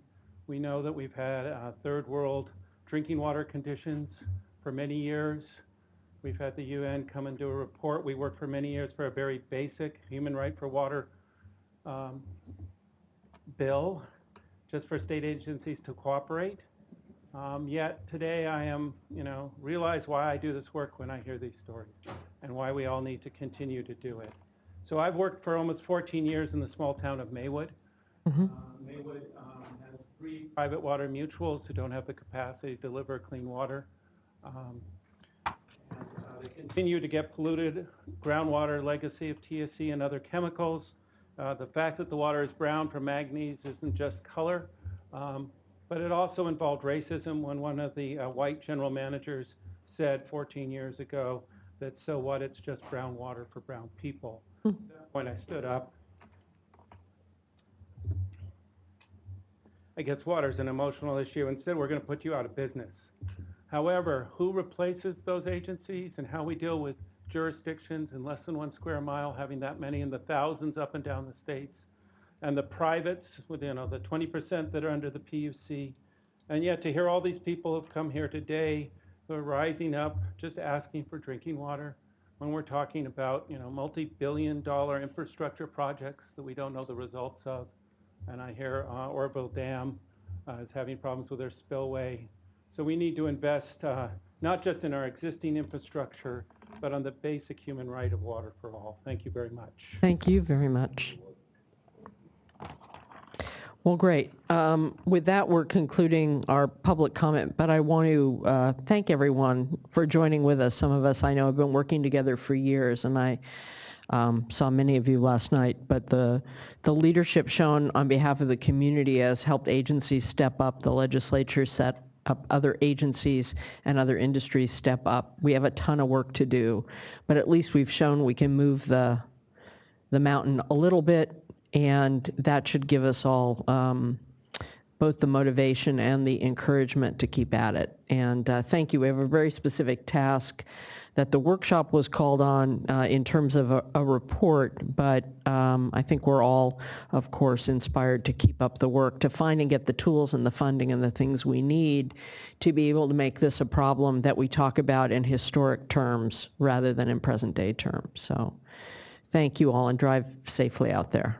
May you have clean water at your tap. Thank you. We'll now just take a 5-minute break as we move over to our next agenda item.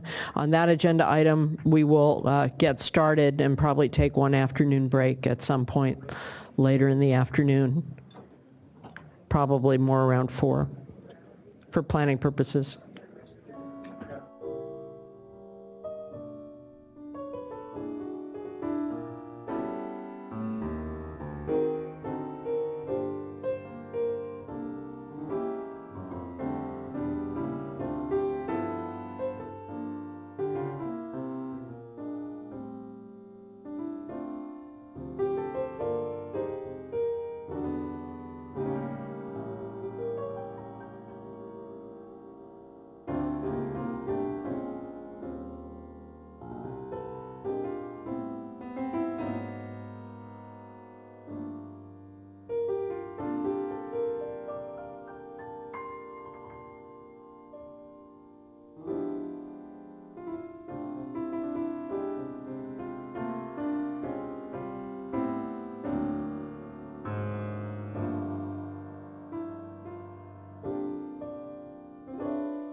Okay. We'll get started.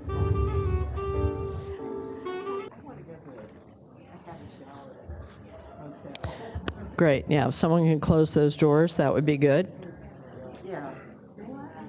Thank you, and thank you to those of you who came and listened to the previous item, and particularly so to those of you who've been helping work on that particular item. And thank you, Mr. Gomberg, for pulling that together. I know there was a lot of work, and there's a lot of work yet to come, and I heard both at the dais and or both at the, wherever that is, the microphones, and after people's willingness to really engage and help you come up with a really good report. I think we heard the complexity of that issue, but I certainly felt better today and motivated by the willingness to work on these things together that was exhibited by people across a pretty broad array. So I hope you feel okay about that, and just let us know what help you need on that. And the same is true to the drinking water folks who are probably still listening to the board meeting, and just we have a lot of work to do, and I hope there's a little wind under their sails from today and extra motivation to ask for what we need to get the job done. I think there is. Yeah, it was highly invigorating. Yeah, there were good hearts on display today. That was good. All right, well, now we're on to our next item, item number 9. And as you know, I will need to, there's a party happening out in the hallway, read my opening, what? I think they are feeling good. I know, that's good. All right. Thanks for joining us today for our consideration of a proposed resolution to amend and extend urban water conservation regulations. I have to acknowledge at the outset the obvious, which is it's somewhat odd timing as it is midway through the water year, but as many of you know, our regulations expire at the end of the month unless extended. So we find ourselves in a similar position to where we were last year when we adopted some revised regulations in the middle of the water year that made some changes in response to suggestions, but we waited till the end of the rainy season to make any bigger decisions, which we then did in May.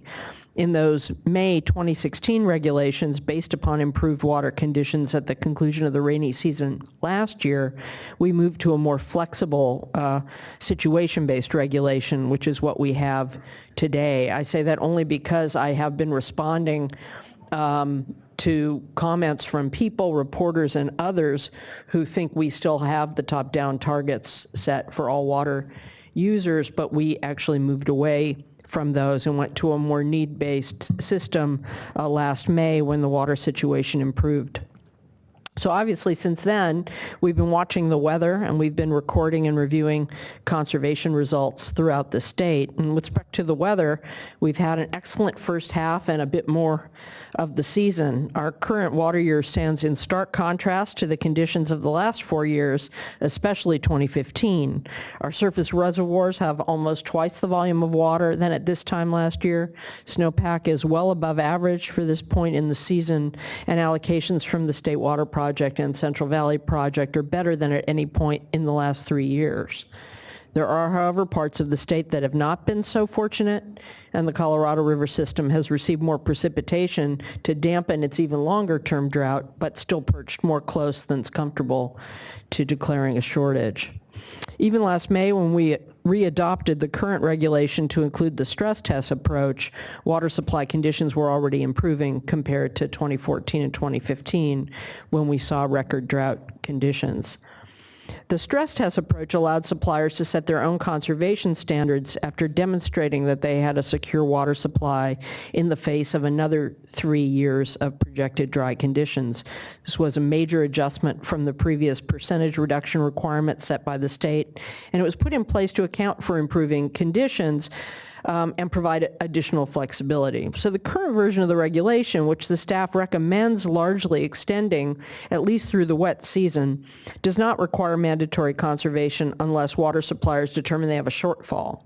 It does, however, require reporting of water use and conservation information and the continuation of prohibitions on certain wasteful water use practices like watering landscapes when it's raining, It also continues limitations on homeowners associations preventing residents from conserving if they want to, and importantly, it extends those limitations to municipalities.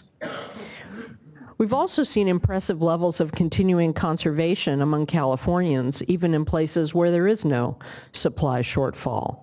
Overall, Californians have risen to the occasion and shown what they can do, and they've continued to do so, albeit at a reduced rate in the absence of state-mandated percentages. Polling by a variety of sources show that the public supports conservation now and for the long term, including an intention to keep conserving, which is encouraging and all to the good. They've also shown a much greater understanding of the water situation in California, and the sophistication of our public is greater than it's ever been about water supply. If we've learned anything, however, it's that we can't predict where we will stand at the end of the season. We're coming off the worst drought of the modern era, including one year with the lowest snowpack conditions in at least 500 years. Let's knock wood. This isn't wood, is it? Maybe underneath this particle board count? Let's knock wood that this isn't an aberrant year in a longer-term drought, and that we'll really get a break from the horror of the last 4 or 5 years for many Californians. Some reservoirs do remain low, most notably Cachuma, which is critically low. Folks in those areas are quite worried that the rest of the state will forget about them. And groundwater resources are still not back for many small communities and private well owners, which we talked about at great length this morning. In addition, we're in the middle of the water year. And while we certainly are well situated compared to past years, we've learned that things can change suddenly, which they have done in the past couple of years. Warm rains in the spring or high temperatures can quickly degrade snowpack, even though we have a pretty sturdy snowpack in many places. So all I'm saying is it's an interesting picture, it's a promising picture, and I guess my main point as we go into this discussion is that reasonable minds actually can and do differ and disagree on what we should do next, just as they have throughout the entire drought. There are different ways to look at every issue, and on this issue there are a variety of ways to look at it and a variety of views. We just have a choice to make today, and we appreciate folks' thoughtful engagement in helping us make that decision. Today, we'll first hear from staff on their proposal for extending the regulation, and we'll then hear from others on what we should consider in making today's and any future decisions. Please recall that we have already heard and considered comments made at the January workshop and in written comments submitted for that workshop and this meeting. So depending on the number of cards I have, I may well just go to 2 minutes. And as you saw, if you were here before, folks can make their point really quite eloquently in 2 minutes. Board staff has prepared a proposed resolution and regulatory language. The documents are available on the tables at the back of the room as well as on our website. If you intend to speak today, please fill out a blue speaker card and give it to the clerk. We will begin with comments from any elected officials, and I have at least one. And if you are not sure whether you wish to speak, fill out that card and mark it if necessary. And as I said, I may subject it to time limits just to figure out how to use people's time most broadly and allow them to be able to use public transit and other ways they might otherwise get home today. We're broadcasting this proceeding on the internet and recording both audio and video, so please be sure that you speak into the microphone during your presentation. Also, if you have noise-making devices, please set them on quiet, stun, or turn them off. And let me turn and see if there are any board members who'd like to speak at the outset before we proceed. Okay. All right. Are there any other elected officials or their representatives other than the one I have from Las Virgenes? Okay, great. Mr. Gomberg, take it to you for the staff presentation. Thank you, Chair Marcus. Good afternoon, board members. Max Gomberg with the Climate and Conservation Unit. To my left, Eric Ekdahl from the Office of Research Planning and Performance, the director, and to his left, Lily Weaver from the Office of Chief Counsel. So I'm going to do things a little bit out of order from the way this slide deck is working today. Just following on your introduction, Chair Marcus, I'm going to go straight to the chase here. We'll come back to this.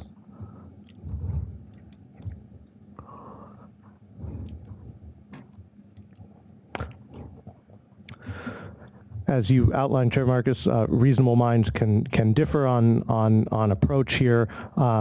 Staff is taking a essentially let's go with common sense and continue what we have in place and what has been in place since last May when the board did recognize that conditions had improved and we moved away from a mandatory approach to a stress test based approach while keeping the important data reporting and basic prohibitions on wasteful water uses in place.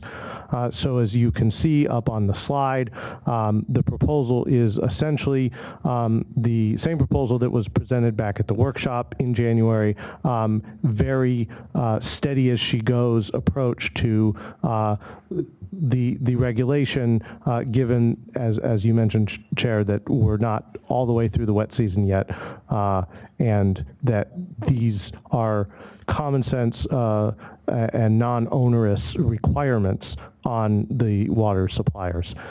Essentially, we're proposing to extend the regulation for another 270 days or until such time as the governor rescinds the drought declaration or this board decides that it wants to modify or rescind the regulation. We are giving the water suppliers the option of updating their stress test submittals. Recall that back after the board adopted the May revision to this regulation, 343 out of the 410 suppliers submitted a stress test and essentially passed that test, indicating that even back then, under those conditions, before this winter, they had enough supply to withstand another 3 years of drought and therefore no longer had a state-mandated conservation level. Despite that, as you mentioned, customers in those water districts, Californians have continued to conserve at a very high level, which we'll show in a minute. The only new addition to the proposal is that third bullet, which would prohibit local governments from basically penalizing people from doing the right thing, taking out landscape and replacing it with drought-tolerant landscape, or letting landscape go brown, although there shouldn't be any brown landscape just about anywhere for a while in the state. We're also proposing to eliminate the requirement that we've had in prior iterations of the smaller water suppliers to report to us once every 6 months on what they've done for conservation at this point.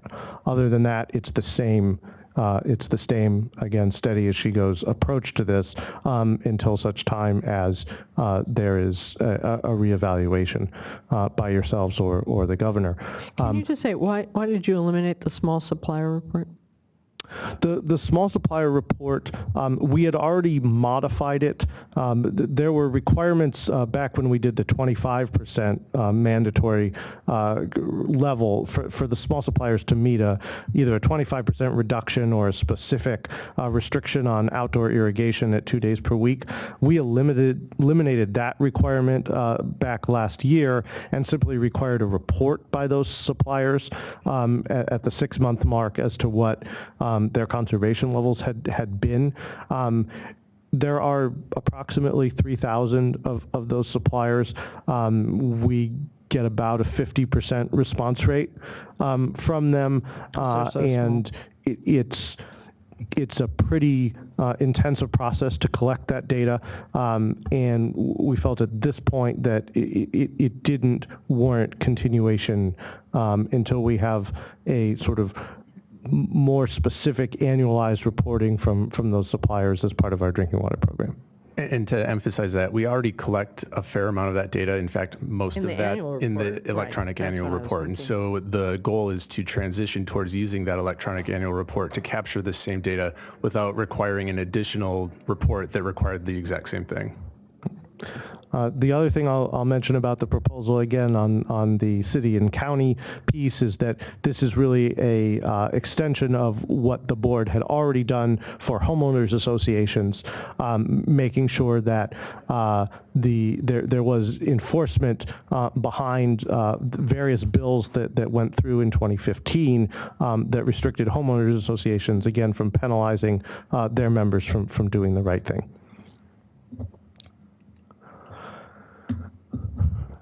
So Chair Marcus, you already covered a lot of this in your opening remarks, but just to underscore and emphasize, this is really a modest extension that doesn't create any unnecessary burdens on the water suppliers. What it does is allows us to continue collecting data that's still relevant for parts of the state that are experiencing shortage conditions, and to be able to continue assessing conservation levels.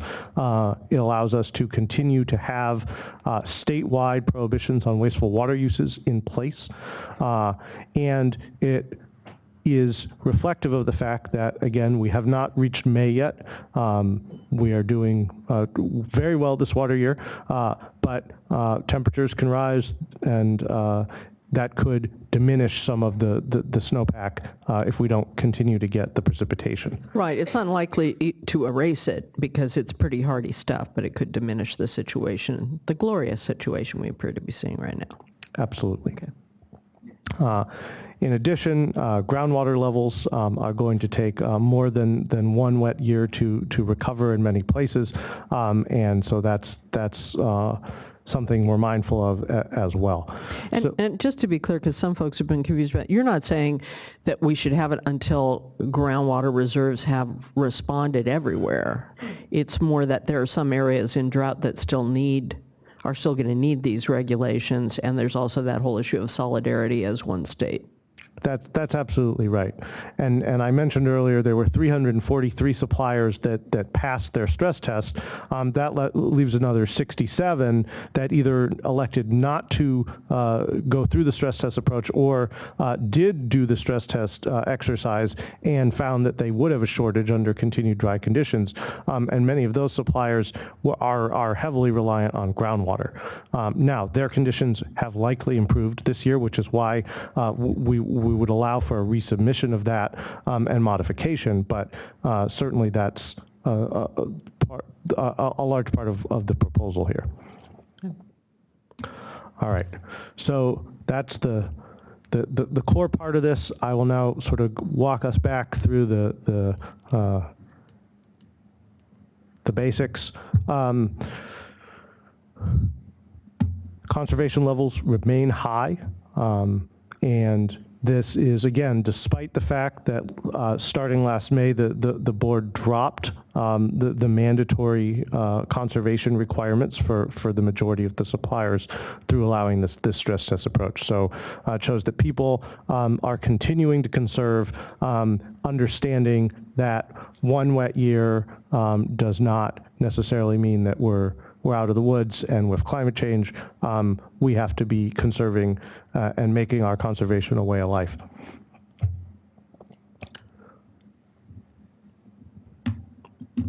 Here's the overall chart, month by month, since we began collecting data. Compared to 2013, which is our baseline year for this regulation. The orange bar at the top is the total cumulative percent savings statewide. So you can see we're at 22.5% savings over the course of now essentially a year and a half of reporting and regulation. It's a really impressive accomplishment. Yes, thank you, Max. Actually, this has, since the requirements became mandatory, June 15 on the x-axis. We began the regulation in 2014, and there's a whole nother year of data that was under the voluntary approach that tells a different story. That's correct. And the story that data told was that conservation was roughly in the 10% range during that voluntary period, despite the call being for 20%. The other notable piece of this is there on the right side, there is sort of an aqua set of percentages there. Those are the conservation percentages since the board went to this stress test approach and dropped the mandatory conservation levels for the majority of the water suppliers. And you can see that even after doing that, conservation levels have remained incredibly strong near the 20% level statewide.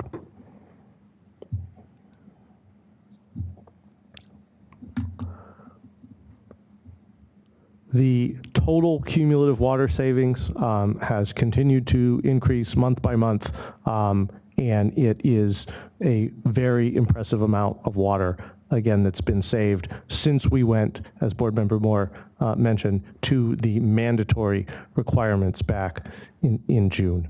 And this bucket is going to continue to increase in its size.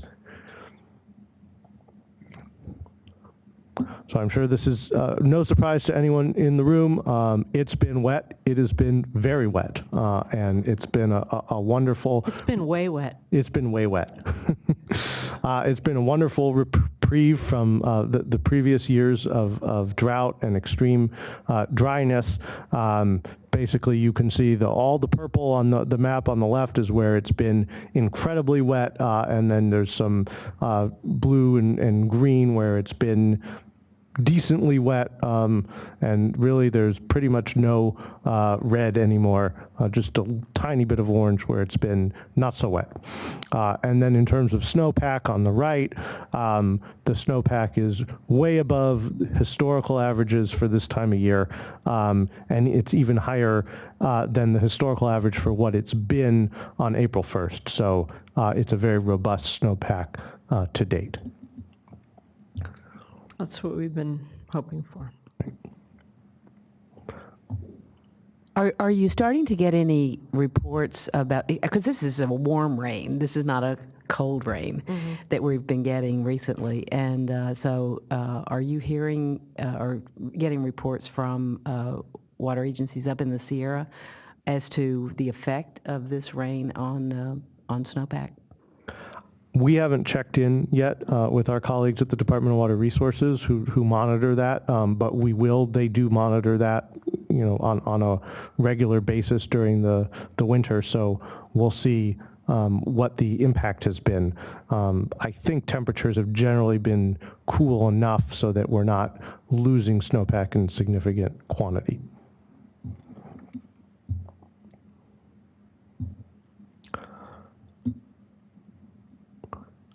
So today we're here talking about this emergency short-term regulation. As we mentioned at the workshop, we are also in transition to a set of long-term conservation standards and drought planning requirements set forth via executive order that the governor issued back in May, and the final report on that will be out soon and will lead to a set of regulatory, legislative, and other processes to implement all of that to really make conservation a California way of life, make sure that we are prepared for the droughts ahead, and using water as efficiently as possible.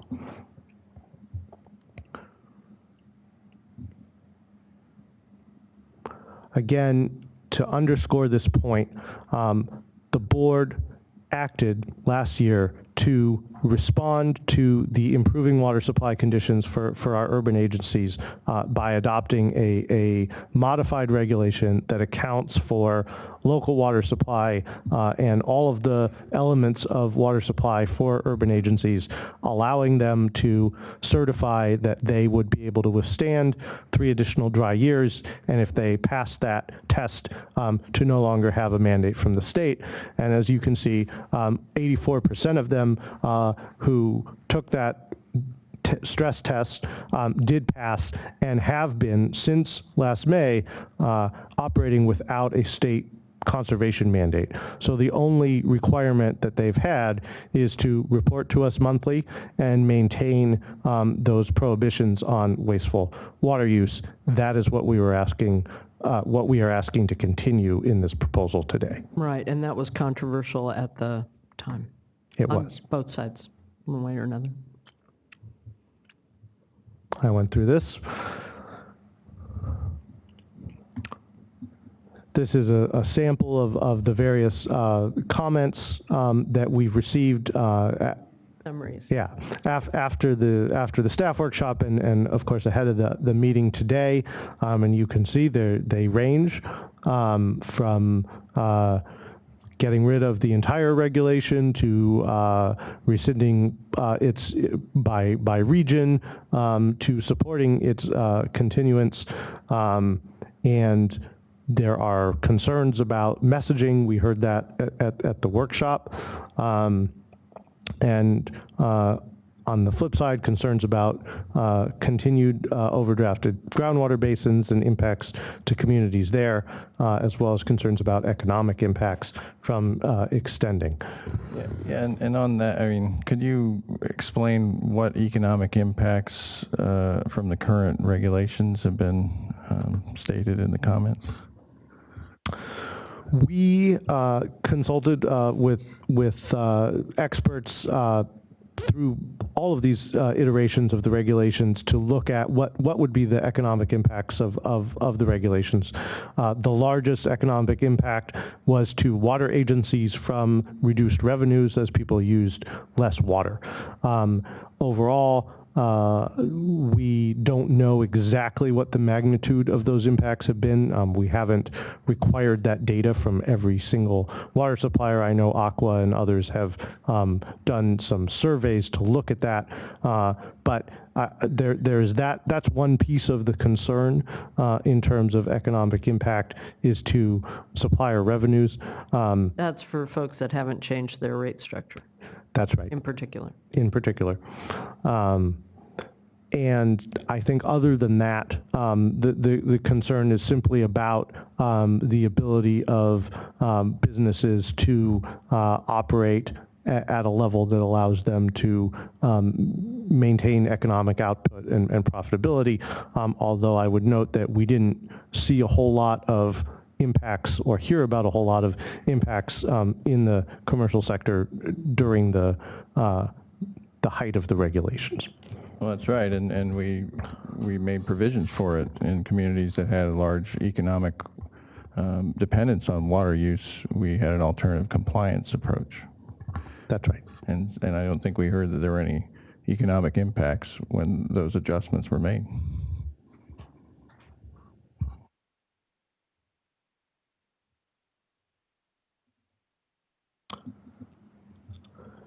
So to recap, what we are proposing is really a basic extension of the rules that have been in place. We don't think it's unreasonable to require continued monthly reporting so that we can track conservation levels, to require that these prohibitions against wasteful water use remain in effect. Indeed, these are items that have been, we've been directed to make permanent through the executive order, and we're working on that. And again, we are allowing for updates for those suppliers that want to reflect their changed conditions in their stress test to do so. And this is not going to require suppliers to maintain conservation requirements or restrictions in the face of abundant water supply. And I think that there is the ability for both the state and local water agencies to message this in an appropriate way so that people understand that there's a continued need for transparency and for efficient water use, despite the fact that water supply conditions have improved and it's wet out there.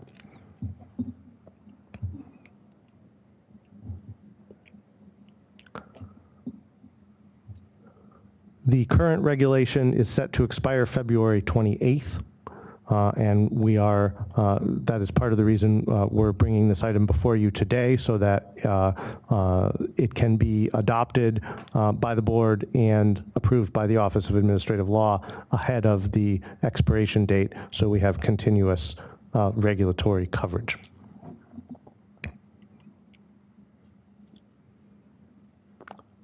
And again, for those suppliers that would wish to update their stress test information, our proposal would be that those be submitted post-adoption in mid-March. And that's all. That oops. Yeah. That information is on our website? Yes, it is. It is, okay. Because Jack Hawks is not in the room, and so we should make sure he knows this. I assume he does, but... He should, but we can make sure that he's aware. You provide some rationale for why extend the regulation, and certainly the conservation driver was the drought and the condition of scarcity. And so certainly one reason to conserve water is to conserve water to make a water supply stretch further. And that was what was discussed at length during this process, multi-year process. But aren't there other very compelling, important reasons to continue water conservation even when water supply is not scarce? Absolutely. So I've mentioned before, we are already experiencing climate change in California and the rest of the world, and the main impact of climate change to our hydrology is more extremes. Extremes on the wet end, as we've been experiencing this winter, and then extremes on the dry end, as we've experienced in the years prior. That would be preparation for that kind of change. But aren't there other compelling reasons, like what we've learned together? For instance, we looked at energy and how energy use comes down with water use coming down. And isn't there another reason? Is that we're managing demand for water supply in our state. And now that we've taken a look and learned so much in the last couple of years about leak detection, prevention, and correction, and all these dimensions of water conservation, aren't there these other reasons besides saving for a dry day? Absolutely, and I think what you're going to hear and what you did hear at the workshop is the water supplier community feels like those should be part of the permanent plan, and this is an emergency, and this is not the purpose of extending an emergency. And I think so what we're trying to do here today is say, yes, the dire nature of the emergency may be lifting, but the rationale for the basic elements of this regulation on a short-term basis still exists. And so we have learned a tremendous amount through the last few years of managing conservation through this drought in terms of impacts on energy, as you say, the ability of communities to respond, messages that work, and people pulling together, improving their drought plans for next time, and really all aspects of conservation, from basic indoor use to outdoor irrigation and everything in between. And so we absolutely need to continue that. And also, the time scale of evaluating data, comparing it, looking at management actions. Before this regulation, as far as the state level goes, this is more on an annual basis, if that. In terms of evaluating targets, performance, and this regulation does it on a monthly time scale. That kind of creates a different dynamic, doesn't it, in terms of feedback, management to data, comparing yourselves to your colleagues, your neighbors. Something different happened here in this regulatory framework than we've ever seen. I'm a firm believer that two of the key elements of good government are transparency and accountability. And I think we've seen both as part of this regulation. All right, thanks for the discussion. Other comments before we move to public comment? Yeah, I have a few things, but I'll wait. I want to listen to everyone. All right. A reminder that if you plan to speak, please put your card in. Nothing makes the people in the room more unhappy than a slug of cards in the last 15 minutes that all of a sudden extend their estimate of when they can go home. Just meeting etiquette. Our first speaker is Charles Caspary, a board director from the Las Virgenes Municipal Water District. Oh, the next two. What? Is it 2 or 3? I'd like to go with 2 because I think people can make their, this is an issue we've discussed time again and this is one of those ones that we've also talked with people on all sides of outside because we were allowed to, and I think focus is what we need now in making our choice. So I'll start with Director Caspary and then I'll read off the other speakers. Afternoon, good to see you. Board members. Our collective credibility with customers and the public is at risk here. We need to reserve emergency regulations for true emergencies. Our customers may not heed the call for conservation next time.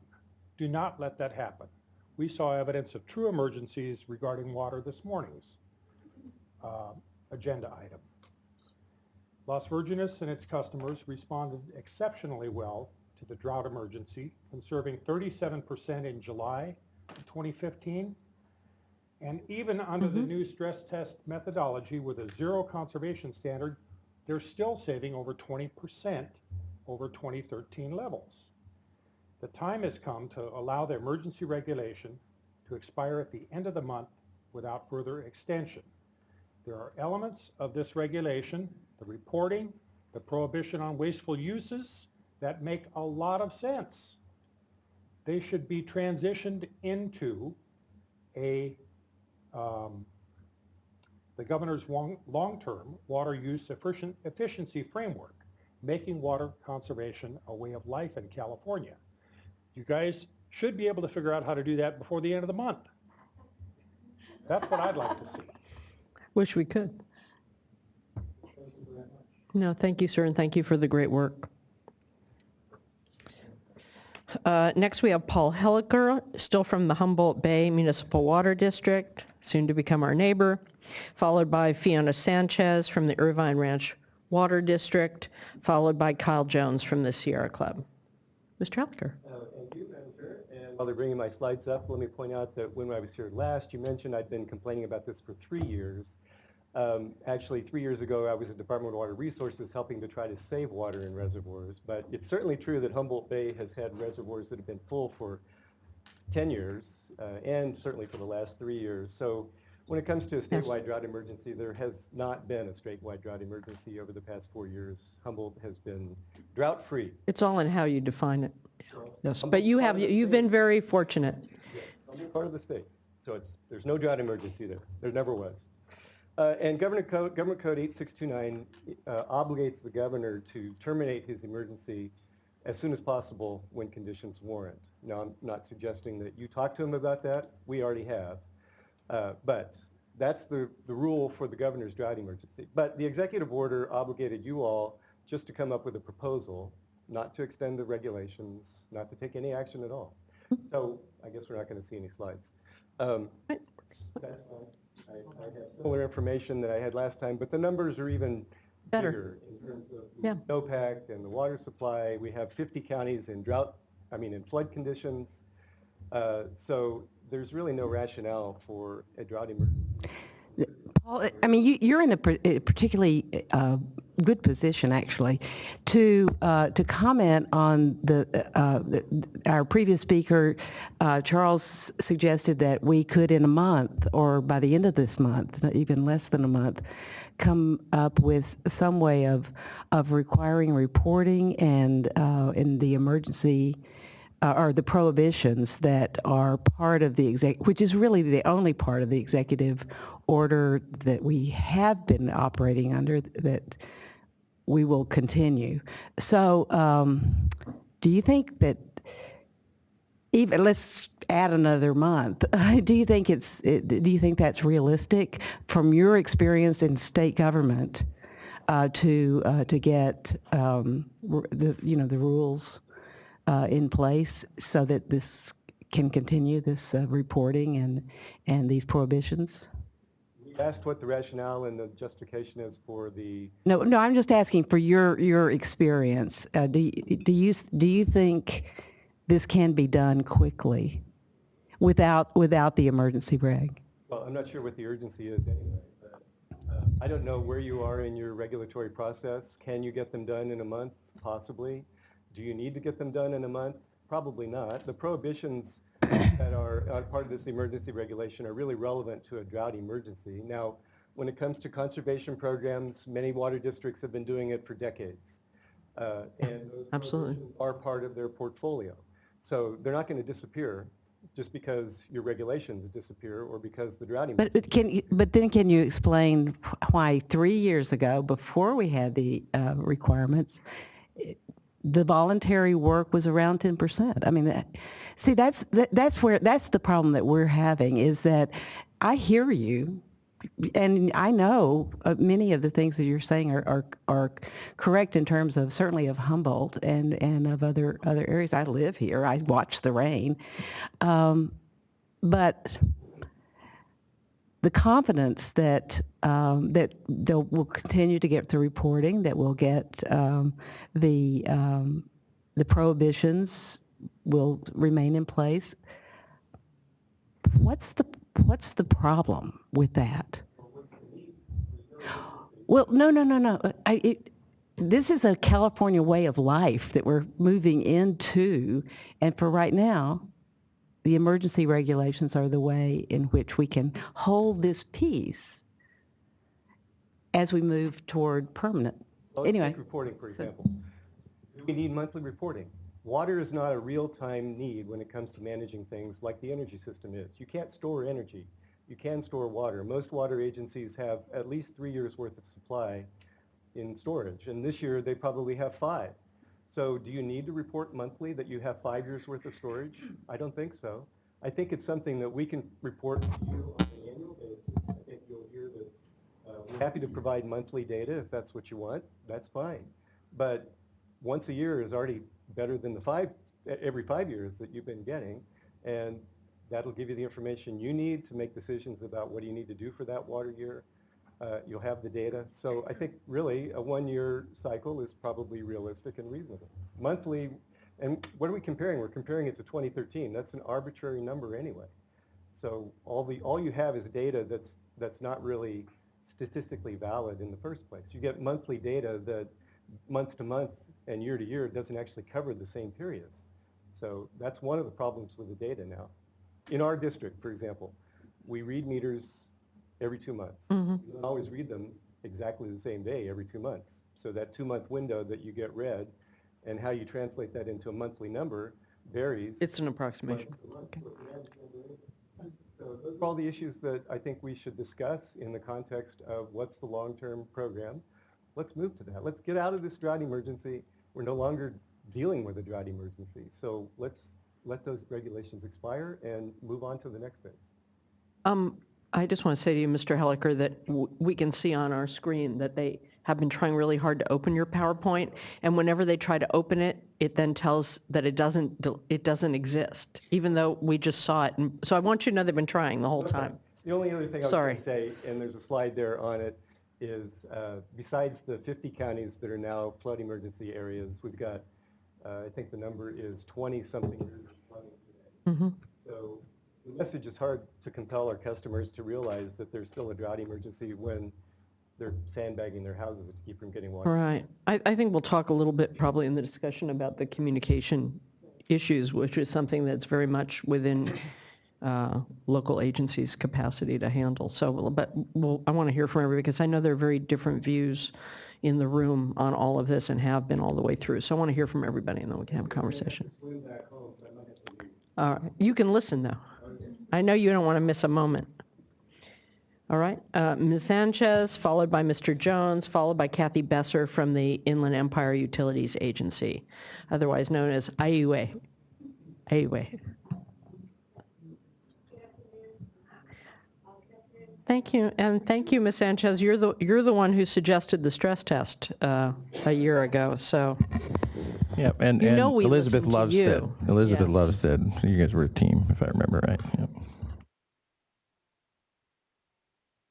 I don't think so. Big Paul's saying yes. He gave me the thumbs up. Might have to get closer to it. There's something happening because mine isn't picking up as much either. Closer. Okay. All right. Okay, there. All right. Well, thank you, Chair Marcus and board members, and thank you for the opportunity to be here again, providing comments to you. We have really appreciated the board's leadership as we've endured a drought over the last 6 years. We've certainly seen huge gains, and as you noted, as staff noted, the stress test did help a lot to reflect actual conditions. And as noted, even last year, only 67 suppliers in the state didn't have targets of 0. And conditions have substantially improved since then. So we're looking at the situation where we're not really in a statewide drought condition anymore. And extending the drought emergency is going to present a real credibility issue for us in communicating with our customers. Ultimately, it's the retail water agencies that have that responsibility. And on Monday, based on conditions, our board is going to consider rescinding our drought declaration. And so then we're in the conundrum, well, is there a statewide emergency? Why are we doing this? So it presents some real credibility challenges. Only if you message it that way, if you choose to. Well, we don't get to control the messaging on the statewide emergency. That tends to happen through the media. In Irvine, we're not really part of a national media market. We get LA or whatever. So we don't get a whole lot of that. And so we are subject to that. And so communicating to our customers where they're hearing different mixed messages is really challenging. But that doesn't mean that we are going to stop our efforts. Long-term efficiency, it's been a way of life at IRWD since 1992. That's nothing new for us or for our customers. And even though we've had a target of 0 since last year, our customers are still saving 15%. Bearing in mind our original mandatory target was 16%. So we have seen permanent changes even through since we have changed our target level. I think a lot of that has to do with the fact that these are permanent changes like turf replacement. We don't expect a sudden rebound or even back to the levels of the voluntary conservation because we and a lot of agencies have made those permanent changes. We are shifting toward that permanent way of life. We certainly support prohibitions on wasteful use, and we've had those prohibitions in place ourselves since 1992. That's nothing new for us. We also really recognize the value of data, good data, and robust analysis of that to support good policy. And we just would hope that those things could happen without being under the auspices of a statewide emergency. So I don't know if there are other vehicles like our annual report for DDW. As Paul said, we're happy to provide monthly data in that report and even retroactively. Should that be a way to do it. But we're very concerned over extending an emergency regulation and the term of it also being another 270 days when we already know today that even if we got not another drop of rainfall or snow, that we are not going to be facing shortages this summer. So we would like to work with you on figuring out a solution to the data and the long-term way of life. That's something that we have done. We would like to continue working with you and your staff, but we urge you to either allow the emergency to expire or at a minimum to reduce it from the proposed 270 days. Well, I have a question for you. You're really superstars in this area anyway, so I even though I do understand the challenge with messaging, and the last time we got together, I just suggested that for those that are concerned about messaging, that you work with our staff and we can figure out a way to message together. And I could see in an area where they're being required to do something as a result of them not meeting the stress test. But in your area, what are you required to do that you wouldn't otherwise be doing anyway? we are doing what we are required to do. What we're very concerned about is our customer credibility. We ourselves are even facing concerns over flooding with some of our storage reservoirs. So how are we, where we're sending our drought, we have flooding concerns. And then we're anticipating, depending on what action is taken, that the media will be reporting that there is still a statewide drought emergency. But is there something, is there something We're not that, declaring an emergency. Well, we're extending- just extending a extending rule. it. It's, in fact, there's been more media because water agencies that don't like it have called the media to say it's a big deal. No, we haven't called the media. Just saying. I'm just saying. I'm answering They the wouldn't question. listen to us anyway. well, I was just going to say, I mean, is there something about a provision that you have committed to within your stress test that is causing a conflict with respect to local flooding? Well, our flooding comes from our customers. We don't have enough storage capacity left in our reservoirs, same as what you're seeing over the state. And so we actually would like our customers hopefully to use more water so that we can avoid that. That's interesting. Yeah, that's interesting. But there's something that stops you from telling them that, although that makes me hyperventilate. But yeah, Don't worry, we are not abandoning our long-term efficiency. You know that we're very committed to that. You're not irrigating right now, are you? Yeah. all right. Thanks very much. Mr. Jones, followed by Ms. Besser, followed by Brian Polson from El Dorado Irrigation District. Oh, Kyle, not here. Ms. Besser, followed by Mr. Polson, followed by Joe Berg from the Municipal Water District of Orange County. Hi. Hi. Good afternoon, Chair Marcus and members of the board. Thank you very much for allowing us to be here to comment on the ongoing regulations. My name is Kathy Besser. I'm the manager of external affairs for IUA. Say it all together. I don't know why that is, that it just is like a word. It is. Sometimes our general manager refers to it as the VAL agency. So sometimes that works too. As your report outlines and as your staff has addressed, water resources management in California is facing unprecedented challenges from both climate change and growing populations. Especially with places in Southern California still in drought, we believe it makes sense to be prudent and keep the executive order in place. With the revisions made to the executive order, with agencies verifying that they have adequate supply, which thankfully we are one of those agencies, we've been able to do that as well. And I believe we're actually unique in some ways. In the last 3 years, we have added water to our basin in the amount of about 150,000 acre feet. So, but with that, and our message to our customers and our region is not to waste water. It's actually our tagline. So, you know, whether it's rainy or sunny, all Californians have the responsibility not to waste water. And so we believe that this is a good reason to keep this in place. We do, however, support staff's recommendation to come back in 3 months to review it to make sure that it continues to need to be in effect. One important thing for IUA is that an important pivot for us as we move forward from these regulations is to go from the percent reduction to aggregated efficiency targets so that it's more equitable, it's Right. fair, and it's not arbitrary. And so for us to go forward, that is an important point to be included. And how have you added water? You know, people have been saving, so you've had extra water. So do you have places for spreading grounds, or do you have injection wells, or what do you Recycled have? water. Pardon? It's recycled water. So Recycled. we are allowed to do direct potable reuse in our basin, and we've been able to do that quite successfully during the last 3 years. Thank you very much. Thank you for your comments. Should the board today go with staff's recommendation to approve these emergency regulations, how will you communicate our action to your ratepayers, your customers? We're a wholesaler, so we don't have any of the direct customers. But what we've done is when we did the conservation messaging starting a couple of years ago, rather than ask them to conserve, actually we were asking them to kick the water wasting habit. So that's what we've continued to do. We've continued to ask them to not hose down their driveways, not to water 48 hours after a rainfall. And I know you probably haven't enjoyed the rain as much, but we haven't received as much rain. So it's actually kind of an important message that we get out from time to time to remind people that they shouldn't do that.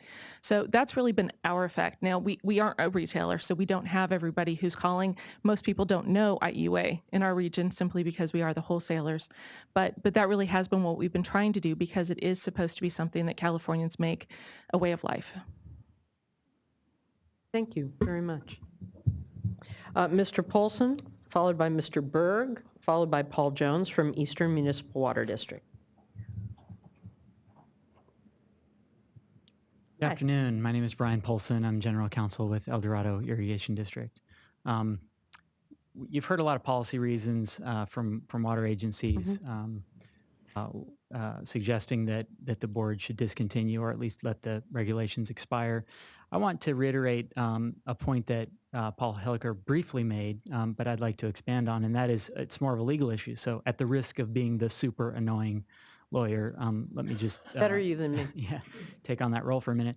The authority under which this regulation is being adopted is pursuant to the governor's executive order, which he adopted pursuant to the Emergency Services Act. That statute provides the governor with authority to declare an emergency under extremely limited and statutorily defined circumstances. I won't quote the language to you, but it uses terms as dire and extreme peril to safety of persons and property. There's no question that at the time those declarations were made, there was a state of emergency in this state. But the section that Mr. Helliker referred you to also imposes a mandatory duty to terminate the emergency at the soonest practical point at which the conditions warrant. I think your staff has, in their presentation to you, shown you that the conditions that exist today, not only do they warrant the termination of the emergency declaration, they require it. And so I would encourage you to think about whether or not this board has the authority to maintain emergency regulations that are adopted pursuant to an emergency declaration, which should end. I want to, I almost, I'll just end on this one point, and that is, I really came here today to ask you to terminate the drought emergency in hopes that by doing so, you would cause it to stop raining, because that's really what we need right now in our part of the state. Thank you. Mr. Berg, followed by Mr. Jones, followed by June Lopez from Molten Miguel Water District. Hello, Mr. Berg. Hi, Chair Marcus, members of the board. Joe Berg, Director of Water Use Efficiency for the Municipal Water District of Orange County. And I don't know about you, but the way things are shaping up, I'm going to look forward to a vacation this summer. Yeah, I said I wouldn't take one until something like this, but there are too many other things to do, unfortunately. So on Monday, the MODOC Board of Directors adopted a resolution 2042, which basically takes us out of a water supply condition 2 situation into a condition 1 situation. And that brings us basically into a voluntary situation, still calling for water conservation on our residents in Orange County who have continued to maintain conservation levels of 20%. This decision by the board was not taken lightly, but considering the vast improvement to the water supply conditions this year and the need to maintain credibility with our customers, our board did make that decision. With a normal year last year, we put water away in storage. This year is above normal. We're anticipating putting even more water in storage.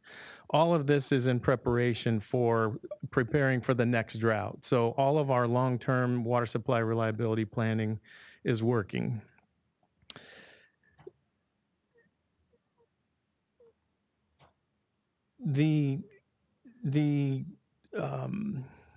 Our thoughts are that the emergency reg, the statewide emergency, no longer exists, and that the regulation should be allowed to exhaust. Should the board choose to extend the regulation, we do feel that extending it only to the April-May timeframe sends a very different message than extending it for a full 270 days. And I think that's a message that the customers in the state deserve to hear. So I would ask you to consider that. That also would give you time to institute whatever rulemaking processes are needed to put permanent reporting in place and to put the permanent waste provisions in place as well. So we would ask that you consider that. Great, thank you. Mr. Jones, followed by Ms. Lopez, followed by Frank Loge from UC Davis. Chair Marcus, Hi. members of the board, good afternoon. My name is Paul Jones, General Manager of Eastern Municipal Water District. We submitted a formal comment letter as well as a resolution from our board of directors. In short, we're requesting that the state board not renew the emergency conservation regulations at this time. Our agency and the 800,000 residents we serve achieved extraordinary levels of emergency conservation during the drought and have really made long-term commitments to water use efficiency and recycling. Our cumulative conservation levels compared to 2013 have remained at close to 20%, and we're seeing demand reductions of 40% relative to our historic high levels. These conservation levels have been sustained even after our stress test under the existing emergency regulations required a conservation standard of 0 in 2016. As you've heard, statewide, regional, and local supply conditions have, by any metric, improved to remarkable levels. Storage and supplies are approaching record levels, and with our local groundwater and recycled water resources, we can easily meet fill service demands for multiple dry year conditions. While portions of Southern California are still coming out of a drought and drought-related climate conditions, the fact is that supply and drier storage conditions have improved so dramatically that, in our view, the present circumstances do not rise to the level of an emergency. As a retail service provider, we are very careful about using the term emergency with our customers. And to maintain the trust and support among our customers and the public, we believe that it's critical not only for this body and the state, but for local agencies to acknowledge that we are not in a water supply emergency and to shift to the long-term conservation strategies such as those envisioned in the long-term framework developed under Executive Order B3716. We believe that maintaining this trust with the public is not only essential to ensure their responsiveness during actual future water supply emergencies, but to also maintain public support that we need for rate increases and investments to continue to make what we need to do in sustainable water supplies and long-term efficient use a reality. So I thank you for your consideration. Thank you very much, and all your creative work up till now. Ms. Lopez, followed by Mr. Loge, or Professor Loge, sorry, followed by Renee Hinchley from Laguna Beach Water District. Good afternoon. It's good to see you in 2017. Yeah. I'm here today to provide comment for Multi-Niguel Water District, which is the agency that I represent. But I'm also here at the request of 3 other agencies to go on record that they also support our position and comments. They just couldn't be here. And those agencies are Long Beach Water Department, City of Santa Ana, and City of Newport Beach. All 4 of us combined, we represent about 1 million, a little over 1 million people in the region. So I want to divide my comments into 2 parts. The first part is a little reflection for context, and the second part is some perspective on what we should do next going forward. So just as a little bit of a rewind, and you've covered this already, back in 2014 when this all started, there was a voluntary call to action. And we as Californians didn't meet that 20%. So then the emergency regulation kicked in. It wasn't comfortable, but it did have an impact. And as water community, we talked so much about recognizing local condition, unique circumstances, investments in supply project, present and future and past. And so after much discussion, May of last year, the state board did listen and did make modifications for the self-certification where we were allowed to determine what our needs were based on the supplies that we have. And we do have to do the monthly reporting. We also have to continue to prohibit those wasteful actions. So before the rain, most of us were hoping for status quo, that things would just continue as is. Whoa. There you are. Sorry. That sounds pretty cool. I know. Look at that. You're the voice of God. Stereo. We were hoping that it would just be status quo. Because as far as monthly reporting, we've gotten used to it. The prohibited actions, we agree with it. The self-certification, we asked for it. But then the rain came, and it's been raining for 2 months, a little over. Should I stop? No, go ahead. You Over were 2 months. interrupted. And then this whole idea of the emergency regulation and what it's called became the issue. And when we talk to our customers and when we talk to the members of the public, they understand. They understand that this historic drought took years in the making, 6+ years, and it's going to take more than 2 months of good rain to recover. Anything that takes 6 years to make takes an equal amount of time, a similar amount of time. And when we talk to our customers, they recognize that the last several years have been a wake-up call. They do realize that they are regarding water use efficiency in a completely different way. And this is what we hear. And I suspect in different communities that there's different feedback, so I couldn't speak for other communities, but at least that's what we hear from those that we serve in our community. And so they use an analogy. One of the customers who has a business, he said, I own a business, and if I had a horrible business for 6 years and 2 months I'm having great business, I am not going to think that everything is over. I'm not out of the woods yet. I'm going to be cautious. I'm going to be conservative. And that is really what we are suggesting, is that be cautious. As a speaker once said, be prudent. And let's come back May, June timeframe when the winter season is over. Let's see where we're at. And it's a nice timing for that because we are transitioning into long-term efficiency framework where efficiency is regarded as a way of life. And that's really the message, is that to continue to emphasize the importance of efficiency. It is a new relationship that we have with water. It is a new normal. So going forward, that is really where the message and the takeaway needs to be. We've done a lot. There's a lot more to do, and we've shown that we can do it. And particularly in Southern California, you do have half of our supply approximately coming from the Colorado River, and it's very stressed. And it's not because of the drought, but it's because of the operational demand. It's oversubscribed. And then we also have the groundwater situation. Two of the entities, City of Newport Beach and City of Santa Ana, they both pump from the Orange County groundwater basin, and they realize that the levels have gone down. So again, we don't disagree with anyone because, as you know, I always say everyone's right in water, but it is a perspective. And let's just wait and see next couple of months, see how we do, and let's come back and have a good discussion. Thank you. Thank you. Very thoughtful. That was helpful. Thank you. Very thoughtful. Professor Lode, followed by Ms. Hinchy, followed by Joel Metzger from Calaveras County Water District. Hi, good afternoon. Hi. I'm Frank Lodge. I'm a professor in the Department of Civil and Environmental Engineering at the University of California, Davis. I also have sat on, I have a number of different titles, but I also sat on the Urban Advisory Group, or the UAG, for the last several months, half a year, along with a whole bunch of people in this room. And I want to provide a perspective here that I haven't heard. I certainly understand what each of the water utilities is saying about the importance of discontinuing these permit regulations, but a little bit different perspective in that what I've seen with this drought that I haven't necessarily seen in previous droughts is a real change in focus at a statewide level around the conversation of what's appropriate water use, both indoor, outdoor, how much water do you use, how much do I use, where might I save more water? And I feel like collectively across the state, so independent of how progressive or how much progress any one water utility has made, the conversation really has changed.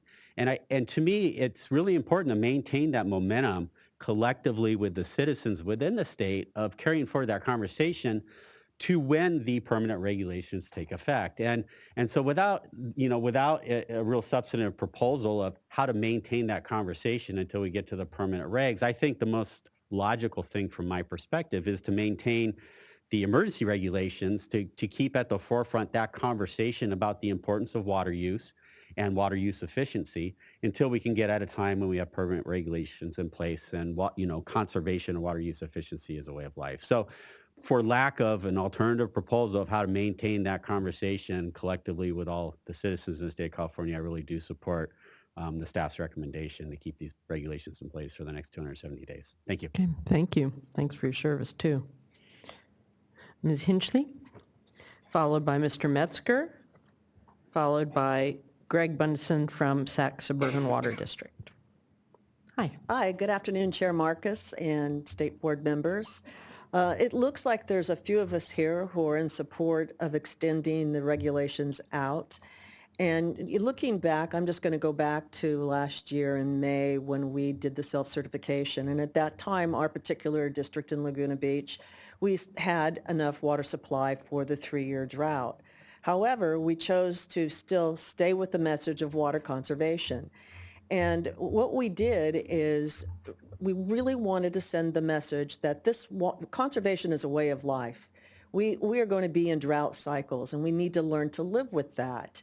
We came up with, we stayed with the 2-day-a-week watering, and we tried to do that in kind of a fun, humorous way, where we posted ads in the newspaper every week in the local papers, and then also 4 signs throughout the town, big signs, that had 2 flowers smiling, and they were holding 2 glasses of water saying, "We only drink twice a week." And so that really caught on. It got the attention of people, and we've had such a great response. We also did another program called the Irrigation Freeze, which was voluntary. And honestly, I didn't think that because it was voluntary and it was asking for people from December to February to turn off their irrigation and just water by hand. And so we figured, well, we're going to make these real big attractive signs for the front yard. And honestly, we only had 150 signs made, thinking no one's going to do this. Within the week, we had 150 signs that were gone. So we've Those had are just like meet your neighbors, water your lawn. Yeah. By hand. You know, I come out in the lobby and there would be all of these people. What are these people doing? Oh, they're here picking up their signs. Oh, great. So, you know, that we've had such a response. And the public's been awesome, I have to say. Yeah, you know, Really and you know, I also understand what everybody else is saying. We all want this to come to an end, but I think extending it, not only we've been strong with our messaging, I want to continue with that. And for our customers, when you talk about drought emergency and you talk about drought is an emergency. So I want to be careful how we message this so that they don't think, oh, well, we could just go back to our wasteful ways. And make a point in communicating, this gives us time to communicate that although we're lucky we've got this rain, this may be coming to an end, we're still not out of the darkness here. There's going to be drought. There's going to be more drought, and we have to learn and live with water conservation. And so that's why I really feel that we could use a few more months of extending this and give us some time to at least communicate with our customers, let them understand that, you know, okay, it's all over. It's not over. So thank you. Thank you very much, and thanks for your interest in that ongoing conversation. I think we all have to be more in a constant conversation with the public, customers, et cetera. Mr. Metzger, followed by Mr. Bunson, followed by Nicholas Schneider from Mojave Water Agency. Good afternoon, Chair Marcus. Joel Metzger with Calaveras County Water District. Thank you for the opportunity to come address you today. I know that we've heard this from many people, but we are in a flood emergency in our county right now. Roads are being washed out. Our reservoirs are in flood control operation, and our water supply is looking excellent this year and in years to come. I'm here to urge you to let the emergency regulations expire. And I won't go through all of the reasons that we've already hashed, but I want to go back to my background in journalism and messaging. I really appreciate that in the resolution that your staff wrote, they talked about messaging and working with stakeholders to be consistent in that messaging. And I wanted to take that discussion one step further from, well, the local agencies can just handle it, because I think that it's going to be tougher than just handling it. What are we actually going to say to our community when they ask, why is this being extended? I can't say that in our professional opinion that there is a reason to continue the drought emergency based on the water conditions in our area and in much of the state. And so I hope that if you do end up extending this, that I can work with your staff and really work on ways that we can be straightforward and transparent with the public and give them a reason that is legitimate and genuine. Mm-hmm. We still feel that these are not emergency conditions and this is the wrong tool for some very admirable goals. You're in a tough spot here. You want to be conservative. You don't want to get into a situation where you have to be reactive again. You want to be proactive on this, and you want to move into the long-term water use efficiency conservation goals. I would urge you to reserve the drought emergency for true emergencies, maintain your credibility. If you do need to bring it back, if we have some unexpected weather event that melts all the snow or whatever that might be that most of us can't foresee, the governor's order is still in place. You could still bring it back very easily. But I do think that to maintain credibility, to maintain our trust in you and the public's trust, it's time to end this drought emergency at this point. And we do urge you to do that. And so we hope that you'll make that decision today. Thank you. Mr. Bundesen, followed by Mr. Schneider, followed by Gary Arendt from Valley Center.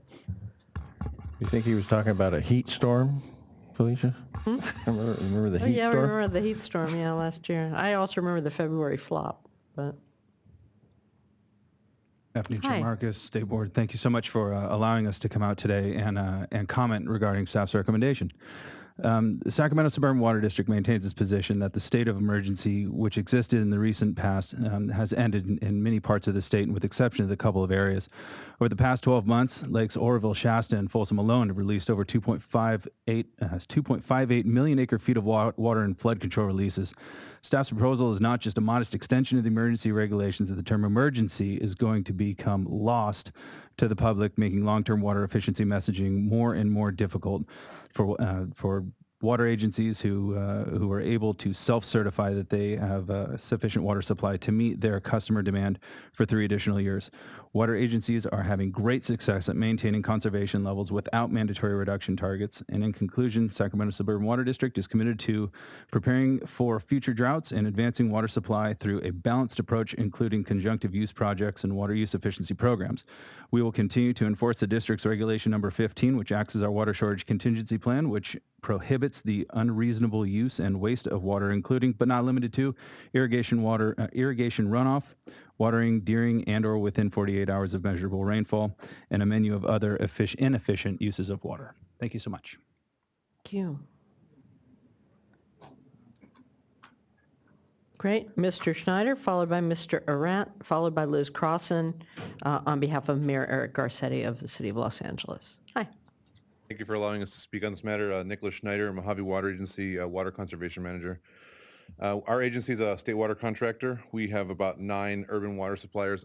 More than anything, I wanted to address a couple of comments from the board members and from some of the staff members about certain things that are happening in this drought. And I think while we had an emergency, I think we need to start looking at this more regionally. We live in a very unique region. We're definitely what we would consider a closed basin, and Max had mentioned something about groundwater, and I just kind of wanted to touch on that. We actually have areas in our area that are going artesian because of the amount of groundwater that has been put back into the area. So we have. It really does vary, doesn't it? I'm sorry? It really varies. Yeah. Well, no, and absolutely that. We have agricultural areas, and people can't grow alfalfa because the roots are becoming rotted. So we look at our conservation, and 2013 is the number you guys look at. Well, we look at a number in 2000 to 2008, because since that day, we've done about 40 to 50% conservation, and that was all done before 2013. Mm-hmm. So there's things that we ask you guys to look at that we see on our end that are different than what maybe you guys are looking at with some of your stats. We've actually collected data from all of our water providers for probably the last 10 years. We were one of the first regional water management plans that they had. So the integrated regional water management plans, we had one of the first ones in the state. And so we've been collecting data that you have been collecting monthly since 2004. And we use it locally, and you know, it doesn't need to be done every month. We do it every 6 months. We go out to our constituents. They give us our stuff every 6 months. We do what we need to do with it. We use it for our water master. We use it for our groundwater management. We use it for all our different plans, but You are the data people. We are, yeah. And you tell him I said so. Our general manager is definitely a data freak, I would have to say. So I just want a quick analogy. I was talking to my dad, who's a board member at a local water agency, and I was explaining to him how you have this emergency flooding and you have this emergency drought, and it's becoming like we have an alligator with 2 heads, and it's eating from both sides of its mouth, and there's no place for the waste. So we were just getting bigger and bigger and bigger, and we're backing ourselves into corners on both sides, and we need to be really careful with how we continue with this. So thank you, guys. No, thank you. We are a land of interesting extremes. Hi, Mr. Arendt, followed by Ms. Crossan, followed by Connor Everts from the Southern California Watershed Alliance. Thank you. How do you follow an alligator, 2-headed alligator? No, that was really good. I've never been one accused of being at a loss for words, but today I really struggled with what I was going to say to you all as you were considering the third extension of short-term drought regulations, the third 270-day extension. And of course, our position has been that the regulations should be allowed to expire because, in our view, there are no conditions which justify an extension or continuation of the emergency drought regulations. As we've expressed before, our concern is credibility with our customers. And messaging is difficult, but one of the messaging principles we've always used is to tell the truth to our customers and to be honest about what the situation is in our view and what we think the appropriate action is. So messaging will be difficult to explain why, given the hydrologic conditions we see, we still are in an emergency drought situation. I think also there's a credibility issue with us, and you, the water agency you regulate, and your board.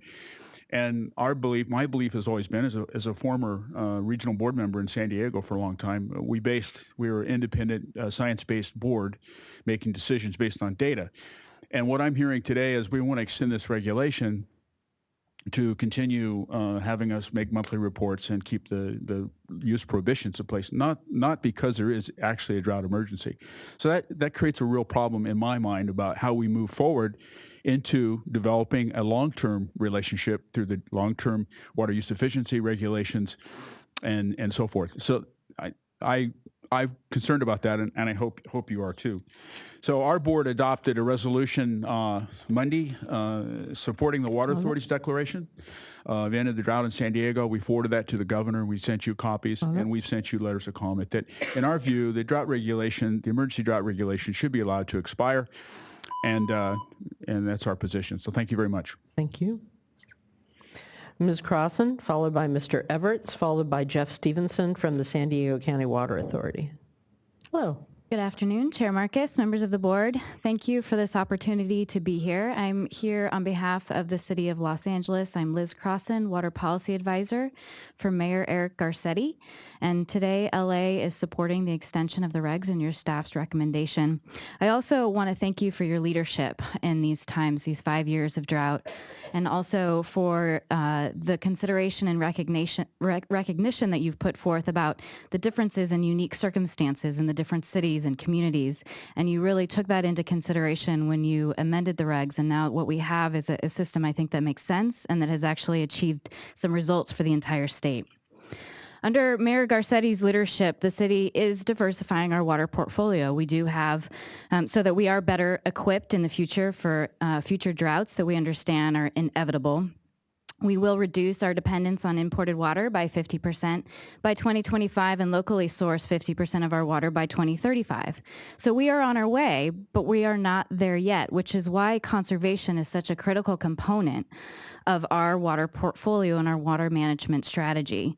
In fact, just last month, the mayor announced that we met our 20% by 2017 goal early, and we're very proud of the work that Angelenos and the public have done to achieve that goal. And we've supported your actions to promote conservation and to prohibit the wasteful use of water. So extending the regulation today makes a lot of sense to us, I think, for a few reasons. One, in this age of using data to make sound decisions and to increase transparency, we want consistency in the data collection. Two, we want consistency in our messaging. The public understands that a couple months of drought does not reverse a couple months of rain does not reverse 5 years of drought. The public can understand that, and we think that if we coordinate with you in a coordinated messaging, we can communicate why that's true and what we still need to do. And I think if we really want California to truly embrace this as a way of life, then we have to use this momentum to solidify the types of behavioral changes that we've all worked so hard to achieve. And lastly, we really need to think about this as a statewide issue. We are an interconnected water system, for better or for worse. And so when we have groundwater basins that are impacted, when we look at the over-allocation of the Colorado River Basin, we need to think about it as a state. So for those reasons, we do support extending the regulations, and we really look forward to working with everyone in this room for the long-term framework for conservation. Thank you very much. Thank you for the mayor's leadership. It's interesting. Some people hear the word statewide and they They suggest that means that every inch of the state is in the same situation. I think we look at statewide and think about, is the whole state in the same situation? And we know that it isn't. So it's all how you look at the same concept. And both are reasonable definitions of the word. It's just which one of them you adhere to. Mr. Everts, thank you for joining us this morning as well. Oh, Mr. Everts, followed by Mr. Stevenson, followed by Amy Talbot from the Regional Water Authority. Thank you. Connor Everett, Southern California Watershed Alliance, the Environmental Water Caucus. This morning we heard very touching comments about the link to availability of water. Now I'm hearing agencies saying, let us sell more water. I drove down in the pouring rain to MODOC the other day. I'm so glad that there are member agencies, the City of LA and others, who are speaking up to maintain and extend what are called emergency. I think the words are unfortunate, emergency and drought, because one season's of rain doesn't change the climate change. So we've had 2 wet years, very wet years. People forget 2010, 2011, we were equally wet. The reservoirs were full and spilling, and then we drained them down. So the fact that they're drained, they're filled now, we can drain them again. Look at the Colorado River. I'm going to go sea kayaking with Otis Wolin to see Lake Powell at its lowest level ever. This is a permanent impact on the Southwest. It's an impact on the forest and our ability to retain water. It's our ability to restore groundwater. And that little shadow on Kachuma and Casitas, where I was on the water board, is an anomaly. But what it will continue, and you can blame me because I came in front of you in March 2015 and said if we're really in a drought, we have to do mandatory. Mandatory made a difference. So all the water agencies and businesses that came in front of you and said they couldn't do it, I give them credit. They've done it. But it's just not agencies that save water, it's people that save water. And the amount of, that day we had so many cameras lined up and so much media. We were all exhausted by interviews for that 1 year. The public now has been exposed to and is involved in this issue like they never had before. So our priority should not be water as a commodity, but providing safe and affordable drinking water and providing jobs doing conservation as well, as the City of LA did with Mothers of East LA's and others. Thank you very much. Thank you. Thank you for bringing back those memories too. In the last drought. Mr. Stevenson, followed by Ms. Talbot, followed by Krista Gabrielle from North Marin Water District. Thank you, Chair Marcus and board members. I'm Jeff Stevenson from the San Diego County Water Authority, and thank you for this opportunity to provide comments. Last month, the Water Authority's board adopted a resolution declaring an end to drought conditions in San Diego County and imploring Governor Brown and the state board to end statewide drought emergency and rescind the drought emergency regulation for areas no longer under drought conditions. Rescinding the drought emergency regulation in those areas could be done on a county-by-county basis, similar to the governor's recent declaration of a state of emergency for counties impacted by recent weather. Water Authority's board decision to adopt the resolution was based on several factors, including the results of the self-certification stress test that showed the region has sufficient drought-resilient supplies like seawater desalination, recycled water, and storage to meet demand, even assuming 3 consecutive dry years. The record-setting statewide hydrology and water supply conditions only bolster and enhance the results of the stress test. In addition, residents and businesses in the San Diego region continue to use water efficiently. Between June 2016 and December 2016, water use was down 17% compared to 2013, even though the region is not subject to any conservation standard. In fact, since 1990, GPCD in the region has been reduced by 40%. With the San Diego region and many other parts of the state not experiencing drought conditions, the state's current one-size-fits-all approach to managing California's water supply situation is not appropriate. There are a few areas in California, like parts of the Central Valley, still experiencing decades-old groundwater issues where state involvement is crucial to ensure a reliable water supply for those communities. In closing, the state board should allow the emergency regulation to expire on February 28th. Continuing a drought emergency in the face of substantially improved water supply conditions, not to mention flood emergencies, will undermine the credibility of water agencies with the public, particularly during the next actual drought water supply emergency. Thank you. Just one question. How do you align one size fits all with the stress test? The alignment was more of keeping the entire state under a drought emergency. versus keeping the state agencies reporting and doing the permanent prohibitions, right? Yeah. You don't agree with those? Supported the permanent prohibitions. In fact, we have those. Oh, Most of our so you're member okay agencies with have those? Okay. Yes. Okay. We supported those in the beginning, and we still support the permanent prohibitions. Like the monthly reporting too? I would have to, as a wholesaler, we don't do it. I don't want to speak on behalf of our member agencies, the 24 agencies. Okay, thank you. Thank you. Ms. Talbot, followed by Mr. De Gabriel, followed by David Boland from the Association of California Water Agencies. Afternoon. Hello. How are y'all doing? All right. Amy Talbot, Regional Water Authority. We represent 21 water agencies in the Sacramento region. Our region believes the State Water Board should let the emergency regulation expire for the following reasons. Due to the improved water supply conditions, there's no longer a drought emergency. That means that there's no serious, unexpected, or dangerous situation requiring immediate action. Furthermore, people have shown that they've embraced a new attitude towards water use as evidenced by high levels of savings that we've seen throughout the state, including the Sacramento region, despite no mandatory restrictions. Sacramento region saved 25% in 2016 as an example. Lastly, we need to shift our focus to more long-term efficiency as well as storage, transfers, and other elements of the California Water Action Plan. There is much to be done and no time to be wasted. In summary, please don't adopt the staff recommendation to extend the emergency regulation. Instead, make a decision that is in line with the current reality of the state's water supply conditions and allow the emergency regulation to expire. Thank you. Thank you, Mr. De Gabriel, followed by Mr. Boland, followed by Patrick Porgans from Porgans and Associates. Good afternoon, Chair Marcus and members of the board. Thank you for the opportunity to comment. Once again, Chris De Gabriel, North Marin Water District General Manager. We do not support extending the emergency regulation. We've commented many times on the regulation, most recently at the workshop on January 28th, where we requested it be rescinded or allowed to sunset. But we think you likely will extend the regulation. So we note that your resolution authorizes your executive director to modify or repeal the regulation if the governor lifts the drought declaration. Therefore, last night, our board president signed a letter to the governor requesting that he do just that. I've made copies and asked Janine to hand you those copies. And today I'm urging you to advise the governor to do just that, lift the drought declaration. I think that we've all performed well. Our little North Marin Water District, even in 13-14, achieved 19% under the voluntary performance that the governor requested.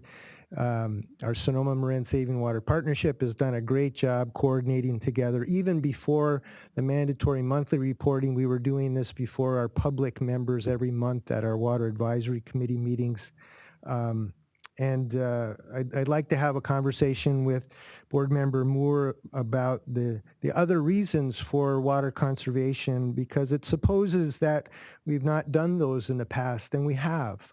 And with regard to solidarity among the state, I doubt that the city of LA would be sympathetic to a drought in Novato and accept an emergency statewide water conservation. So, thank you. Okay.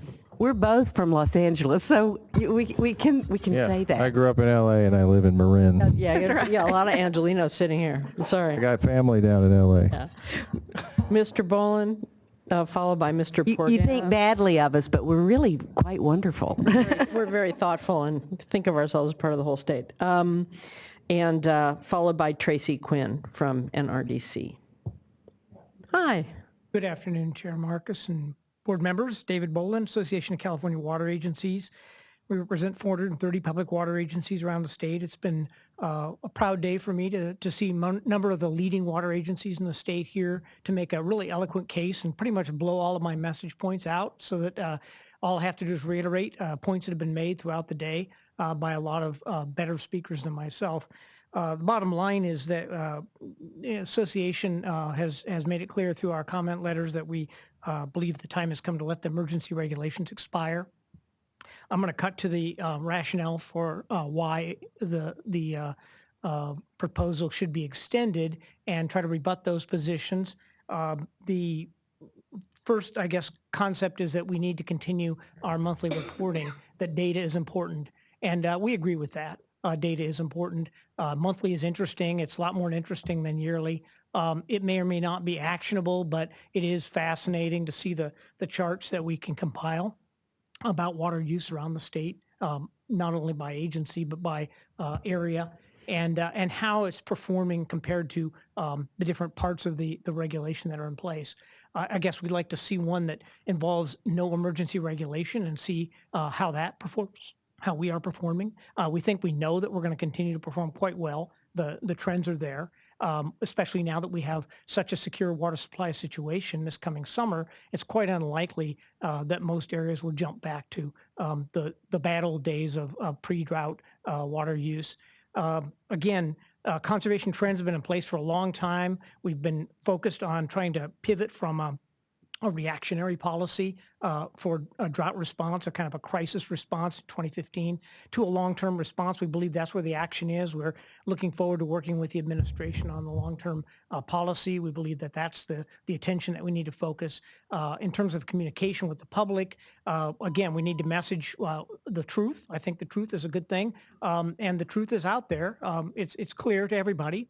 That was funny, actually. And I want to believe. Yeah. Yeah. Sorry. The alternative facts thing is kind of scary. There are, in fact, different ways of looking at the facts on the ground right now. And there's conservative approaches, and there are more, I guess you call it more practical approaches that are in place. And there are different parts of the state that have different kind of cultures toward the way they interpret those facts. And that is pretty much controlled in those communities, and that we don't mandate that from a state level.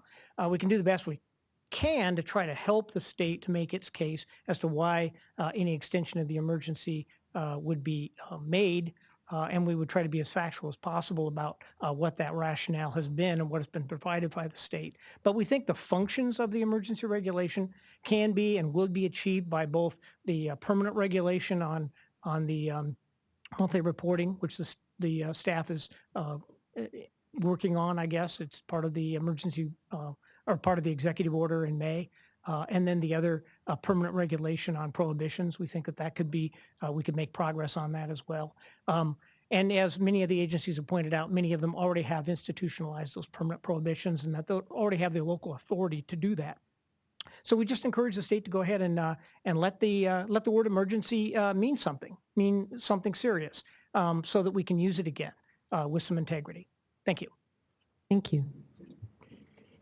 Mr. Porgans, followed by Ms. Quinn, followed by Sean Bothwell from the California Coastkeeper Alliance.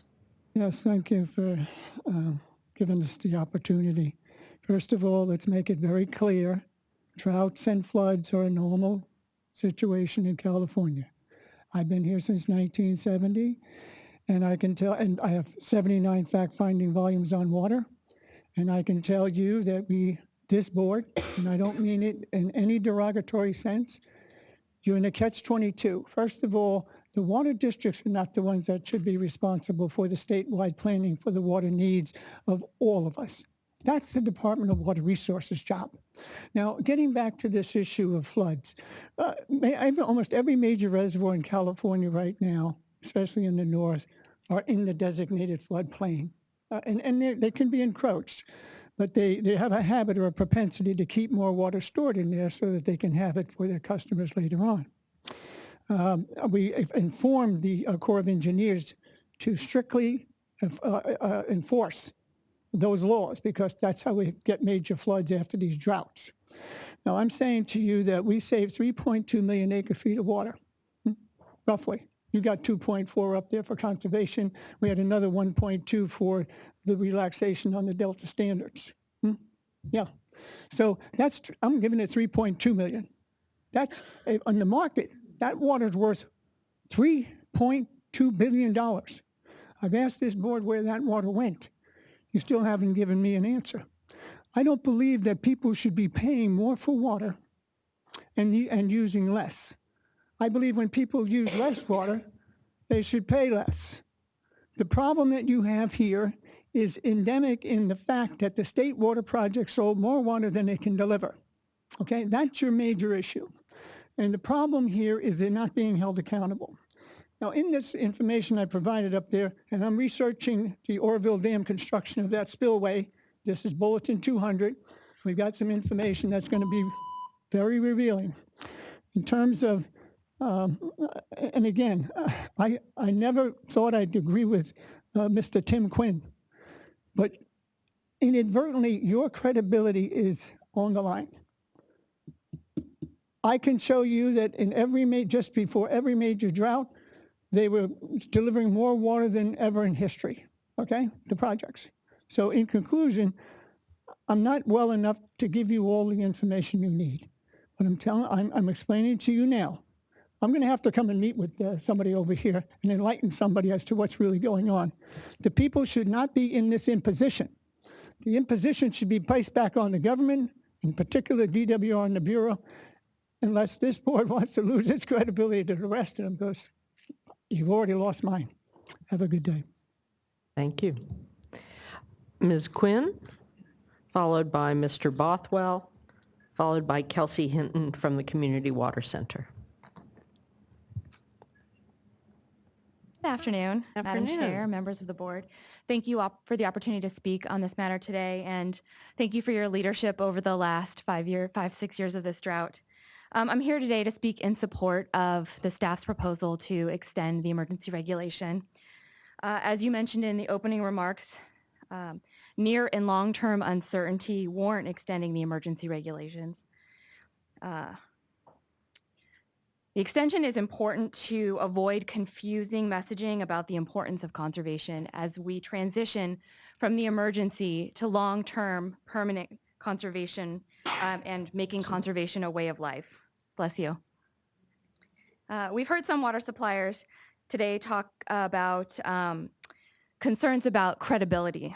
And I think that can be addressed by further education and communication with our customers.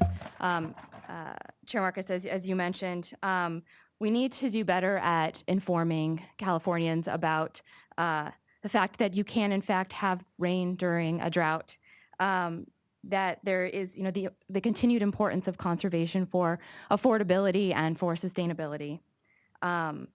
We need to do better about educating Californians about the impacts to our groundwater aquifers.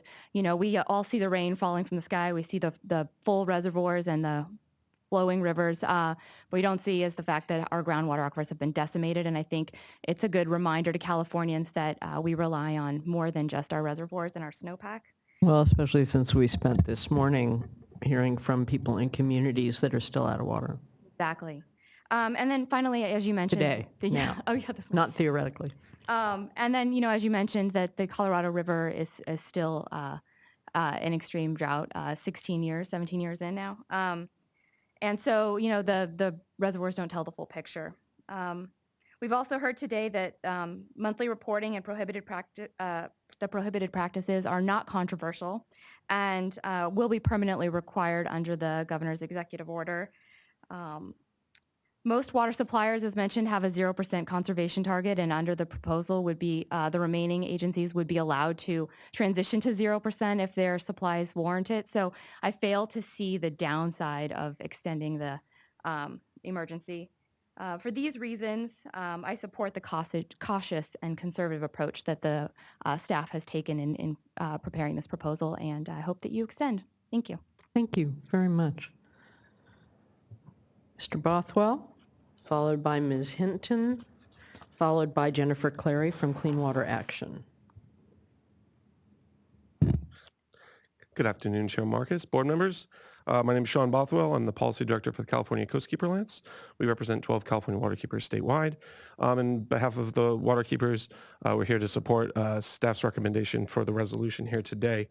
I'll make this quick because I think we've heard most of these comments now for years.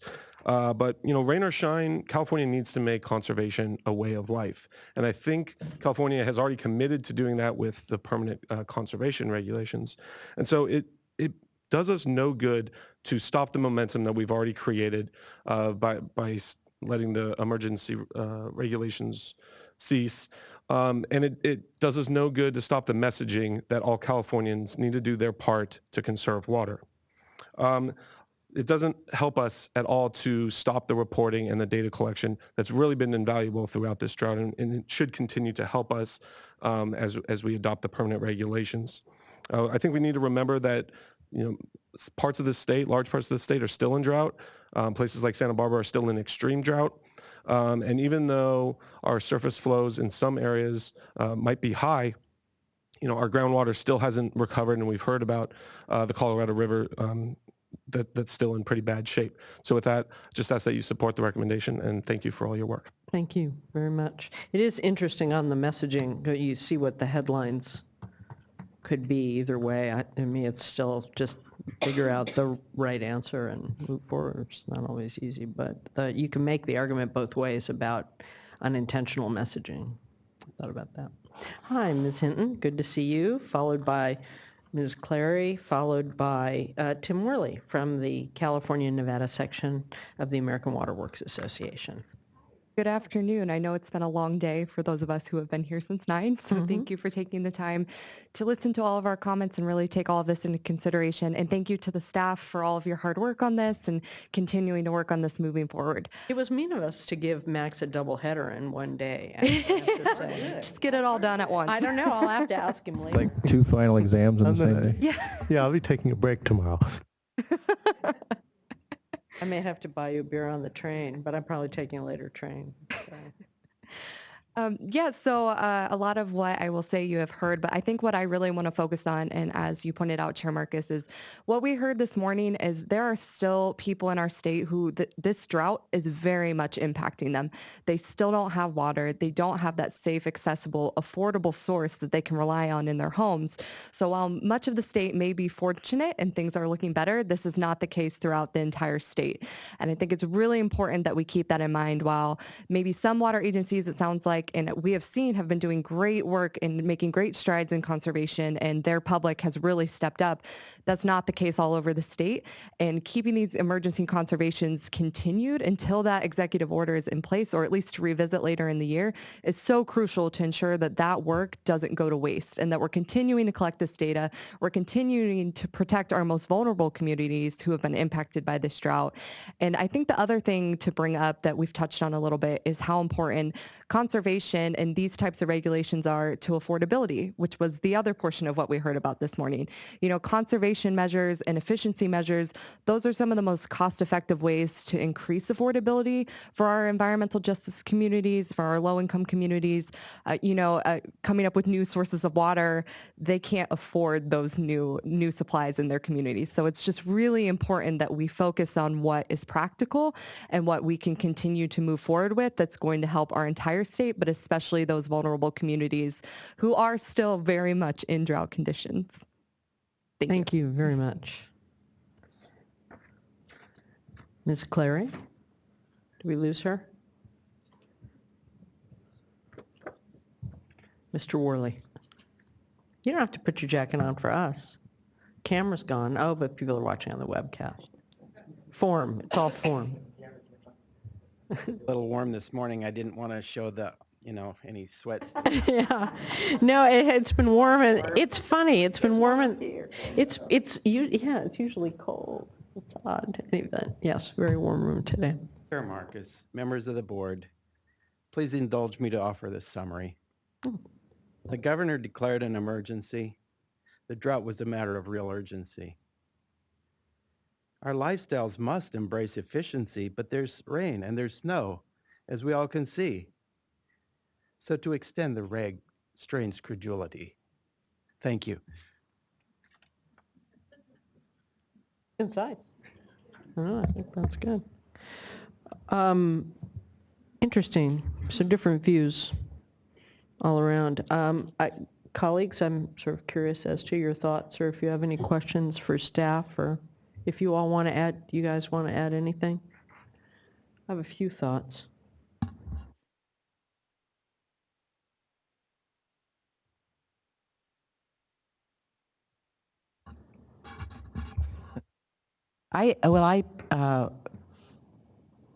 I think several of the speakers spoke to it being prudent that we extend the regulations, and I 100% agree, because I do know that that there's a variation around the state in terms of what the situation is, and I actually think we're selling the public short, that they won't get this, that they don't understand this, that somehow we're being incredulous. I really find it hard to accept that as a conclusion about what we're trying to do. It's really, it is, I have to say it is cautious, but it's not incredulous. So I support extending the regs, but I'll let others talk. Well, thank you. You know, a lot of folks use the term on what we're dealing with as, you know, why would we extend the regs? And Max took a shot at some reasons why. So I wanted to give folks, you know, my personal opinion on this, on where we are right now and why I would support the staff recommendation. The drought could be over, but the need to conserve water is not. Water conservation is not just saving water in times of scarcity, as we talked about earlier. Water conservation is energy conservation. It does reduce our carbon emissions. It's a foundation of urban water demand management that this drought has exposed as something we definitely need to work on together in a long-term framework, something we've heard a lot today. You know, when faced with a difficult, complex decision thrust upon us at this time, 270 days in, Odd time. you know, whether to extend the regs in the face of record levels of rain and snow, I think we'll strive to base such decisions on knowledge, but maybe more importantly, wisdom. So what's the difference? Knowledge is knowing that the tomato is a fruit. Wisdom is not putting it in fruit salad. What do I mean by this? We have the knowledge that here at about the midpoint of the wet season, the drought emergency may be coming to a close, which the governor will decide, not this board. But wisdom requires context for this knowledge. The content of the regulation includes, you know, this context of the regulation includes the span and the content since the governor declared the emergency in 2014 after a scary 2013. Remember that? Driest calendar year ever. Staff provided a graphic last month that showed the span as an arc. You may recall it, and it got some compliments. It peaked, you know, with the mandatory requirements in 2015 and the snowpack issues, and then it started to descend with more self-driven water supply stress test evaluation, very much a partnership between the state and the locals and being honest about water supply conditions. Now this arc, I believe, is like the path of an airplane flight with 39 million passengers, or maybe 410 water agencies on the flight. And if the drought is declared to be over in May this year, we want to end this arc in a smooth manner, not an abrupt manner. I believe allowing the regulation to expire is like making an airplane landing without deploying the landing gear. We'll survive, but how will the airplane look, you know, and how long will it be before we can really use it? A key part of this regulation was filling the gap in information we had on monthly water production and per capita residential use. You know, many of the folks here represent agencies that do this data collection, and that whenever we ask for a survey, they provide it. And I don't want to take anything away from that volunteerism, but the truth is that no water surveys ever really captured more than about 60 to 70% of the users in the state until we required it in the 2014 regulation. This information needs to be of the high quality to help enable data-driven decisions. And it's needed this year, I believe, to evaluate how California is doing on conservation as we emerge from this drought and see the benefits on a regular basis of our investments in addressing water system leaks, replacement of outdoor landscaping with California-friendly landscapes, and the higher level of attention that California citizens are clearly paying to their individual water use. So, as an example, this September, let's say the regulations expire, and the media asks Chair Marcus in September, well, how did the July conservation look this year in 2017 compared to 2013 or even during the height of the drought, 2015? And the media ask her, or the public, and you know what she's going to say if we let these expire? She'll say, I don't know. So it's not time to put tomatoes in the fruit salad. It would be a knowledgeable choice to let the regulations expire. It would. It'll be a wise choice to continue these regulations so we can readily prove to the world with data that water conservation is a California way of life from now on. The governor recognized the value of the monthly reporting and prohibitions in his executive order for long-term efficiency and conservation in our state. These are the reasons why I support staff recommendation. Thank you. I certainly won't even try to match that eloquence. I may actually have to borrow the fruit salad. Oh my God, that one's going in the next time I speak. That was really good. For all the reasons already expressed by Ms. Ivy Weber and the very eloquent engineer on my right here, I also support the staff recommendation. I would suggest, though, to my colleague that in deference to all the concerns from some of the speakers today, that if Mr. Howard has not modified or rescind these regulations, should we extend them today, by early May, that we make a commitment to revisit them. Yes. So that's actually what I was going to suggest as well, that we come back. And I would, it's late in the day and a lot of people have already gone home, but I just want to say that I'm a little bit saddened that we seem to be ending on this note with our partners that we've worked so hard with. I mean, it's been an amazing journey, and just to see how this regulation evolved through time.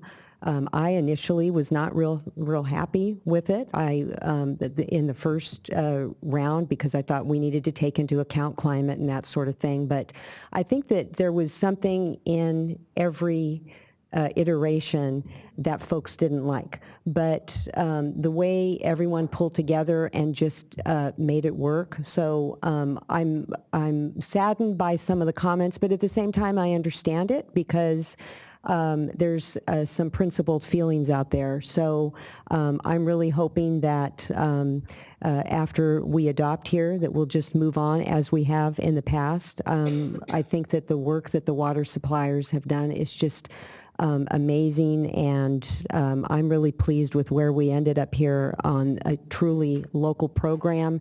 And think that when hopefully the declaration will be lifted soon and we can move on to the next phase, sort of the bridge, the long-term plan.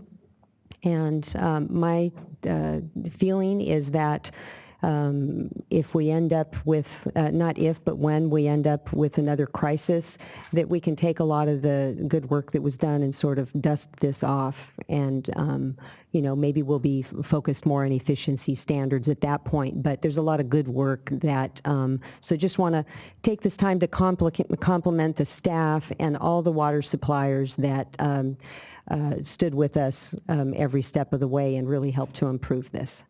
Thanks.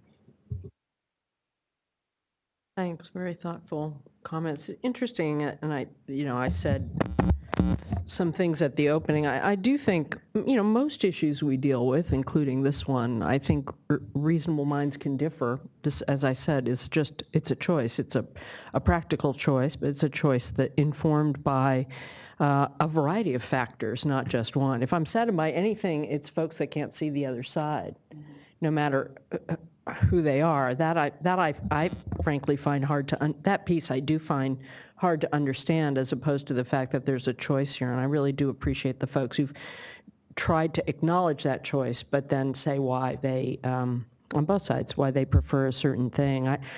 I'm trying to overcome the fact that each decision point we've had, folks have come and told us not to do it, and that folks have asked us to rescind it every single time it rains. And so, but I have tried, and I think I've succeeded in listening with an open mind, even to them, every time, because I do think relationships do go both ways. So I think we've made decisions that have, of necessity, assumed a worst case to follow, which is what prudence would suggest we do.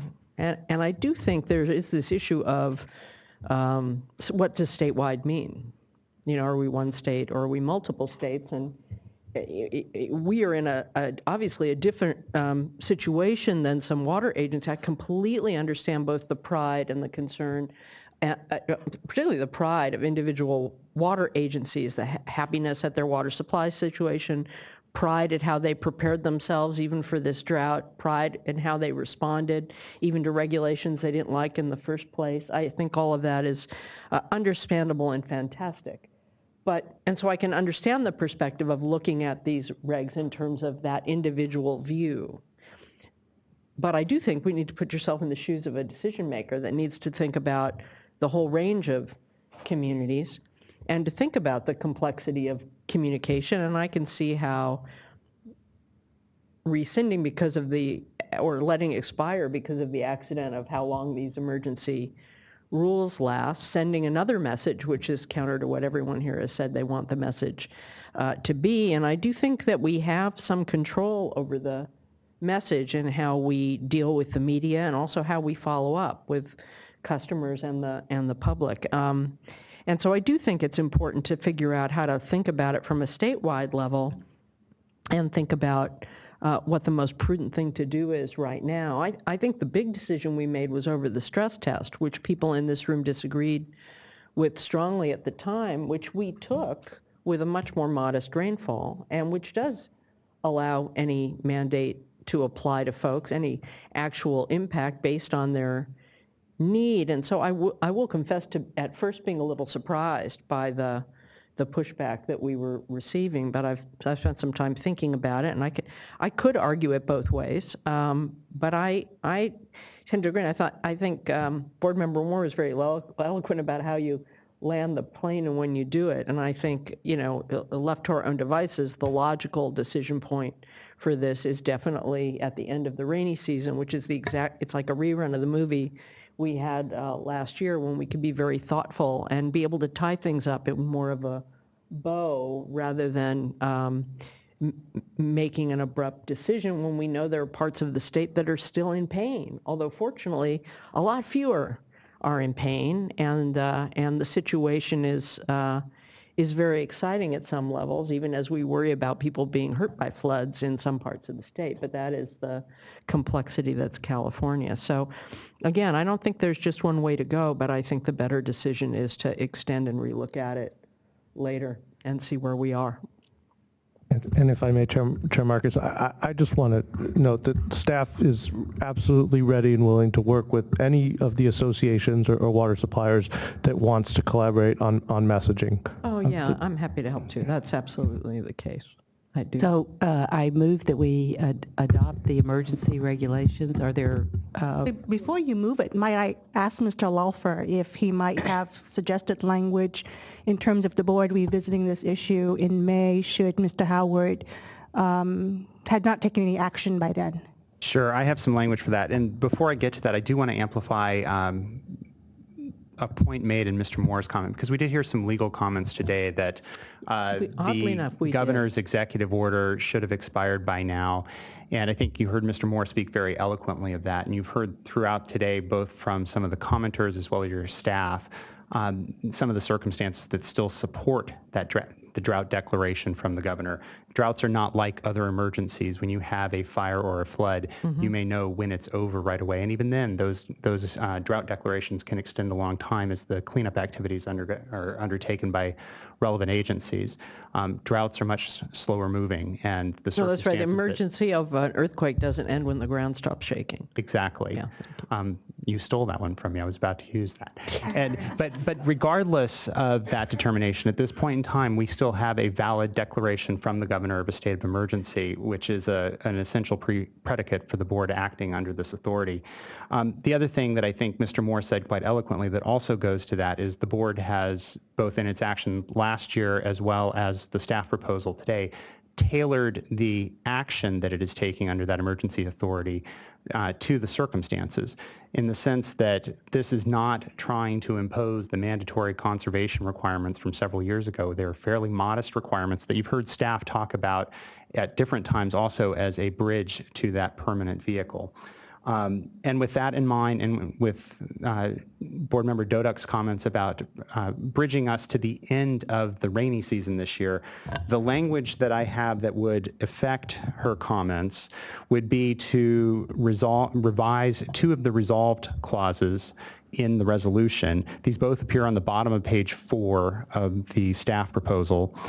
The first edit would be in Resolved 4 to simply add a clause reflecting what Ms. Doduk indicated.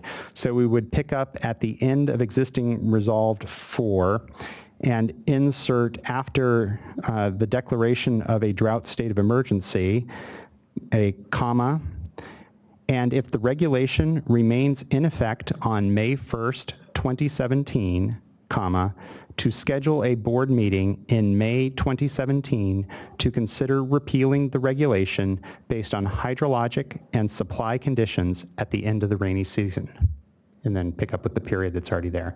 So essentially, when you now look at that resolved clause in total, it not only directs the executive director to repeal or modify promptly, well, to repeal promptly if the governor were to rescind the drought declaration, but also gives the executive director the authority to modify or repeal in those circumstances. The other change would be to delete Resolved 5 in its entirety and renumber the remaining resolved clauses.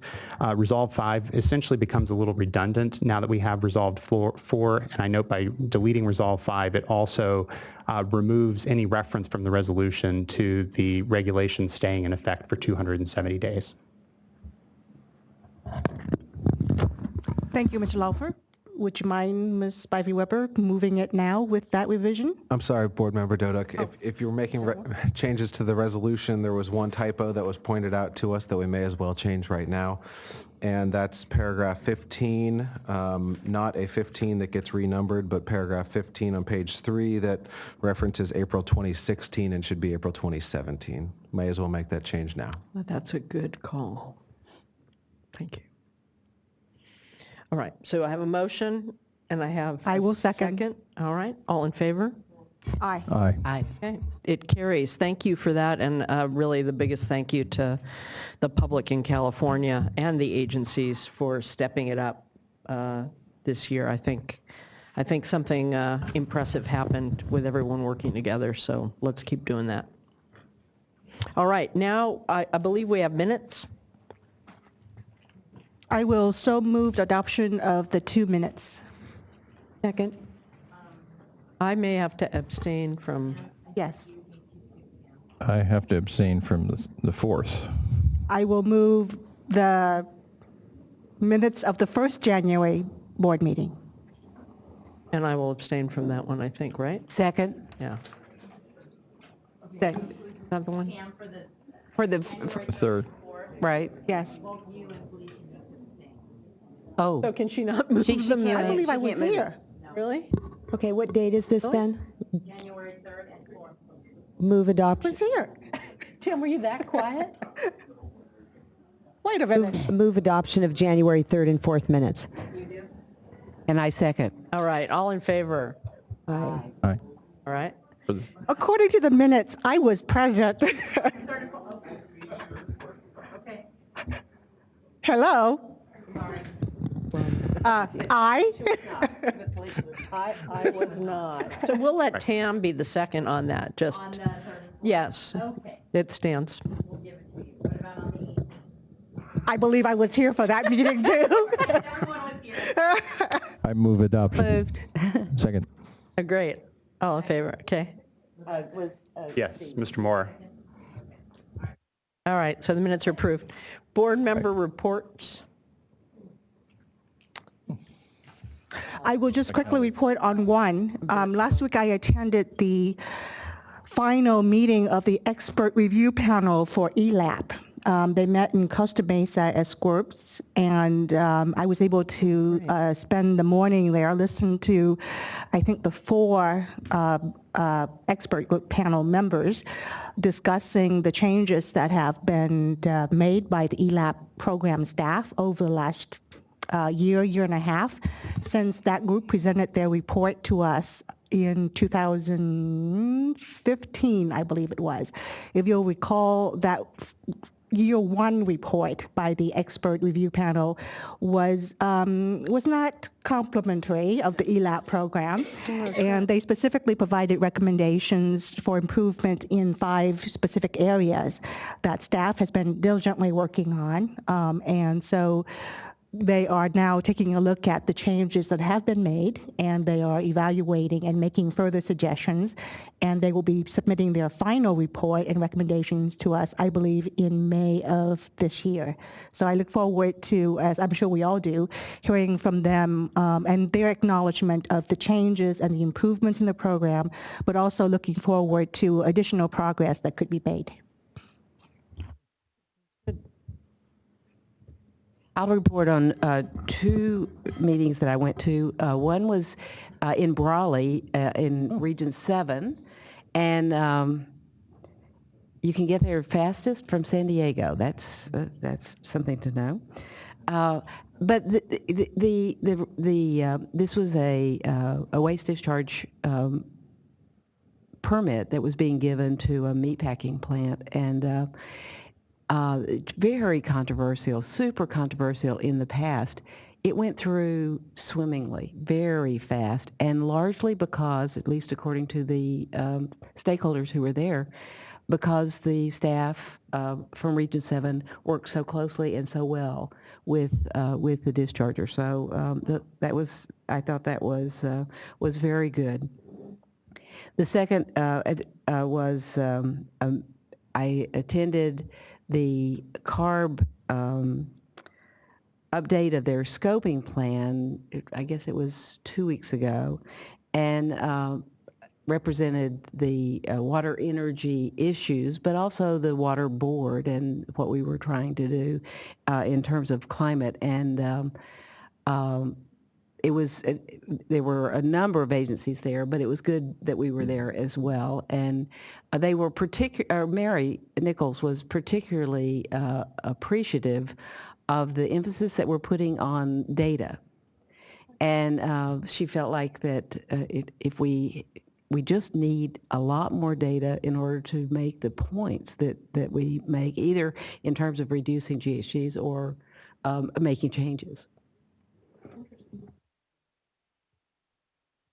So I've been on the road quite a bit doing regional boards, and also horned in on board member Moore's territory. Went down to a Region 3 board meeting in Santa Barbara and used it as a chance to meet with county officials on water management.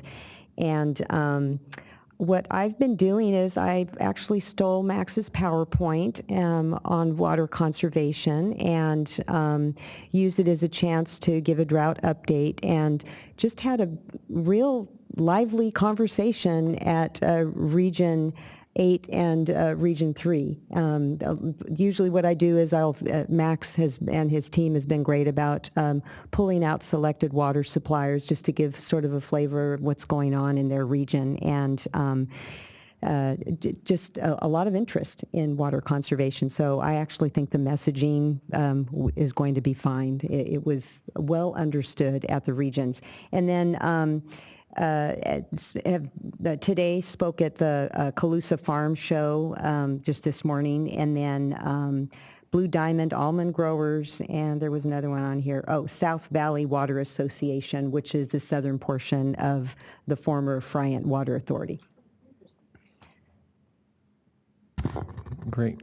Let's see, a couple things. On Friday, January 27th, I spoke on a panel with for the Bay Area Clean Water Agencies, BACWA, and was on a panel with David Smith at US EPA, as well as Tom Mumley of San Francisco Bay Water Board. And I want to thank staff for preparing me for this. A lot of good, hard questions from my colleagues in the Bay Area about our programs, but staff from the Division of Water Quality especially provided me a lot of information, but also Drinking Water Division on some updates with implementation of the Recycle Water Order and the IPR, DPR regs. So staff was great to give me some updated information on project descriptions, which I'm sure they'd be happy to share with you all too, but it had a lot to do with the work plan for this year and all the items, including the mercury item that we heard yesterday. So that went well. And on February 2nd, I was at the North Coast Regional Board meeting, and there it was a little bit more information focused, but very interesting work on the science of surface water, groundwater interconnectedness, and the typology, the geomorphic classification of streams in the Russian River Basin, and how that can be used to set reasonable, practical targets for habitat restoration and help our determinations on where flow will be most meaningful to the aquatic ecosystem in Russian River, and then communicate to them that our Division of Water Rights intends to go to that part of the state to present the results of the emergency regulation information in the coho-bearing streams and the groundwater data and the surface water data, and their collaboration with USGS on that data. And so that continues to be an active area of discussion and deliberation. So that's it. Oh, one more thing, I'm sorry. I do want to mention to my fellow board members that after the January 3rd workshop on the Phase 1 Bay Delta Plan, I was struck personally by the the testimony of East Palo Alto. I actually used to live near there for many years, and they were concerned about their water supply reliability. So I met with them to learn more about what's going on, but also met with folks from the city of Palo Alto and to learn about how they're working with Mountain View to look at helping out East Palo Alto. And I learned a lot about groundwater management proposals and even water supply augmentation proposals that have been compelled by our own Division of Drinking Water.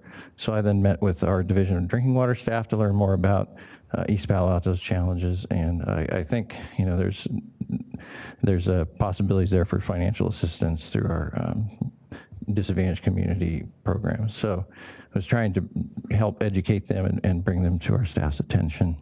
And show our support for their efforts to secure a reliable water supply. That's great. I know they have a Yeah, thank you.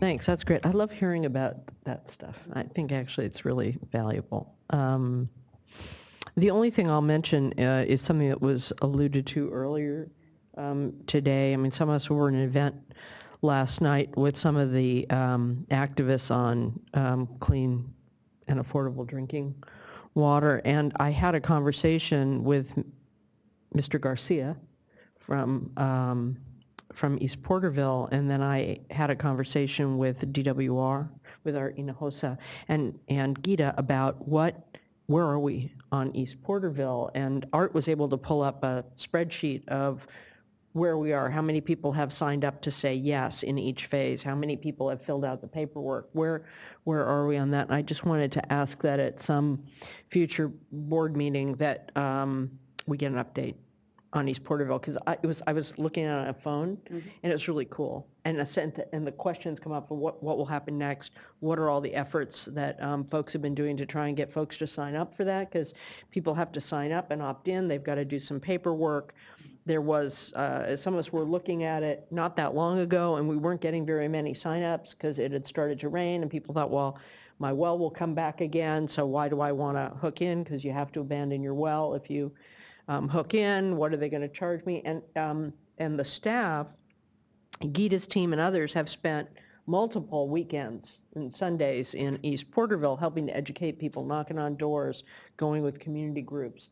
And there's some time issues involved in that. I just think since that, we talked this morning about all the different communities we need to help and all the resources we need. That's one giant issue where everybody rose to the occasion, and I don't want us to either not seize the moment or not understand the progress that our staff and others have made on it. So, And an addendum, just last week, 3 additional wells went dry. So despite all the rain, they've got a long ways to go right before things recover. Right, and when the well recovers, it's still filled with contaminants. Yeah, I know. In some ways, I think the drought's been healthy in a weird sort of way for people, perhaps.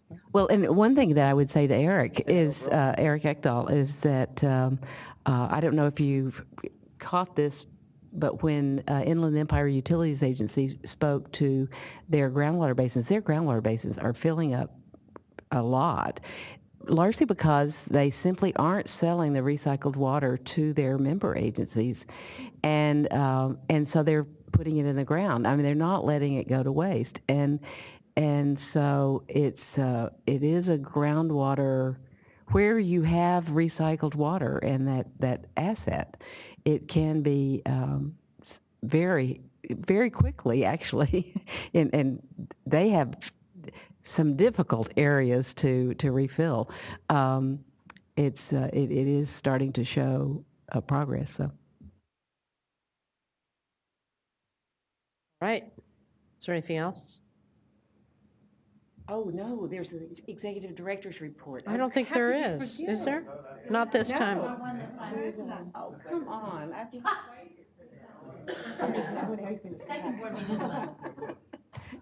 It's the reason he's leaving.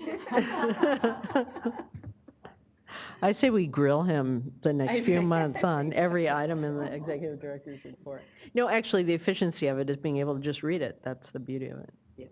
So, all right, with that, this meeting is adjourned. Thank you all for your hard work and attention. And Jermaine, please note that I was... And thank you, Max, for 2 solid workshop and hearing. Are you taking the 540? Okay. All right, so I'll buy a beer another time. Yes. Okay. All right.